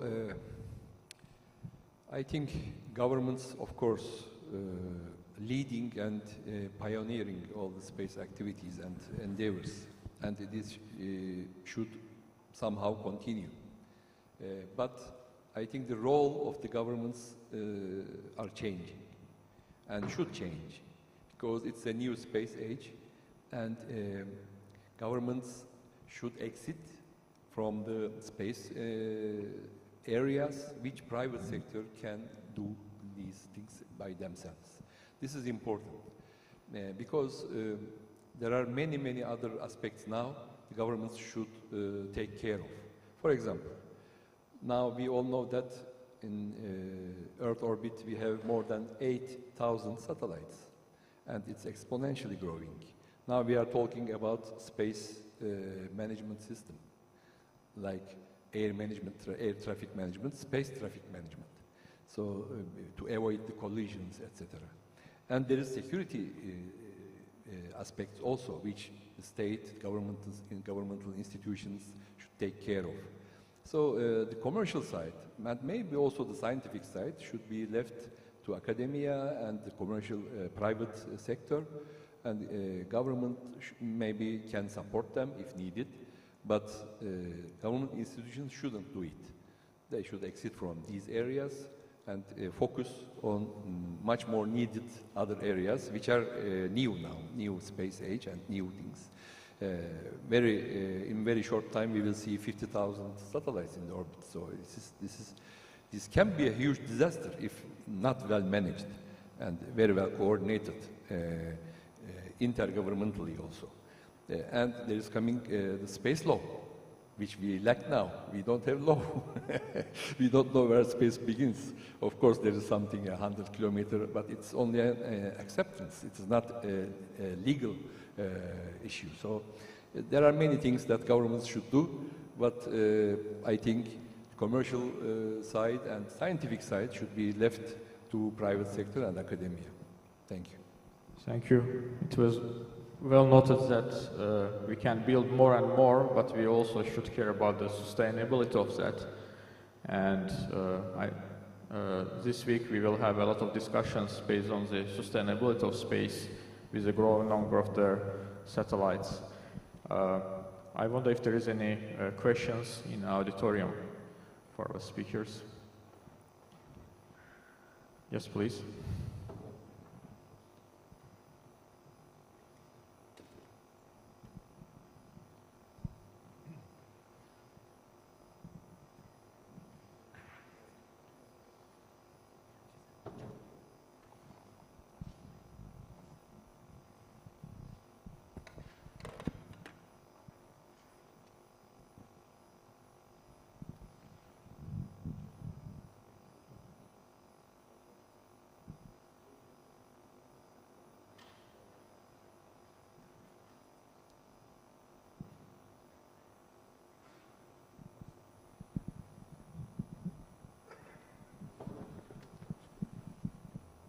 You can use mine.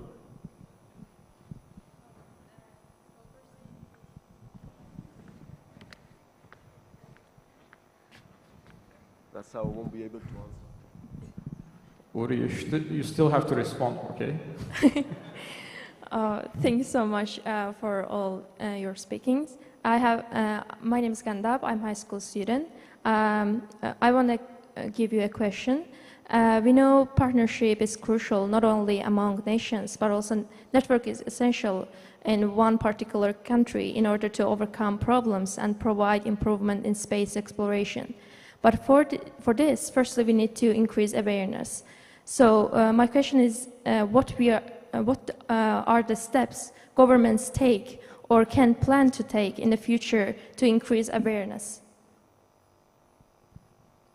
What are the steps to increase awareness? Shortly.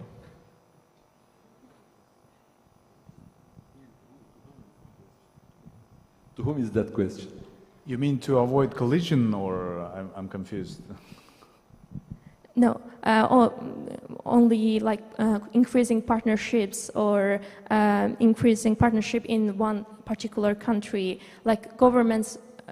What steps governments can take in order to increase awareness to provide these corporations, general?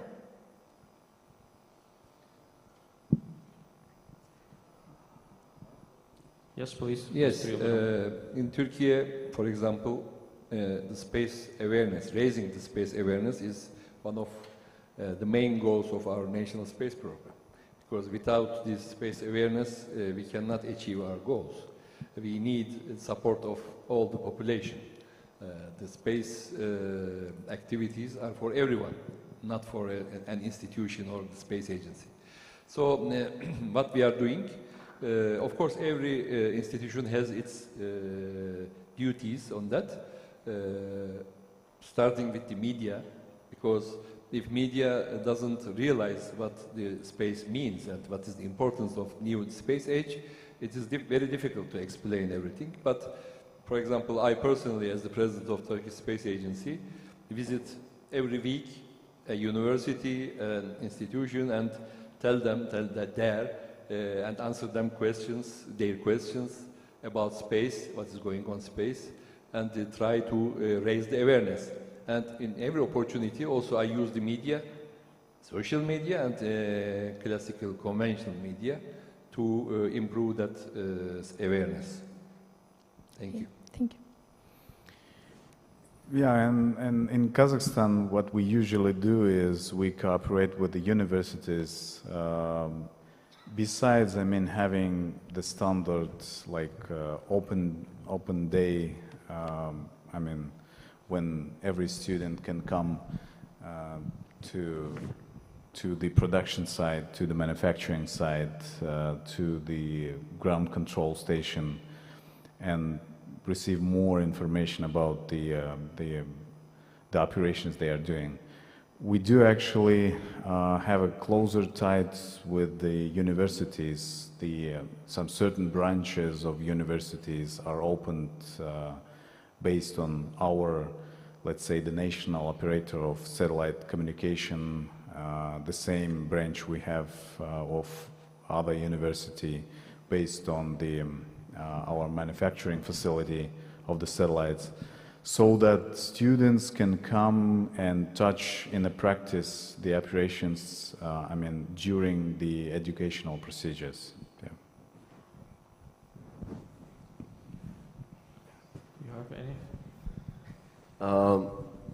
Well, at least in Israel, awareness and education and outreach is extremely important, and it's one of the main areas of operation that we are doing in the space agency.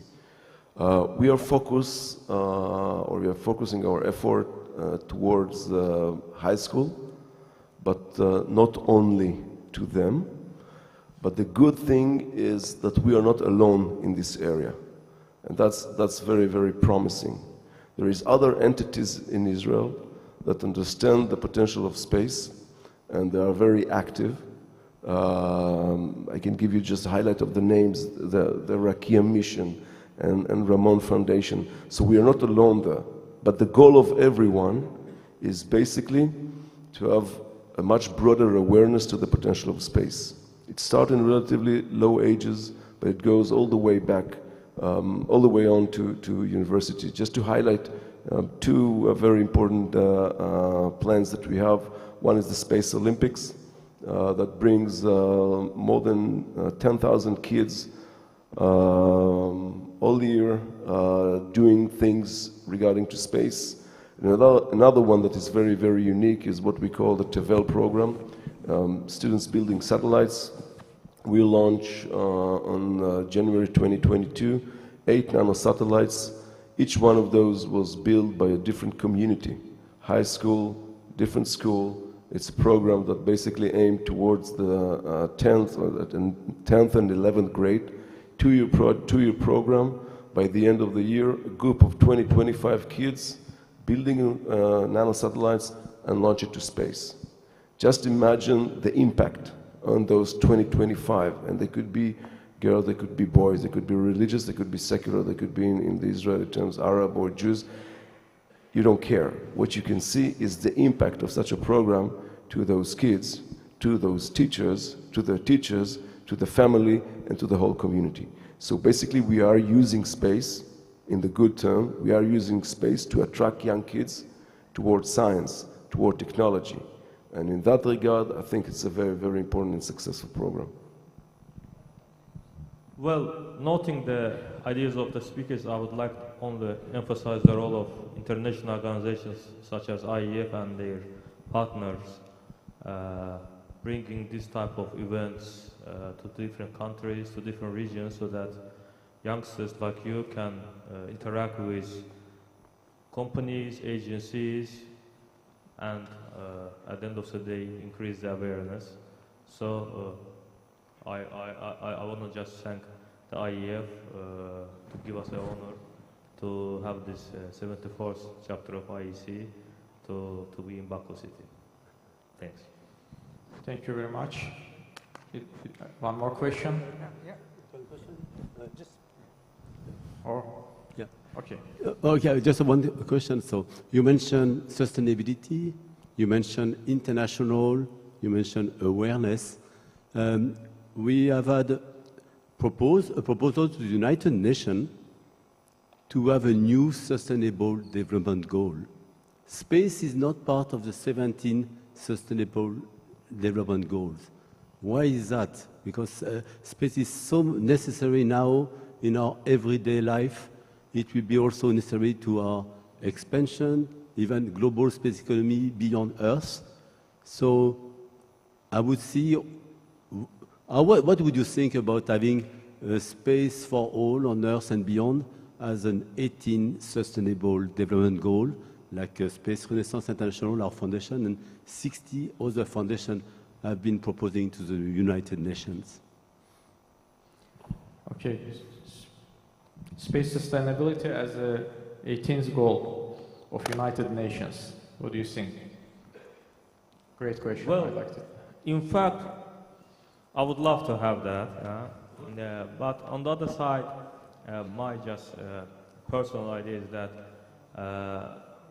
among of all 70 SDGs, space is tackling problem, all of them.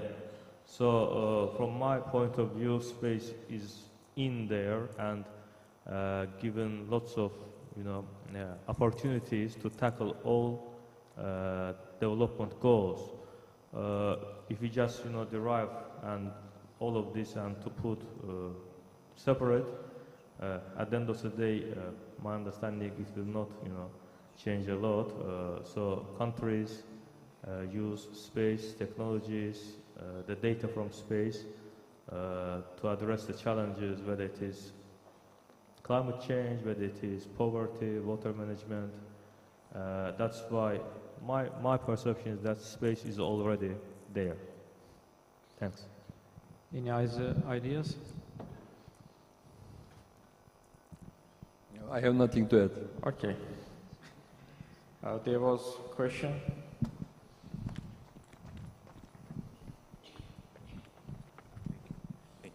Thank you so much. Thank you, Dunay, and all the chairmen for this distinguished panel to enlighten us. So when we say global space economy, we have the agencies like you to create the strategies for the countries, and we have also the commercial space sector. So, and we are going through the commercialization, such as if we think the ISS, it will be commercialized, and now it's operated by the space agencies. So what is your insight to merge with the global space economy and the commercialization? So how we can manage that in the future?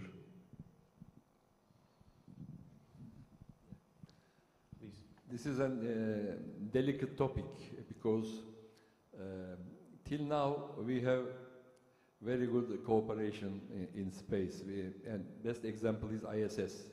In ISS, many space agencies and countries working together, but mainly on scientific field.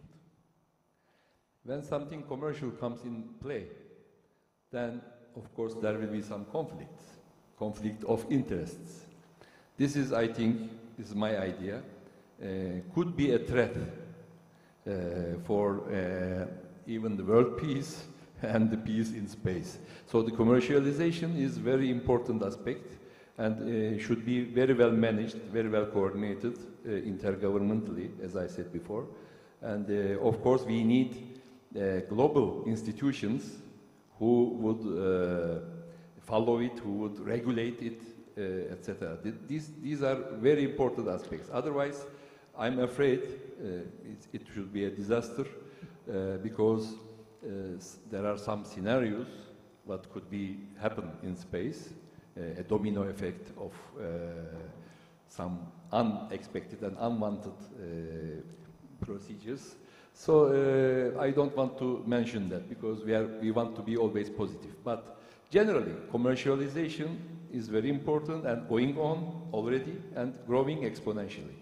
Everyone on Earth can benefit from space economy if well regulated, or also harmed from that one. So this is a very delicate issue and well adjusted, I mean. Thank you.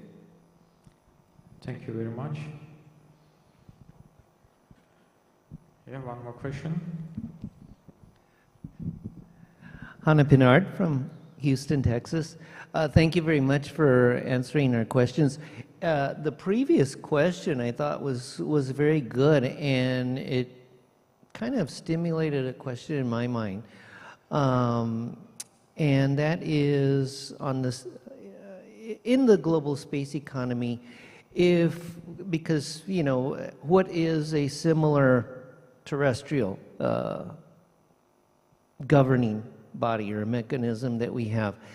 And I can only think of GATT and maybe the World Trade Organization as far as regulating commerce on Earth. And this question is for all 5 of you, and any ideas that you might have for the future, to put a positive spin on it, like as the gentleman from Turkey was saying earlier. Do you envision possibly a mechanism internationally to regulate the global space economy and maybe international trade in space, and maybe if disputes arrive, would there be a dispute settlement mechanism possibly in the future?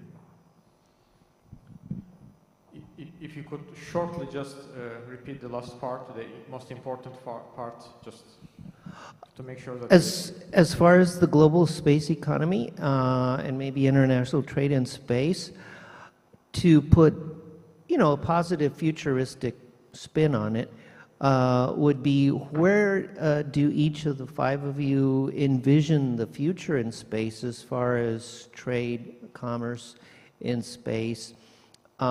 Because obviously it's growing, as you mentioned just a while ago, exponentially.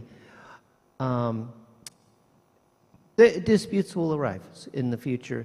Do you envision maybe an international regulatory body similar to GATT or the World Trade Organization to regulate the money, the economic sides of it, and also maybe having a dispute settlement mechanism similar to GATT? And what I mean by GATT is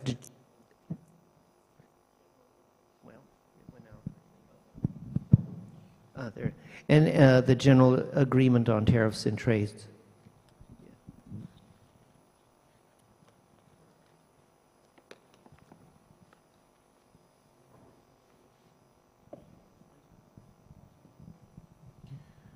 Yeah, I think that since a lot of new technologies and way we actually do develop the technologies, let's say the mining on the asteroids, needs to initiate some maybe changes in the way we regulate internationally. And examples, there are a lot of examples that the new coming emerging initiatives needs to be, I mean, regulated, because I do agree with you maybe in the case that we're somewhere behind with the regulations, because it deals with the regulations on the nations level, I mean several nations level, the globally, which is quite challenging, I mean to have to agree on a certain point on this. But it's very important. I don't think that the dedicated organization is needed in that case, because we already have a basement, I mean, on UN side, on the regional side. And it's not about having the dedicated organizations. It's having the right network among the nations to raise the issue, to address the issue, and find the right, I mean, regulatory acts on the global level. Thank you. I would just add just a few quick comments. As long as technology will continue, and as long as the opportunity will arise, especially commercial opportunities, eventually the regulation must be there, because otherwise it will be a competition, and probably it's going to be a very bad and nasty competition. So regulations got to be there.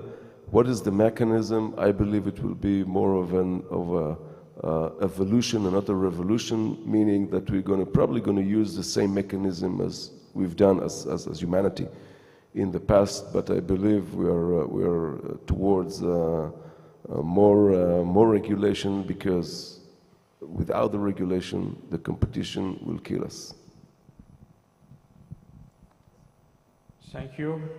I think for today, okay. One last question, and maybe only few responses. Okay, maybe one. Thank you, dear panelists, for the opportunity to ask the question. My name is Ruslan Kanygin, Roden University, Moscow, Russia. And you've already mentioned about the sustainability in the space and the global space economy. So according to the Union Scientists, there is on orbits more than 4,000 of active satellites. And have you got in your countries any policies or initiatives in space navigation or space traffic management? Thank you.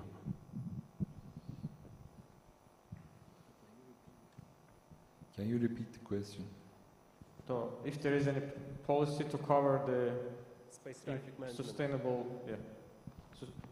with increasing number of satellites, are there any policy in government to cover sustainability?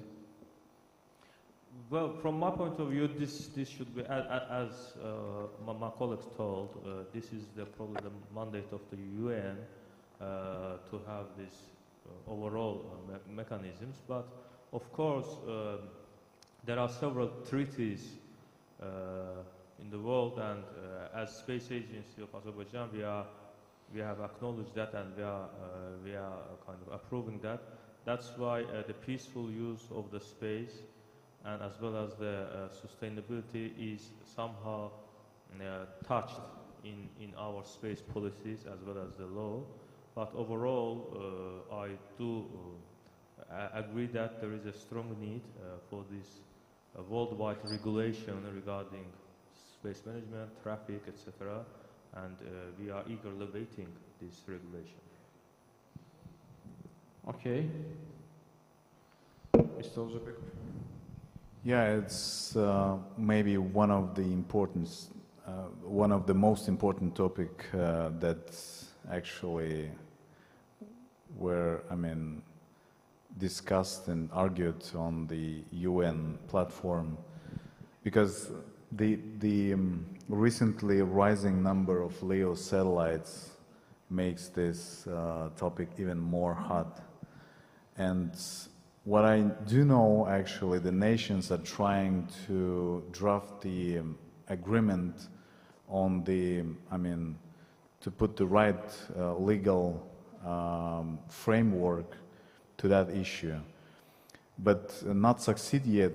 But the good thing is, the more satellites on the LEO orbit, we know that the Elon Musk's the Starlink constellation, it's about, I guess, 5,000 satellites in the orbit. Now the Bezos, it's about to launch with another 10,000 of the satellites. So at a certain point, we will definitely find a way to regulate, and we're discussing, there are good and bright ideas already there, how to solve that. And I do believe, I'm an optimistic, I do believe that we will find the ways to regulate. But still, at the moment, we do receive, those operators are operating the satellites on the orbit, well aware that we do receive some awareness, the notification from the Space Center from US about the possible close approach or collision notification. So at this stage, it's helpful to avoid the collision, and hopefully we will do that until we will find the right regulatory document. Thank you. Thank you very much. I would like to, on that, conclude our panel today. Thank you very much to our panelists for joining, for interesting discussion.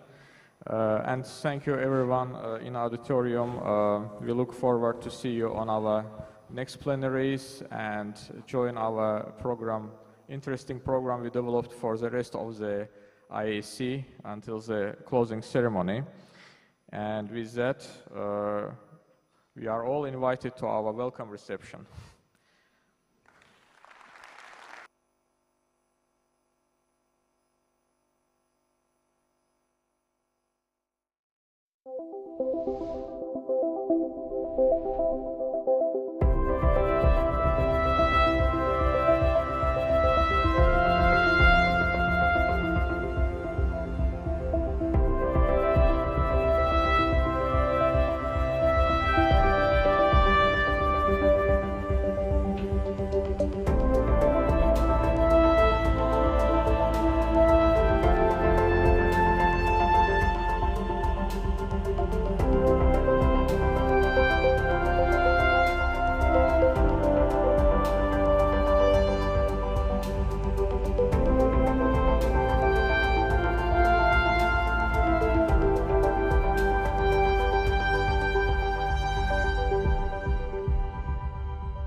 you.